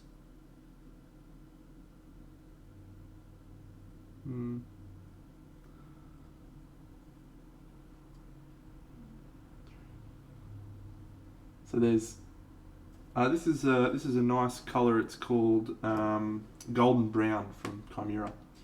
So there's 2 more then, is there? 1, 2, 3, 4, 5, 6. 2 more. Oh, is Iron Hands one? Yeah, okay, cool. I've been married a long time ago. Where did you come from? Where did you go? Where did you come from? Cotton Eye Joe. Alright. So, yeah, Iron Hands. I knew Iron Hands. Or, no, Iron Hands aren't bad guys. They're good guys. They're the Siege guys, aren't they? With Perturabo. Imperial Fists. Perturabo's a bad guy. Well, no, Iron Fists, Iron Warriors are the bad. Don't help me, Womp. I'm trying to do it myself. Alright, you have to tell me the other 2 good guys. Iron Fist is one. That's okay, mate. I'm not really angry. Iron Fist. Who's the last one? Who's the last one I can't think of? Oh, Salamanders. I should have known Salamanders. They're one of the coolest ones with the green. And their Primarch's a mad dude. Alright, very good. Raven Guard. I wouldn't have got Raven Guard. I forgot they even existed. Alright, bad guys. Khorne. They were called World Eaters. And they are white. Initially, I was a Chaos Warrior player. Chaos 40k player back in the day. So I should know these a little bit better. Then there was Emperor's Children for Slaanesh. Death Guard for the Plague Marines.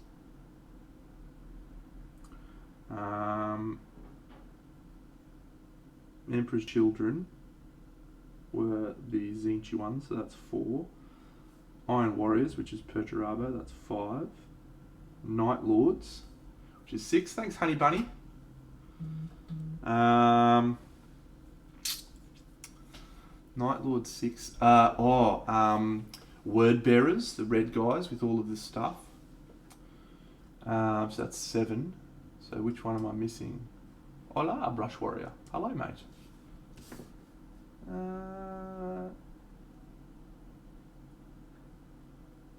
Death Guard, Iron Warriors, Night Lords, Word Bearers.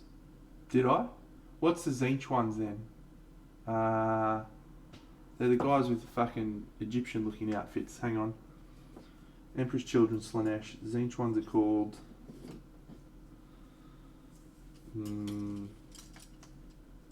I should know. Thousand Suns. There you go. Thousand Suns.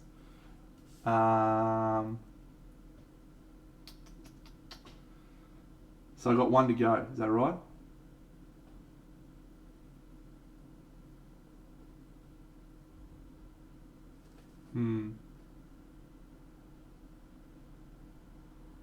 Oh, maybe it's a Baden's one. The original guys, the core guys, the core baddies. Horus's mob. Is that right? Is that who it is? What were they called?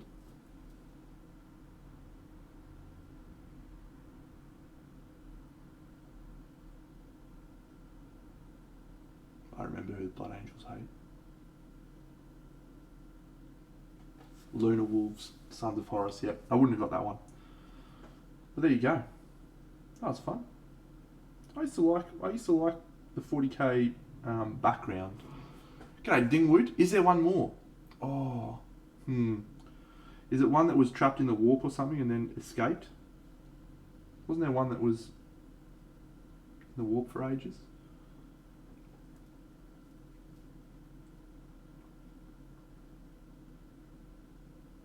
I feel like I should know them. Does the Legion of the Damned count? Have you done a Legion of the Damned? Thanks, Dingwood.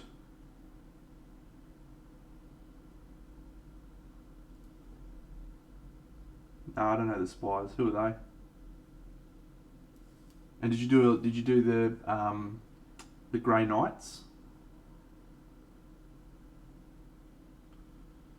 Alpha Legion. Ah, I do remember them. They're also cool. Awesome. So you've painted one of those. That's mad. You've painted one of each of those. That's so good, man. You're going to do them up on a little display for all of them? Did they release Primarchs for all of them too, like Primarch models? Because I remember Sanguinius and Rabout Gilman. Oh, Robbie. Did they do any more? Have they done all the Primarchs? That's cool. What's the Primarch of the White Scar? Yeah, I was going to say the White Scars. He was something Kaganishu Khan or something like that. Is that right? No. Yeah, they're White Scars. I remember them because I painted an army of them. They were a cool army. They were the bikers. They just had heaps of bikes. They were good. Noise Marines are Emperor's Children. Slaanesh dudes.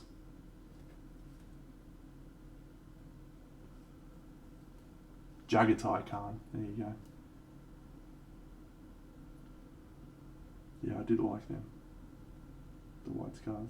I painted a few 40k armies. It was back when I worked for Games Workshop, which is early 2000s, so we're talking about 20 years ago. I painted a White Scars army, I painted a Space Wolves army, and I started painting an Eldar army as well as my Chaos army. None of them were very good, mind you, but I painted them. I'd like to paint a couple more Space Wolves models, because I do like Space Wolves. I wouldn't mind painting some White Scars, they're quite good. That'd probably be it though. Yeah, the Eldar models were sick. I painted a Wraith Lord and an Avatar. I used to like the Dire Avengers. Oh, thanks, Bunny. Well, next time you stream, mate, I'll pop in and say hello just for a few seconds as well, and then I'll leave.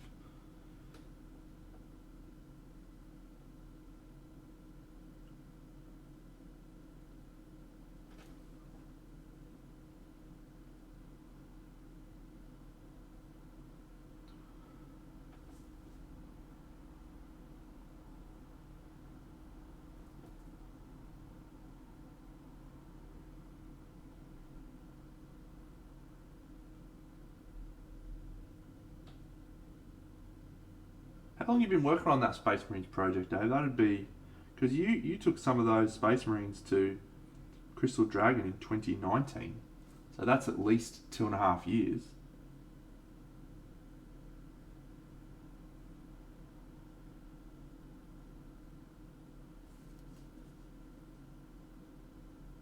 The Black Legion, that's right.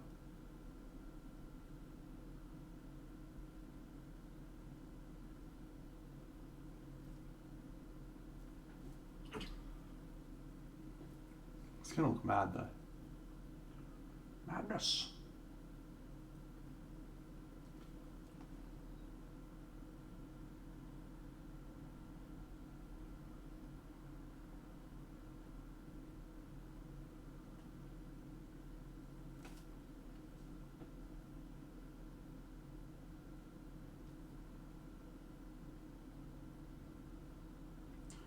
I like the 40k lore, I'm just not a big fan of the game. Oh wow.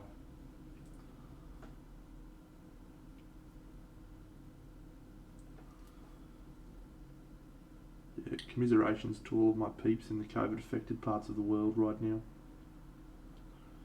Tough times out there, friends. Let's all paint some models and enjoy it.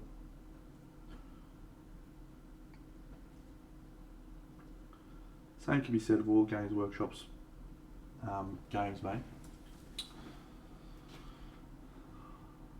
I was gonna do the Marvel United little chibi dudes, mate. I reckon that'd be cool.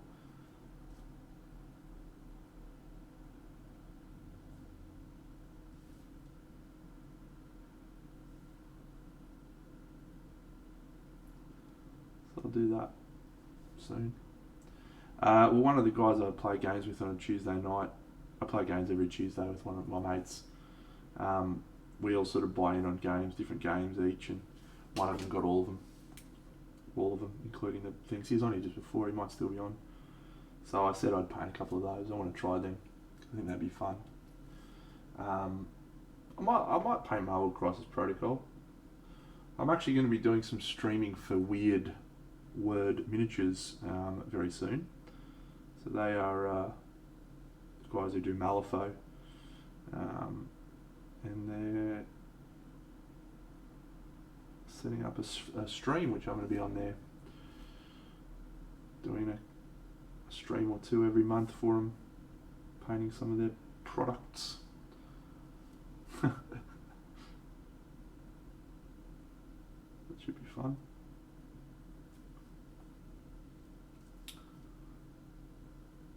Do it. Come on.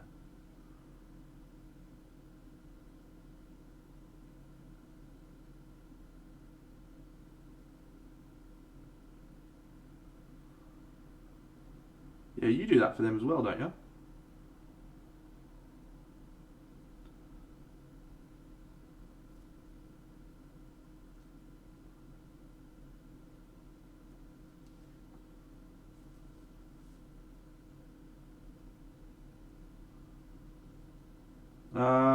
Yes, Gregory. So as soon as the missing part for my Woman Tribune model arrives, I'm going to paint that because I need to enter that at Queensland Model Hobby Expo. So that'll be the next bust I paint. But yeah, I've got to do some more busts. I haven't done one in a while.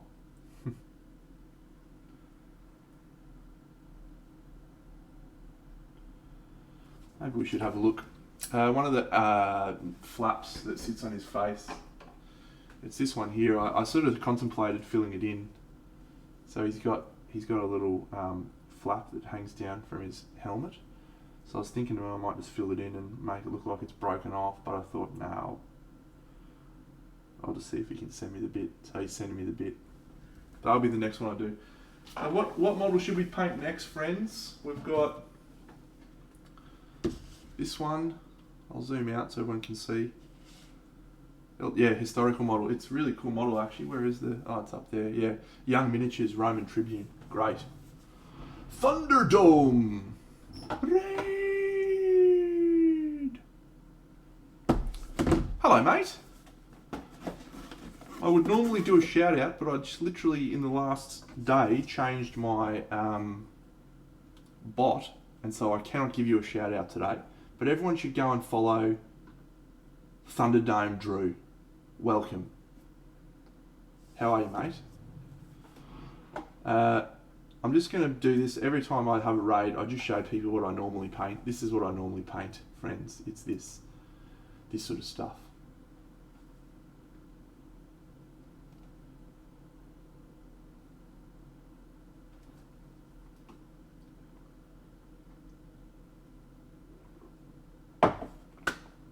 Thanks, mate.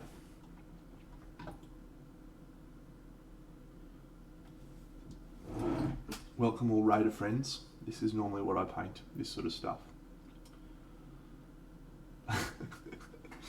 I will kill you. Yes, I normally do dioramas, display models, bigger figures. I don't always paint. Awesome, man. SMC is the best. I wish I could go back. I don't always paint Games Workshop stuff, but I like to. So I'm painting Curse City at the moment. So I'm actually on the last few Curse City models now. So this is an ogre I did this morning. I'm working on this wood elf friend, and I've got the rest of them up there. So I paint the backs when I'm painting gaming models, Topes. This is models you'll be using to play with, mate. So you need to calm yourself, or you might get kicked out of the group.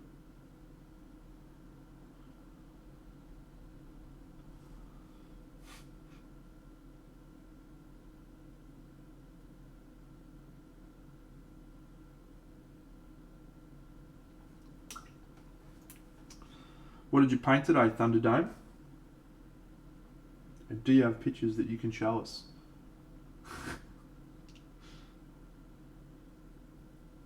Clarky told me he was coming over this week. Have a paint. Cool, mate. Look forward to seeing you, pal. Still haven't seen him.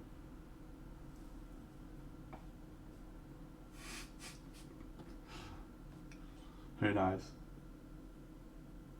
He just couldn't find the time in his busy netball schedule to come hang out with his little mate, Deno. What a wanker.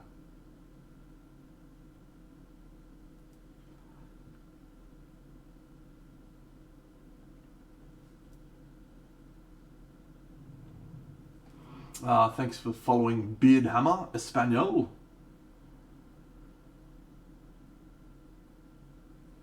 I assume that's what the ESP stands for. Hey Benny, yeah, we've done ogre, and we've done wizard, and we're doing wood elf. Hour and a half to go. We're going to try and finish off those three, and maybe start these guys. But I think these are. I've saved my three favourite models till the end. These two chumpies, and Esmeralda.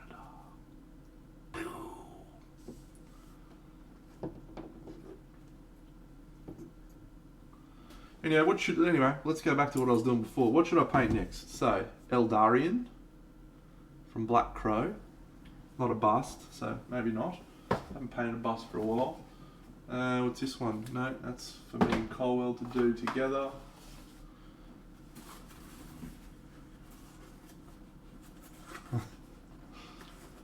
Yes, mate, it's definitely the acrylics. This bust from Carol Rudick, the vampire bust. That could be cool. Sort of feel like painting a chick, maybe. We could paint this chick. David did this. David did this one. Gonia from Alternity. Yeah, I will be doing the Nico stuff soon, when it arrives. Not today, Wes, but soon. Because I'll be finished Curse City tomorrow. Yeah, I will be doing the Nico Galaxy one next month, when I'm allowed to. What's that one? Oh yeah, that's the wolf dude. What's this one? No.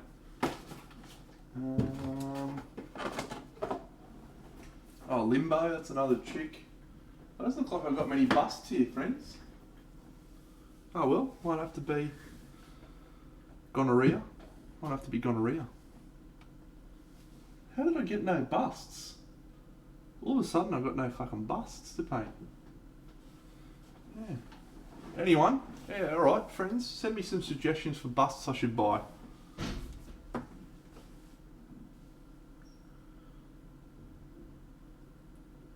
We'll have a look at them on stream and decide which ones I should buy. Here's Thunderdome's. Hey Tui! Thunderdome's model. Oh, awesome, man. That looks fucking mad. Let's bring that up on stream and have a look, shall we?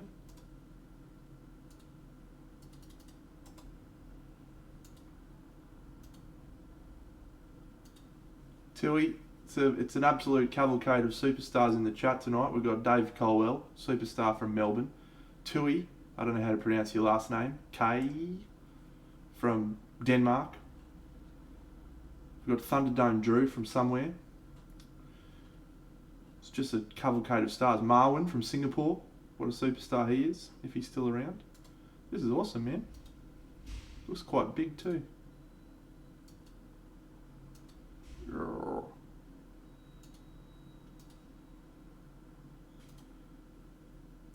That's cool.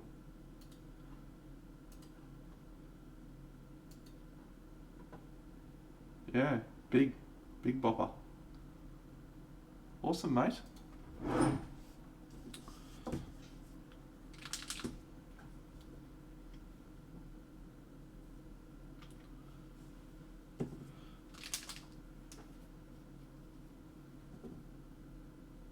Yeah, let's go look at Stonebeard. Let's go look at Jim.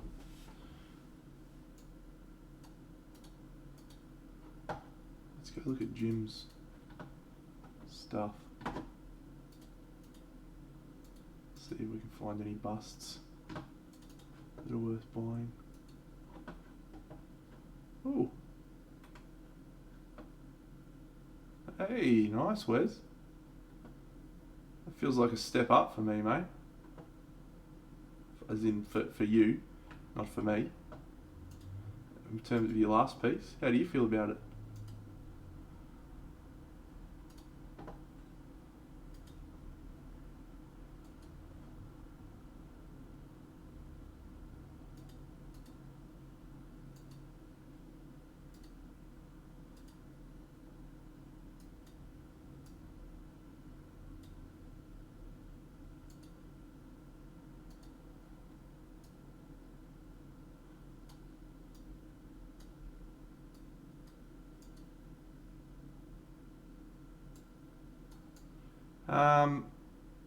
Yeah, like when I look at that, mate, I feel like that's your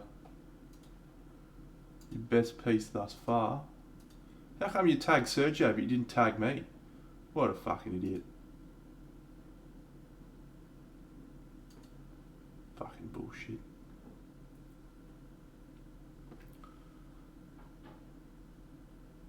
Just because Sergio is like one of the greatest painters in the world, could have tagged me. Anyway, we're going to go to Stonebeard. That is a good one of his. Because this guy's in Australia. Let's see if we can find a bust. Let's go.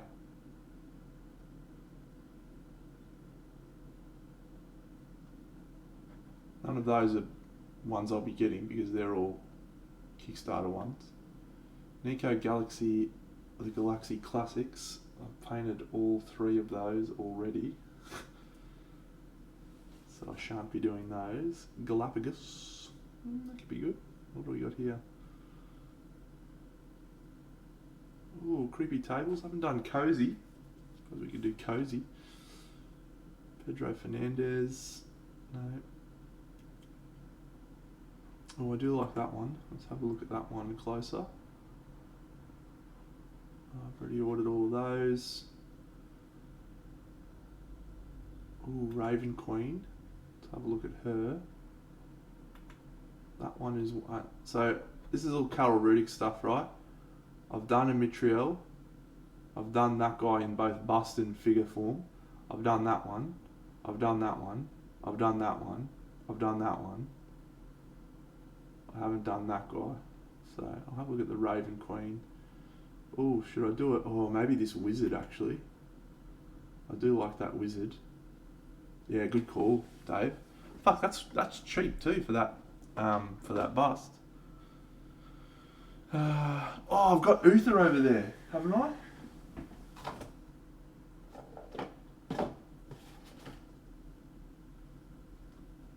I'm sure I do.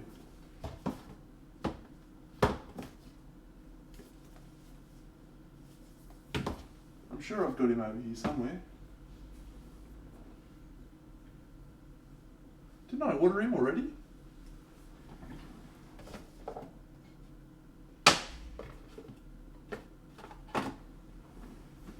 I swear blind that I do have that guy sitting somewhere in my tray.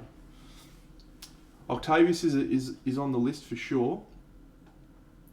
I've already done that Urhak, I've already done Cormac, I've already done the Wraith, I've got Snicked over there, I've got Eldarion over there. Sigrun, hey, let's have a look at her, she could be good. Yeah, I do have Uther at somewhere over there. I don't know where.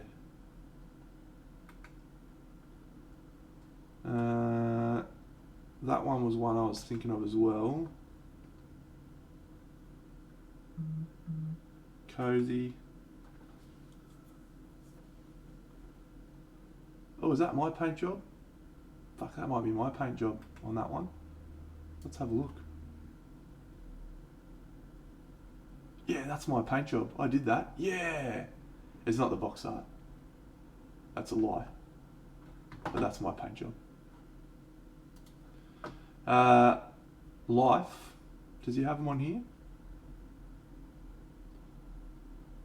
I already did her. I did that one. I did that one.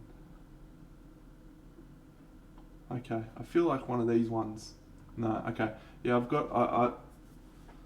I'd like to do a fantasy one. Yeah, I love Ally. I'd probably paint the second of her. I'd paint a second of her, actually. I like this figure. A lot of potential for non-metallic metal on her, which would be nice. Box art's really cool. It's also 1 to 10, which I like the scale. Bit more room to do stuff. It's also an older model, so I haven't seen a lot of people do that one recently. This one from Karl Rudik. Love Karl Rudik sculpts, fucking hell. This is a tricky model to paint though. Really tricky model to paint. Also, Land's box art is just obscene. I saw that. Did I ever tell you that, Dave? I saw that in the hand. I held that in my hand when I was at SMC 2 years ago. I was hanging out at Karl Rudik's stand and I was having a chat to him and he's like, "Here, have a look at this." Picked it up and fucking gave it to me. And I was like, my hands were shaking as I was holding it. I was like, "Don't fucking give it to me, mate. Don't give it to me. Fucking hell." So I'm sitting there holding it, trying not to drop the fucking thing. It's unbelievable.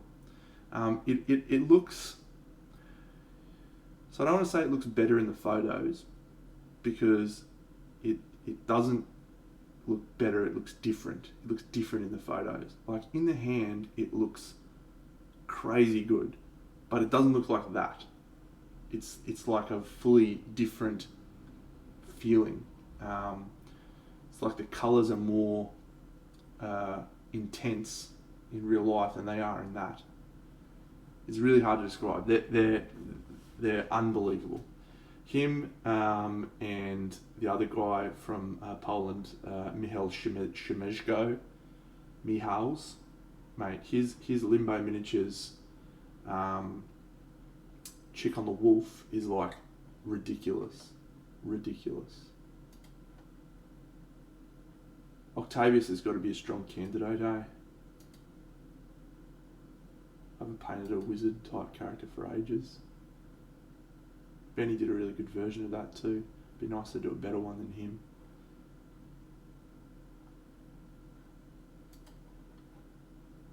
Sigrun. I like Pedro Fernandez sculpts, but for some reason all of his faces feel very similar. Like that face feels very similar to every other female face he's done. I think I'll give her a miss for the moment. This is a nice futuristic sculpt.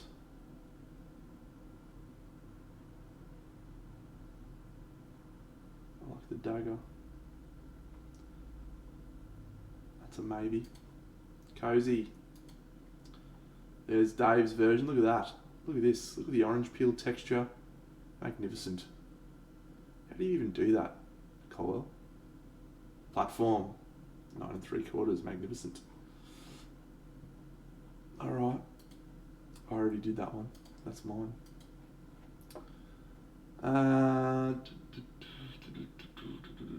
There's another Colwell version.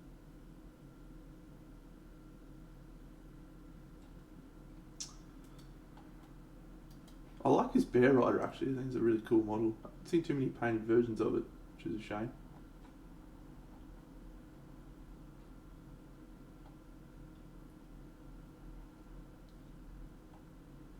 Where the fuck is my Uther? I need to find that now. If I've thrown that fucking guy out, I'm going to be very upset at myself. Surely I haven't thrown him out. Surely I've just moved him somewhere.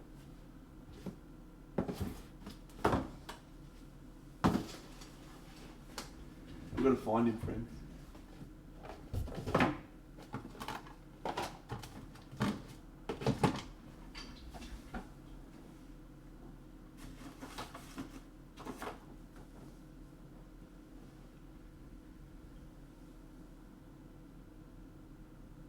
Imagine if I chucked it out.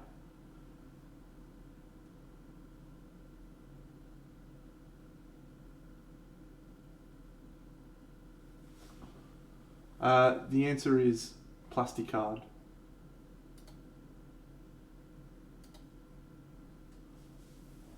Where the fuck else would I have put in the fucking thing? I was super jazzed about painting that guy too.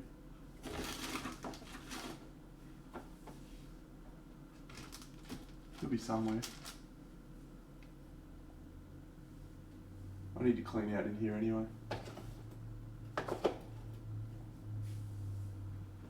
Need to pull it apart. No, Stonebeard does not sell Pro Acryl. I know. I definitely got him.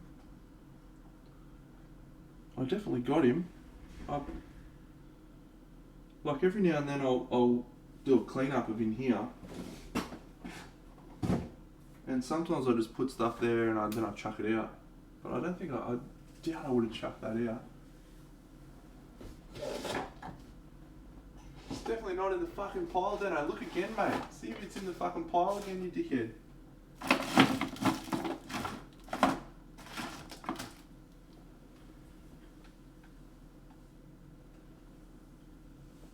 I'm gonna have to turn this place upside down later on.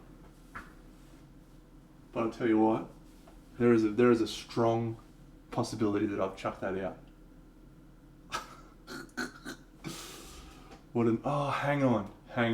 Hang on a second. It might be up here.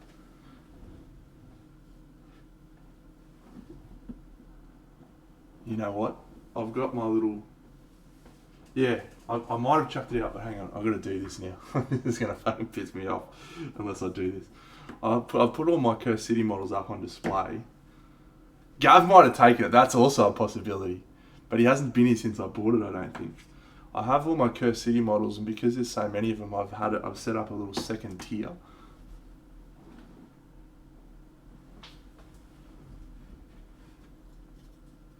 Oh, it's fucking there. I was so nervous. I was like, I've chucked the fucking thing out. What a dickhead. Oh, wow. That would have been so bad. I've set up a little photo thing up here so I can have two tiers because on my black cloth. So I'll put two boxes. Man, could you imagine? What an absolute peanut. Here it is. It's been there the whole time. Uther. There he is. I feel like we have to paint that guy now. I feel like that is a sign that he's the next model I paint. I'll definitely buy some busts anyway, mate. I've got to have some busts in my cabinet so I can feel like painting busts if I feel like painting busts. Wow, that is all time. Can't believe that. I'm going to take a quick toilet break, friends, and then I'll return. Stand by.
Oh, look, Camelot's up there again. Fuck off, Camelot. We've seen you enough today. Let's get back to painting some wood elves. Yeah, I also have enjoyed your videos, Dave. It is very nice to hear your perspective, the way that you approach things, and how vastly different it is to the way I approach things.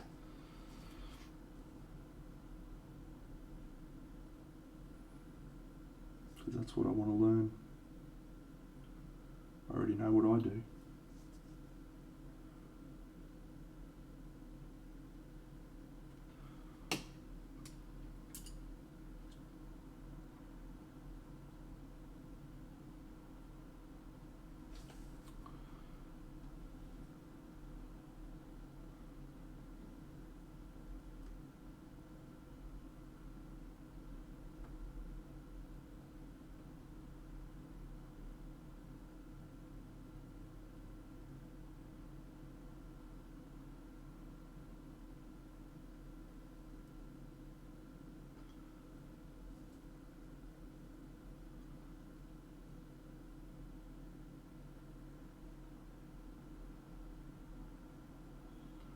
Hey, don't forget, I bought a diorama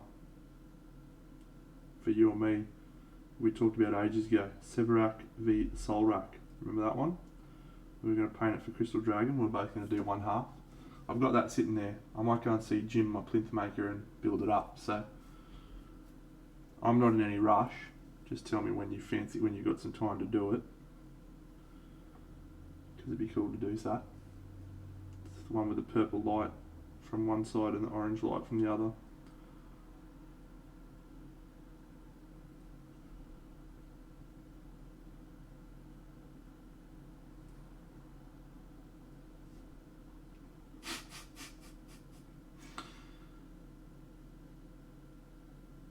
Nico very well might be teasing some fantasy stuff, mate.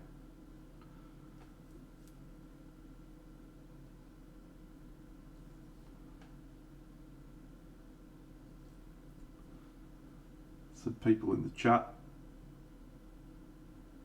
might have more than teasers.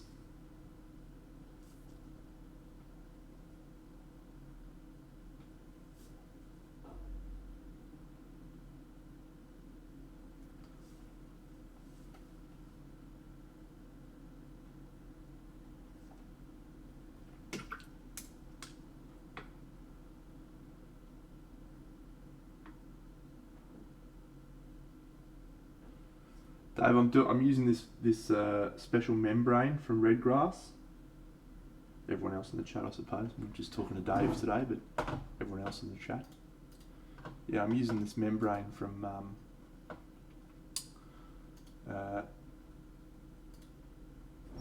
Redgrass. It's the special one.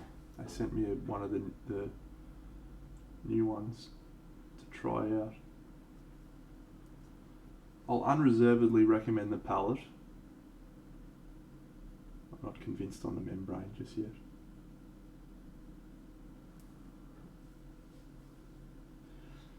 I like the palette. The palette's really cool. It does a lot of things, like having a neutral coloured sponge is really great. The way that that sponge actually interacts, even with just my normal baking paper that I've used, is really, really good. Like a significant step up. So I unreservedly recommend the wet palette, without a doubt. Their palette paper I would happily use.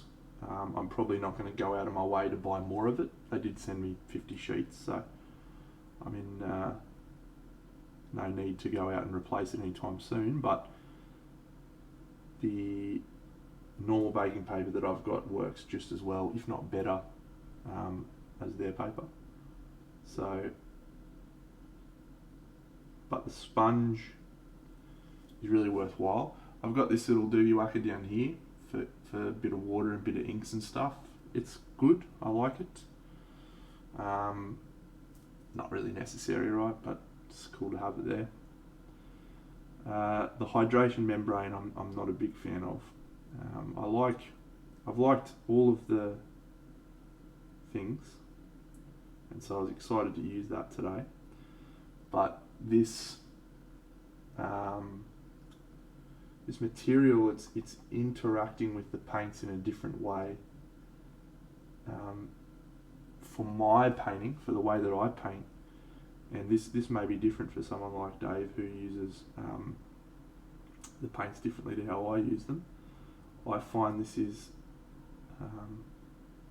changing the way the paint interacts more than I would like. Or perhaps it's better to say it's changing the way the paint is coming off my brush in a way that I've not experienced before. It's not the sponge, it's the paper. The paper itself that goes on top of the sponge. Sponge is the same, I believe.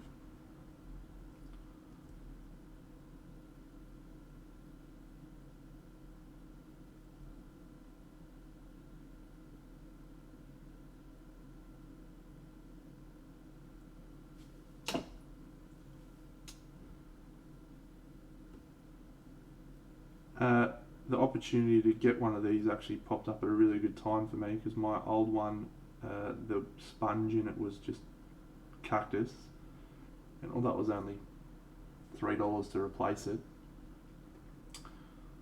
I was just like, oh, maybe I should try a proper sponge. So it came at a good time.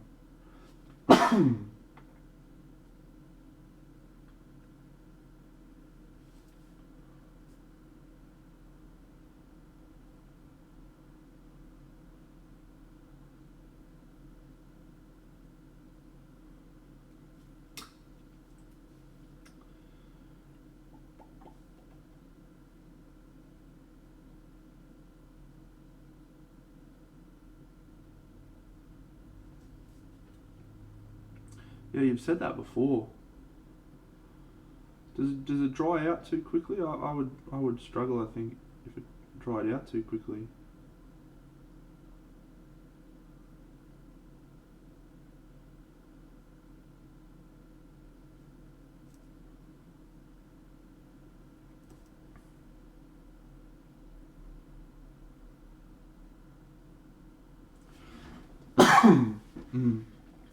Okay. T minus 1 hour. T minus 1 hour until the next episode of Loki Friends, which means T minus 1 hour until the stream finishes.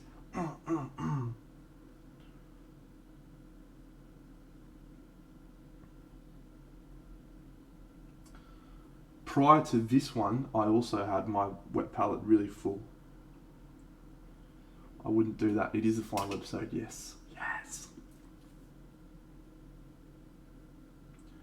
See, the way that this Chimera paint has come out of the palette is really weird.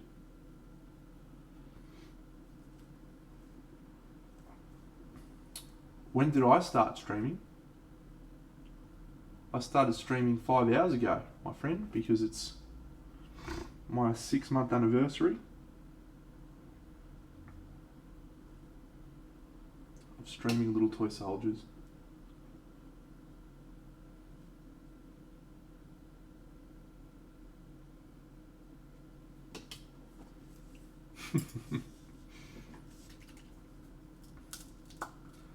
We'll see. We'll see what happens. I can't wait.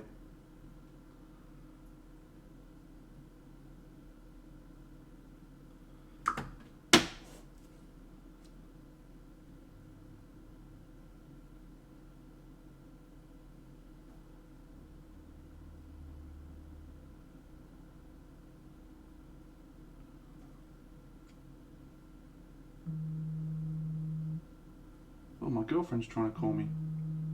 Might just mute my microphone for a second, friends, in case this is an emergency.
All right, I'm back, friends. Sorry about that. It wasn't an emergency, but it was a Hugo story, so I felt like I had to listen to that. The birthday boy. He met a little dog at the dog park, a little chihuahua, tiny little baby. And he was a good boy, but he's also a pest.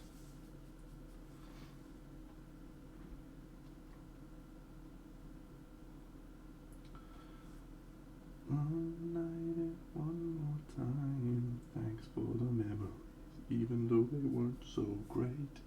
On your Wes? Yeah, I'm in 1 hour's time. The stream will be disappearing as Big Dano trundles over to the TV to watch the last episode of Lakey, and I can't wait. Cannot wait. It's going to be so good. Thanks, mate. Yeah, it's been a good time. Both twitching in today. Yeah, last episode at 5 p.m. today. It's gonna be amazing.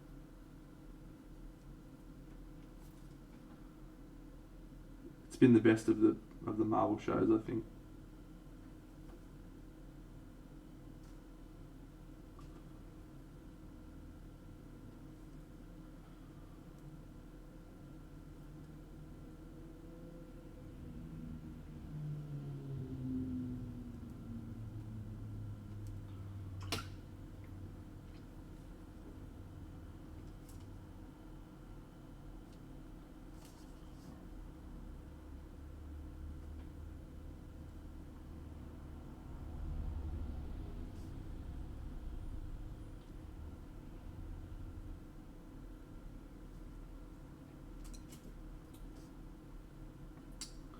I'll tell you what, Colt was probably a better person to ask that. I've used a couple.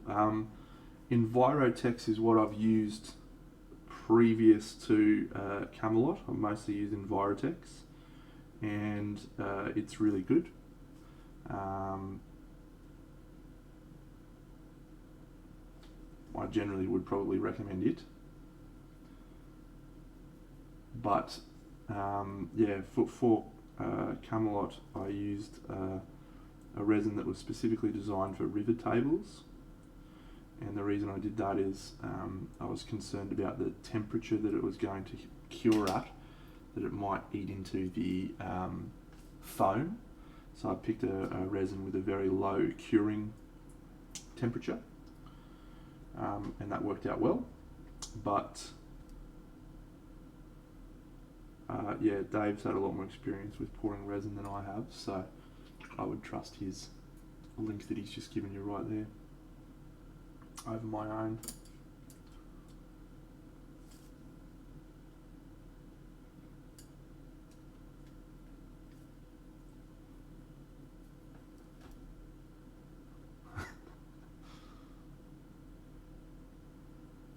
Don't know.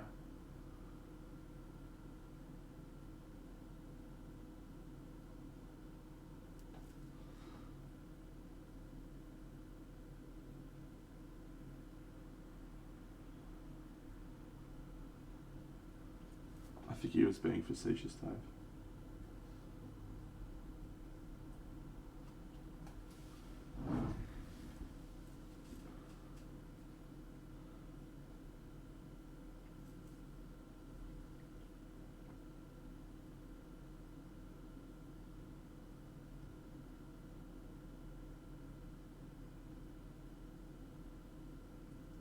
G'day, Jan. How are you, mate?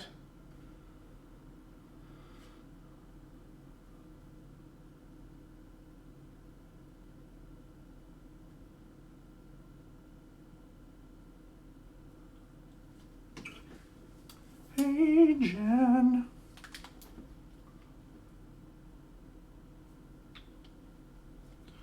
Alright, I think we're going to do the red glow, I think. We're going to put these guys away. We're not going to do them today. They will be something for me to... Oh, Wes! What a guy. Thanks, mate. You didn't need to do that, pal. Appreciate you just being here, mate. There's a mic drop for you.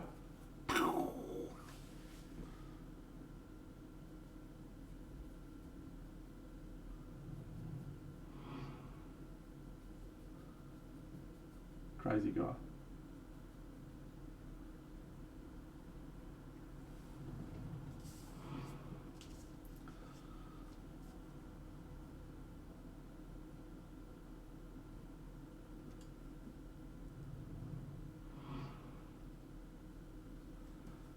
Thanks, Wes.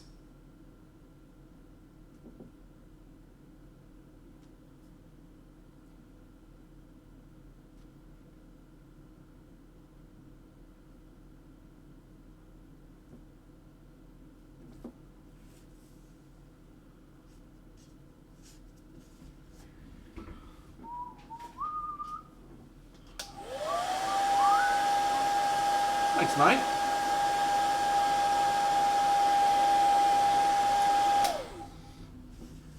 Yeah, it's been good fun painting the Curse City models. I have enjoyed it, especially after a project like Camelot. Well, actually, if I can be fairly honest, doing another project that involved painting a fuck ton of models after Camelot wasn't really what I wanted to do, but it's nice when you're just painting models to a gaming standard and not worrying too much about doing things to display standards.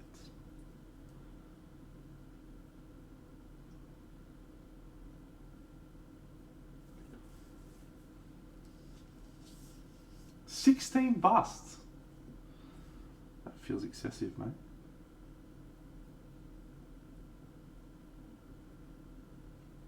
And I was thinking the other day,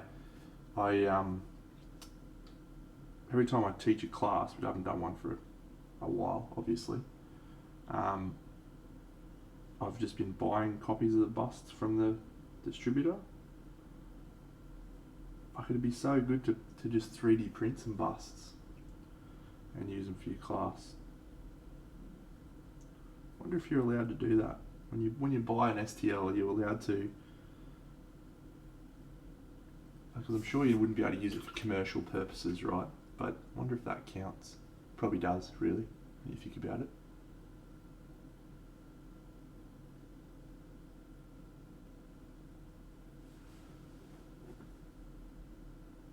I'd love to come to Melbourne, mate, do another class.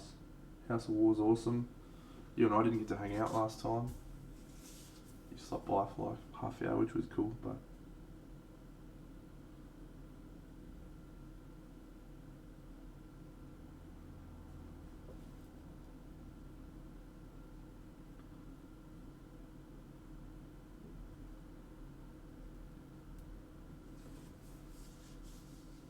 I don't know, I always feel like a stooge when I do a class. Yeah, hey guys. I'm going to show you how to paint stuff really quickly. And that's about all I can do. Okay, bye. Useless wizard. Does a raid, does a run, disappears, then comes back to hang out. What a bloke. On your mate.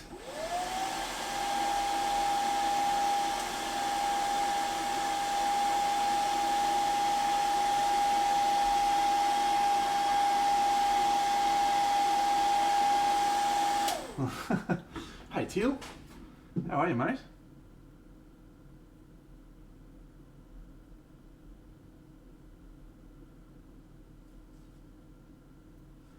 Yeah, painting stuff quickly is cool, but have you seen Dave's work?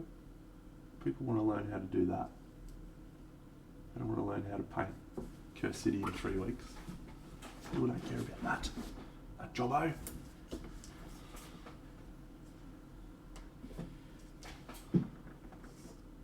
Thanks, buddy.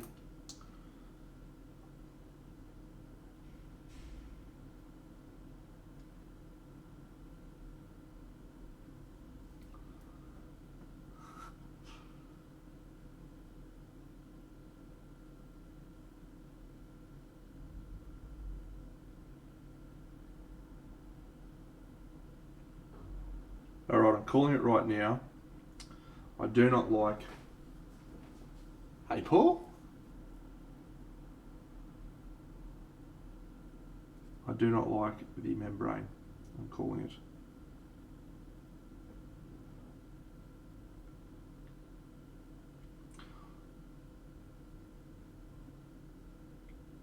without tootling my own horn too much, I am a reasonable teacher.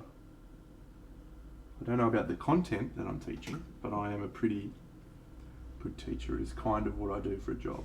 Coach people to be better. So.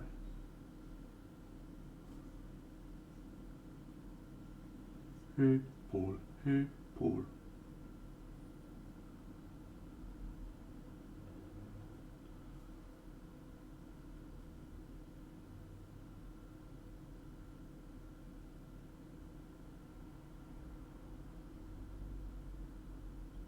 This chick looks like Legolas. Legolas. Hey, Paul. Hey, Paul.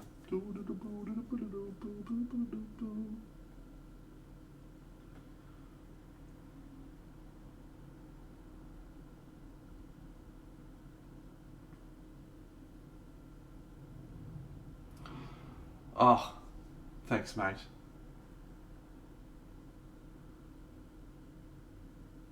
I am reasonably quick. Yes, that is a true fact.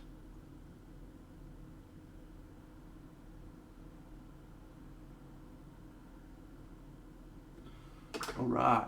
Oh yeah. Kirill, Masklins, Lan, just on another level, man. Every time they do something, I'm just like, what the fuck is wrong with you guys? I tried to buy. You see that water nymph that Lan posted? I've sent him a message and asked how much it was, and it was just like just a touch out of my price range. And so I offered him a little bit less, because I was like, hey man, I don't want to lowball you here. This is literally all I can afford, but I understand you'd sell it to someone else. That's cool, but just... And he hasn't. He basically said, "Oh, thanks. This is a good offer. I'll see how it goes." So I'm guessing he sold it. But the water nymph, I just wanted to have a land piece in my collection.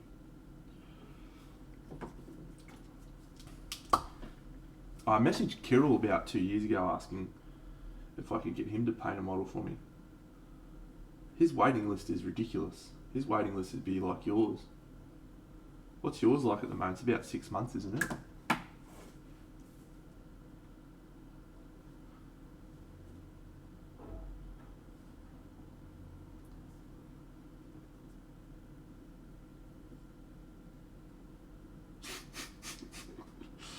Yeah. All right then. Well, that's what Kirill's is like.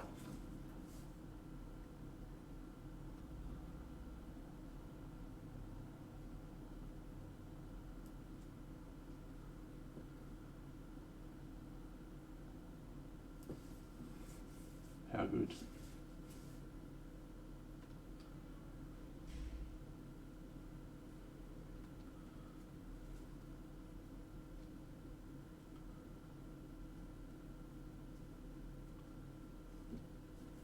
Alright, it's time to do some red glow.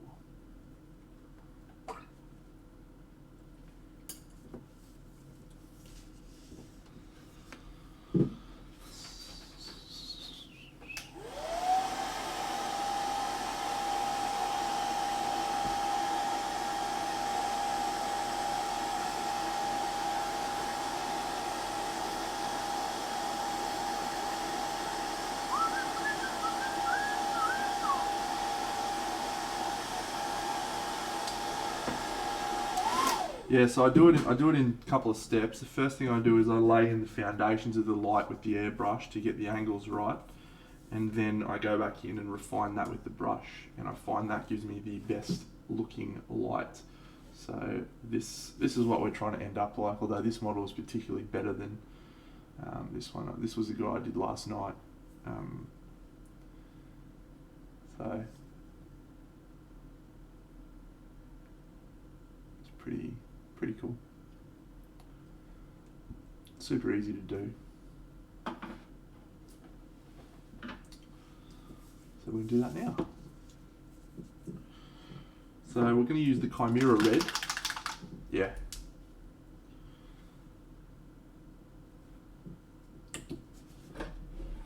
Water it down a fair bit.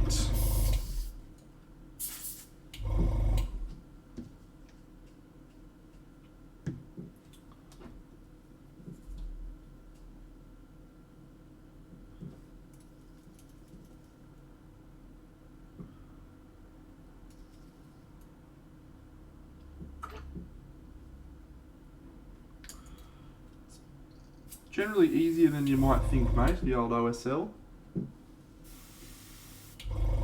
Alright, and then we'll start with this guy. So I haven't really painted elements of this side, like underneath of this, or because I know I'm just going to do it in red. So I'm going to do that now.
Well, I guess it would be nice if I could have a red glow.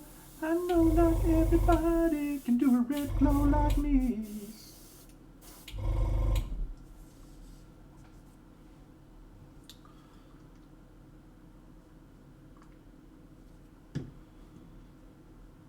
It usually looks better after you go back in with the brush and just like cut out a few of the sections. You just need to re-add some shadows and make some light points. G'day, Grudgy! Grudgy's a legend from South Australia. How's the Crimson Court models going, mate?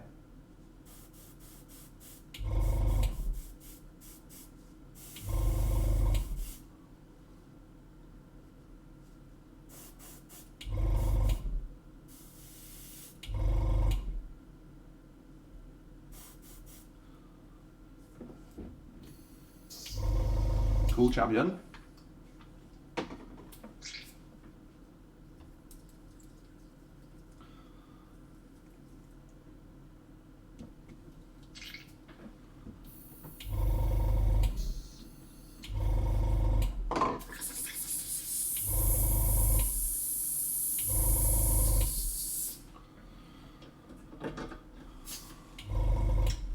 Alright, so the next step that we do is we get some white.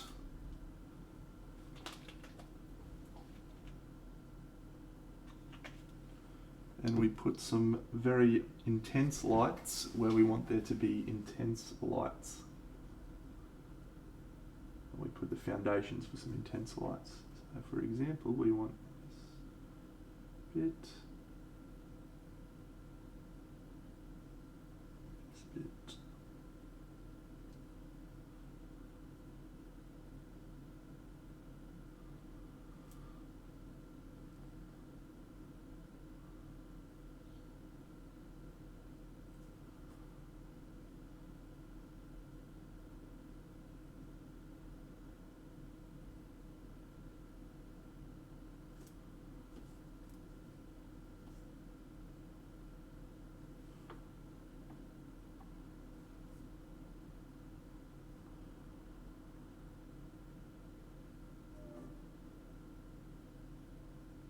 And so the places I put this this light on, friends who are just joining, is usually on materials that will reflect a lot of light.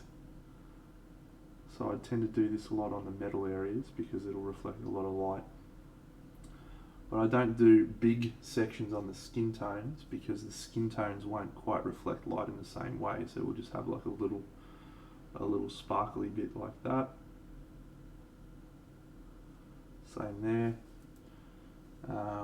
And then obviously the closer it is to the light source, the more intense the light will be. So we'll have a fair bit of light down here on this jobbo. And these little friendos.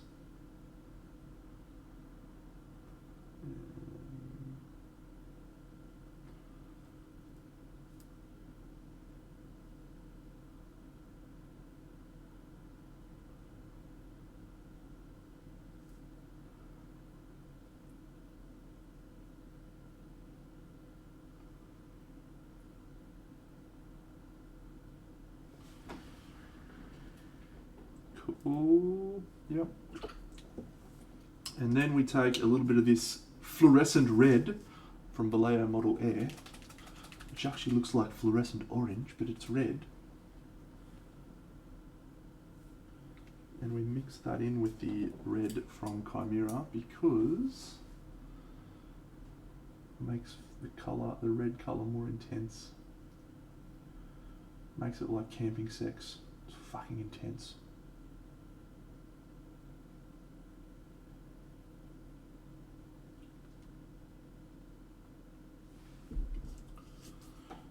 And then we do a couple of thin glazes over the white. Probably need a little bit more.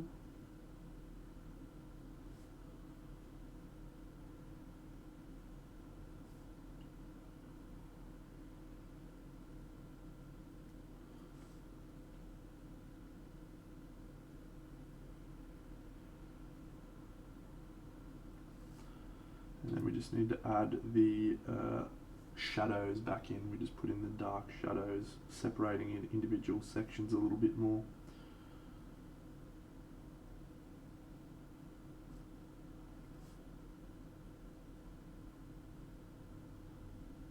And that'll be that.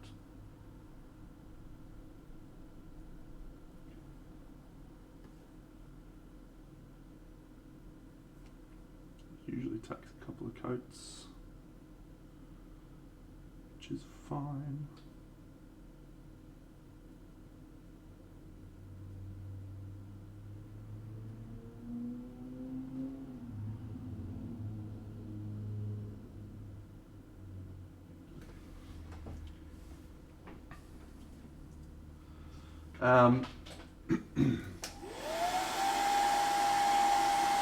I find it works best, like it looks most convincing after you've done the last, like separated the lines. So put some dark lining in. So I'll show you on like this little area down here in a second. But when you need to add this second layer because the light doesn't look like it's strong enough just with the airbrush, and you have this very consistent spread with the airbrush. So by adding something that's a little bit more intense, you don't have as consistent a spread and it looks more correct. But you definitely need to go in with the dark lines because the airbrush will also cover over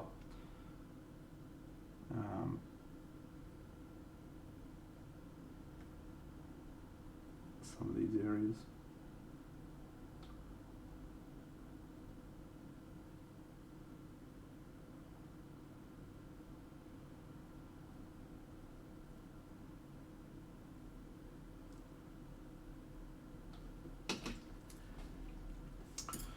And then the black lining. So for example, on this little knee pad, it looks pretty cool. And then sometimes I'll also go back in and just do some touch-ups of the other colours. So, like with this knee pad, just putting this shadow back in, this line of a shadow here.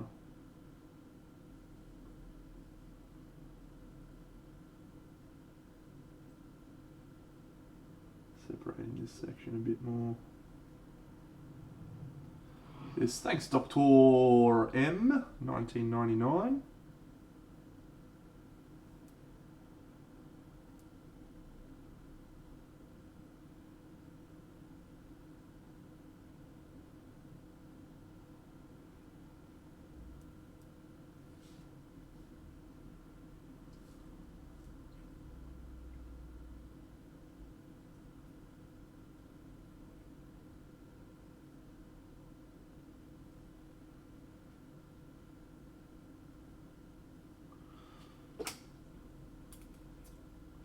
So yeah, pretty straightforward. You can, sometimes you catch, like there shouldn't be much red up here. So I find just by bringing in some of the highlights back.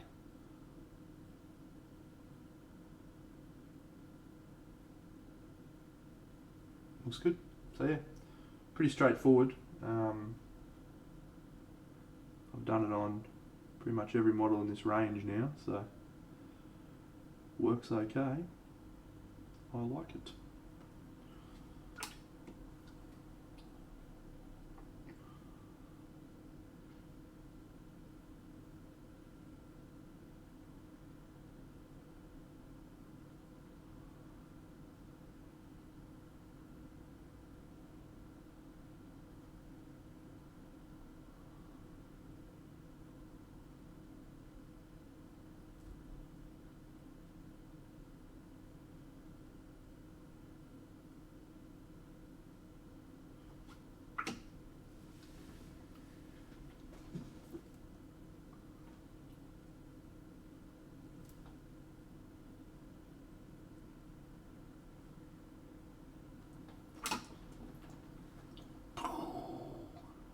Raw Bulldog Corpse Eater.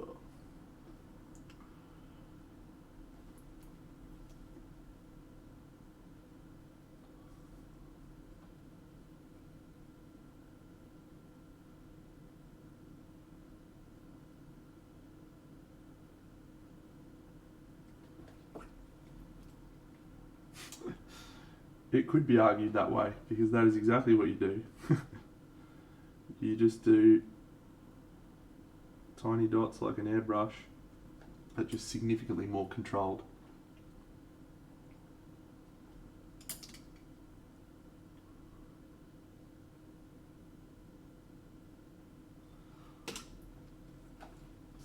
Time to put some snow on you. Alright.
Well, as we approach the end of the stream, friends, got a half an hour to go.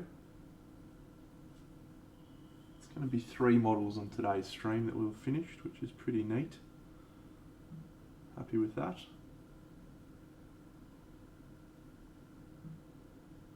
I'd like to take this opportunity to thank all of you for being wonderful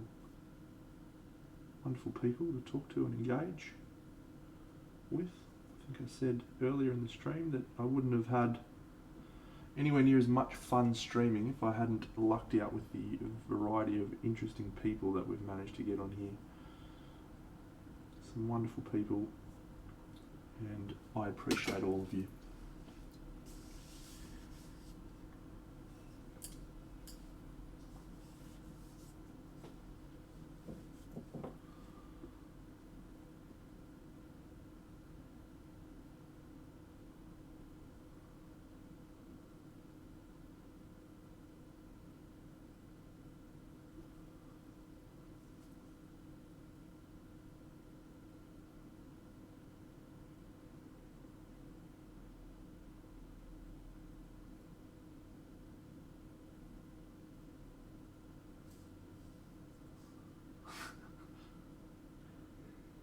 Wonderful, interesting, kind, funny, annoying people.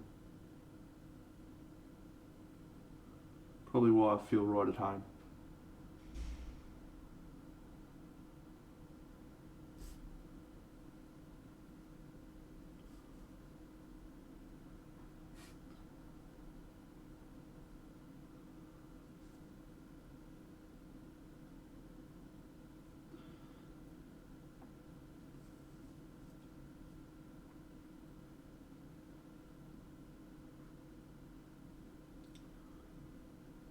I am indeed willing to share as many pieces of advice and information as I can.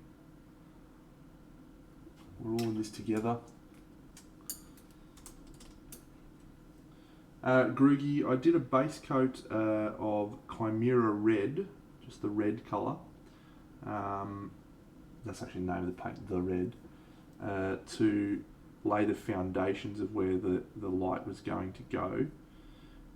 But it doesn't quite work perfectly as OSL. It usually looks pretty good. See you, buddy. You're a champion. I miss you. Let's hang out soon when we can.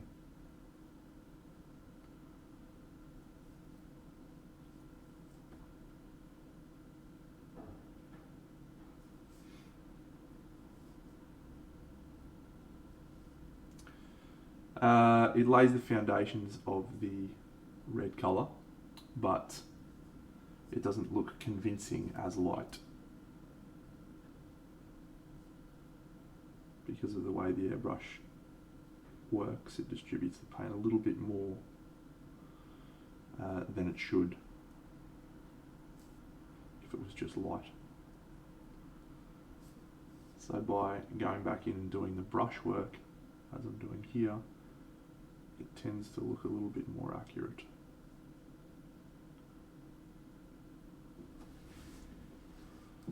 Like so.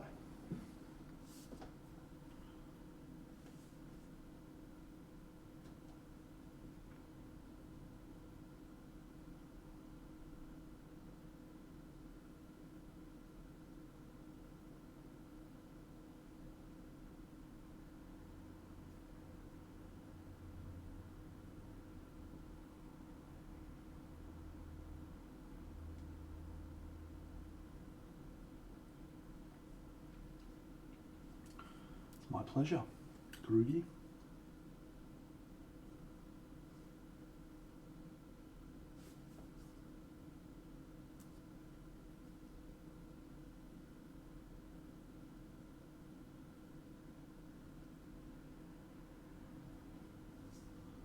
Ooh, the Red Wizard.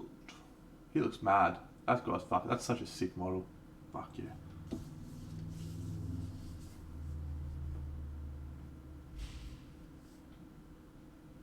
Topless, it is like fucking 5 AM, mate. Don't you have a job to go to or something?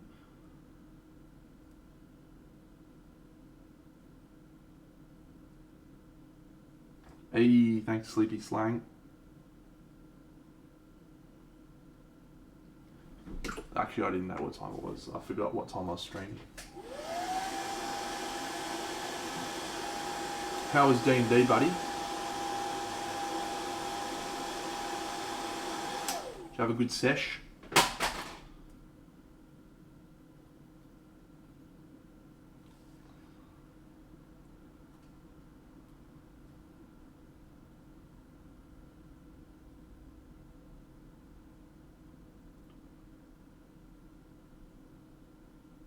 Good, mate.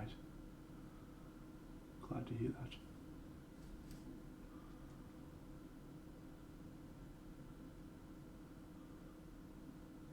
Alright, I might just put...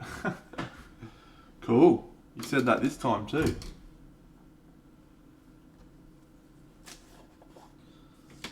Sleepers for the week.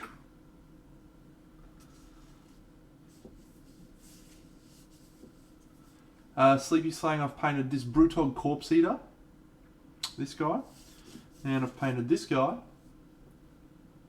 and I've painted this guy, who is actually a chick.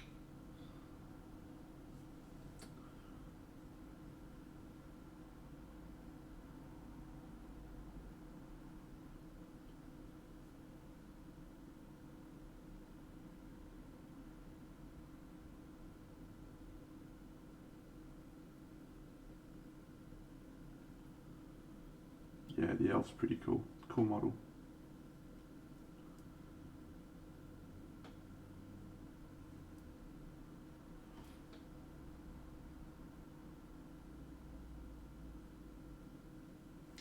So,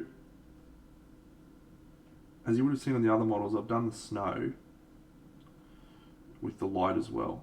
The reason I did the light first on the models and not on the snow is because I feel like to get the light placement right on the model, sometimes I need to push a little bit harder on the airbrush, angling it towards the base. And so if I had the snow on there prior to doing this, then I feel like you would get too much red on the base. So the way that I've approached it is I do the base coats of the red on the model, tweak that about, and then I will do the red glow on the base after doing the rest of the glows. So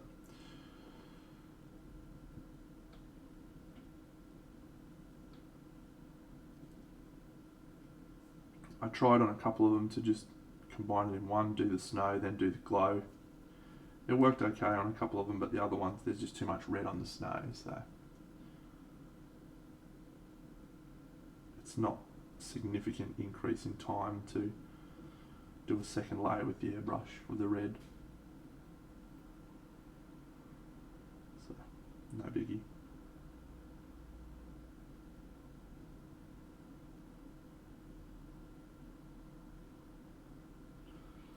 Two models to go on Curse City.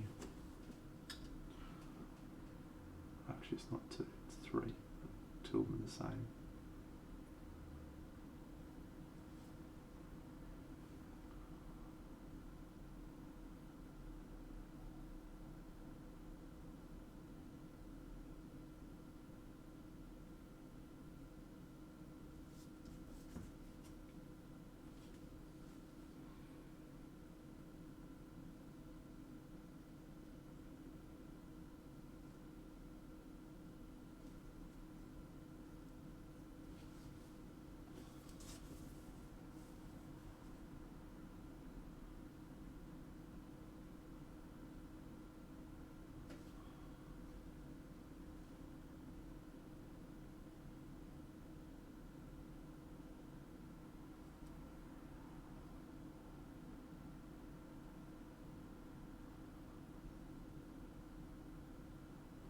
Well, friends, this copy of Curse City is going to go up for sale on somewhere, probably my social media sites, as well as maybe eBay if I have no success. Oh dear, did I get any snow on you just then? Nice. I would love to finish the last two, but you know what I would love to do more? Watch Loki, which starts in approximately 20 minutes.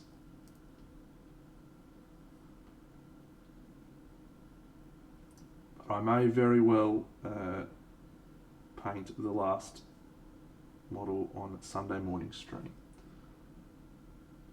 I would love to, mate. I would love to.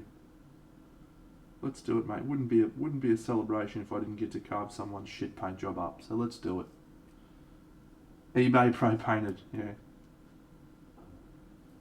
I wouldn't put that, I don't think. I do not consider myself a pro because I do not do this as a profession. The Tomato Bird, thank you for following.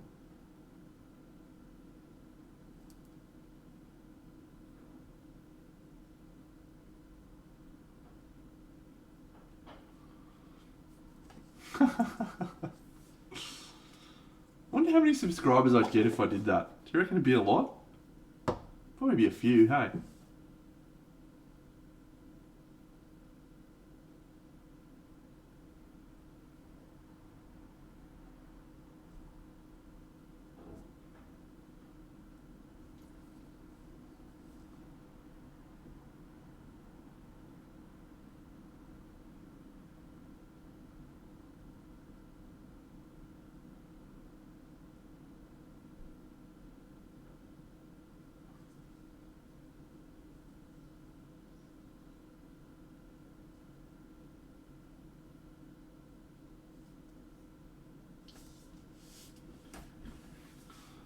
You're a champion, mate. Thank you.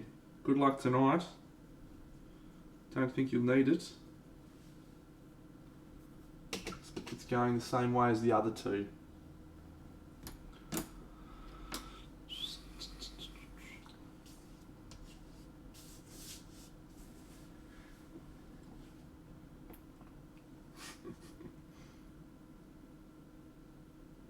Yes, I am playing Gloomhaven tonight and I shall enjoy it, thank you.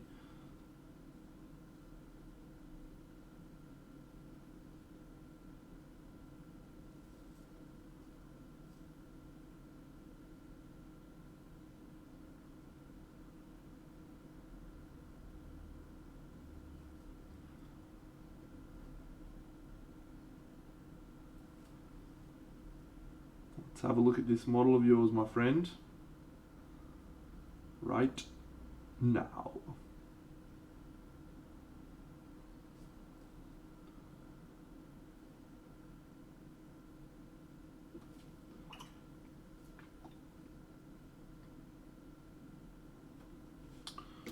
Alright, here we go. Let's do it. So I'll just bring a couple of them up on screen.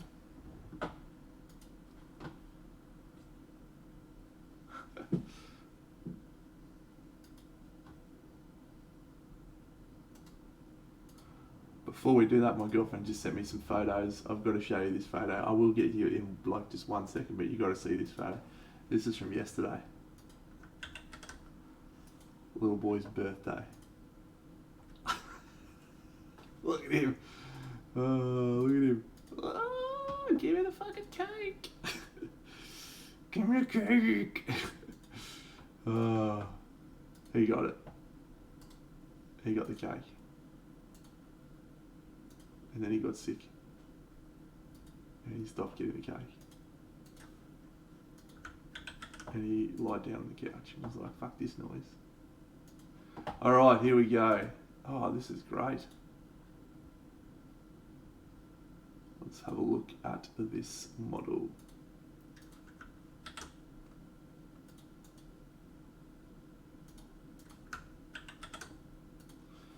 Alright. So you know the rules of feedback, mate? Familiar with those? The rules of feedback are you get fucking carved up. And that's the extent of the rules. Just going to have a little bad peep at the other ones. So 2 questions. How do you feel about it? And what are you trying to achieve from painting it?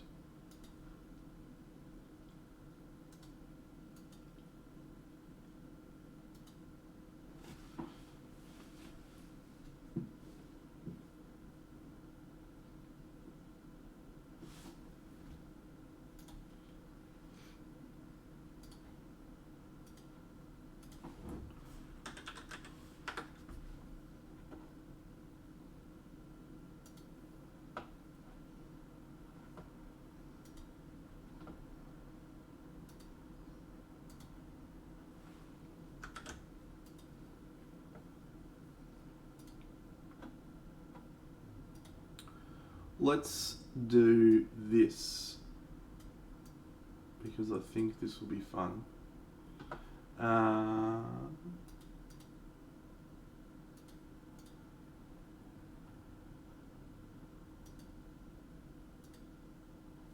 Yeah, how cool is this?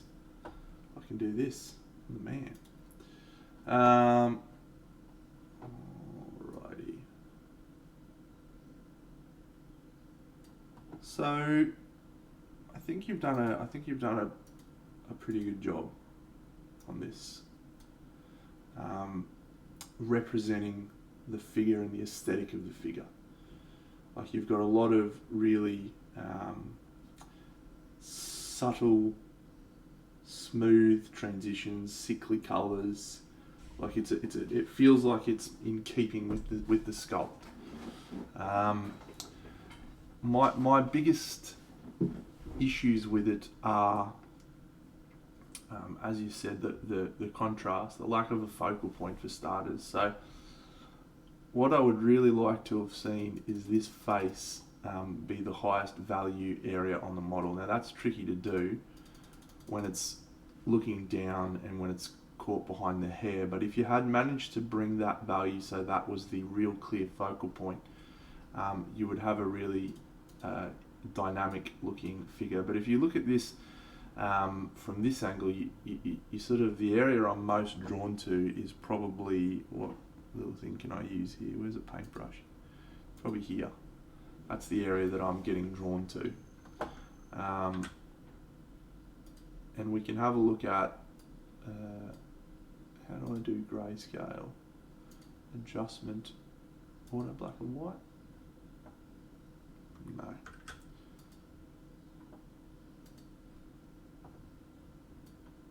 There we go.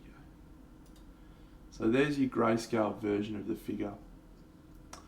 And so you can see how there's a very similar value across the whole piece. Like even though that purple looks very purple in the when you're looking at it, because of the way that the light is actually painted, you don't have a big value shift across the piece. And so I would like to see more value specifically here. The eyes, and then this part of the neck, this part of the chest, here, here. So what you're doing then is you're artificially drawing the gaze to this part of the model as opposed to this part of the model. I would like to see these little bits be a higher value as well, like really bring them up into like really purple, pink, sickly colours. And I also think that you could lean into the contrast between glossy and matte. So these little bits would look awesome if they were glossy with some gloss varnish or some other wet effects like that. It would create a contrast between the satin or matte colours of the skin and the leather, and that sickly stuff. It just creates more visual interest. Your hair, you need to have a higher value line here, potentially here, here, depending on where your light source is. The hair at the moment doesn't look like hair, it just looks like grey strands of string. Hair is very reflective, shiny. I suppose this one might not be shiny, but it still needs to have that light there. I don't know if this is true metallic metal or non-metallic metal, but if you do a rim light around the edge of that like that. I'm doing this with my mouse, by the way, I don't have a special tablet or anything. A little light there, that might cool. G'day Nick. And then these would look great with some spots of light. These little jobbos as well. Boom, boom. And then I would potentially run some like stuff down out of these onto the skin, just like some bits of shit. So there's lots of little things you could do to tweak and improve, but fundamentally, what you've done on the figure is doesn't go back anymore. We're just stuck with that. What you've done on the figure is do really nice blends, really cool color choices, and a really in keeping palette that works for the figure. So the stuff that I think you need to work on in general is not related to your technical capabilities or your color selection. It's more about bringing more value contrast into your piece, and that is generally what most people struggle with, is value contrast. So.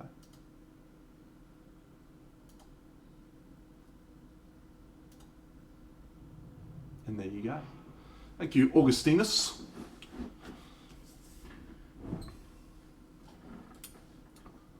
Thank you.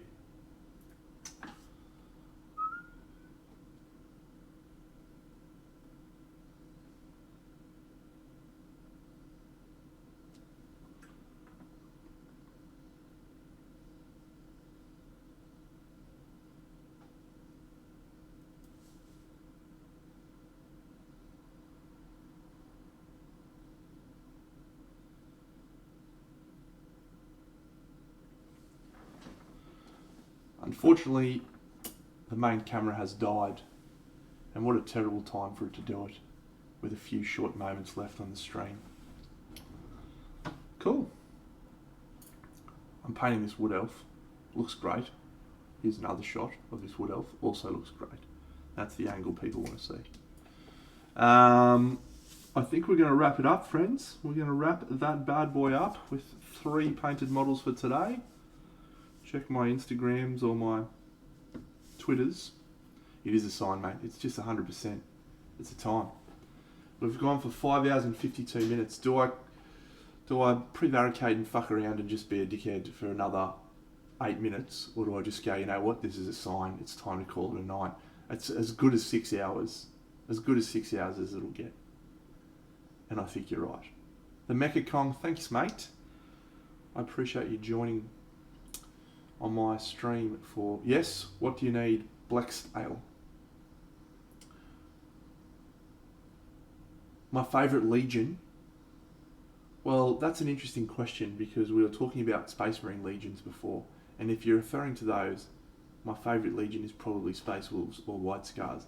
But if you take that question very literally, I could say that my favourite Legion is the 13th Legion from the TV show Rome, which is a great TV show, and I highly recommend it. HBO's first series that they broke their budget on, and also suffered from having no fucking funding in the final episode.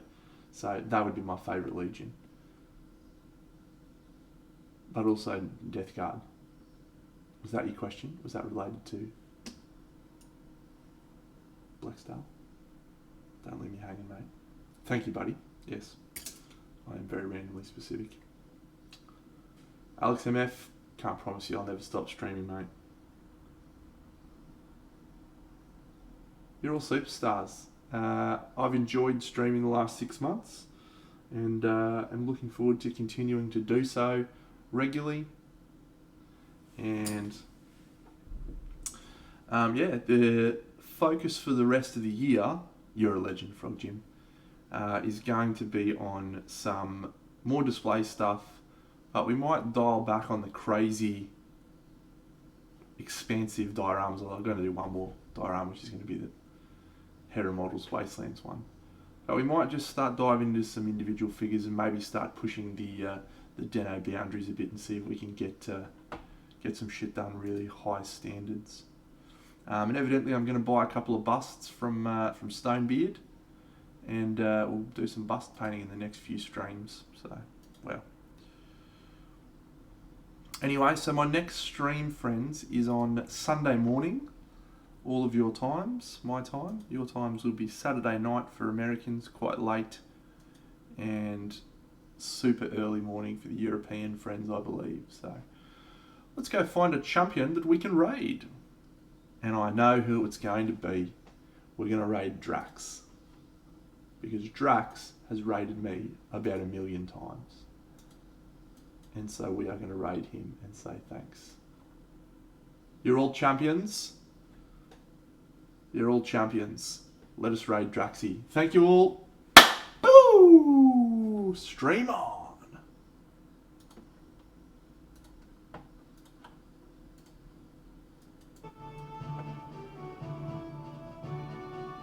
I mean, I guess that's why you're sitting right on there.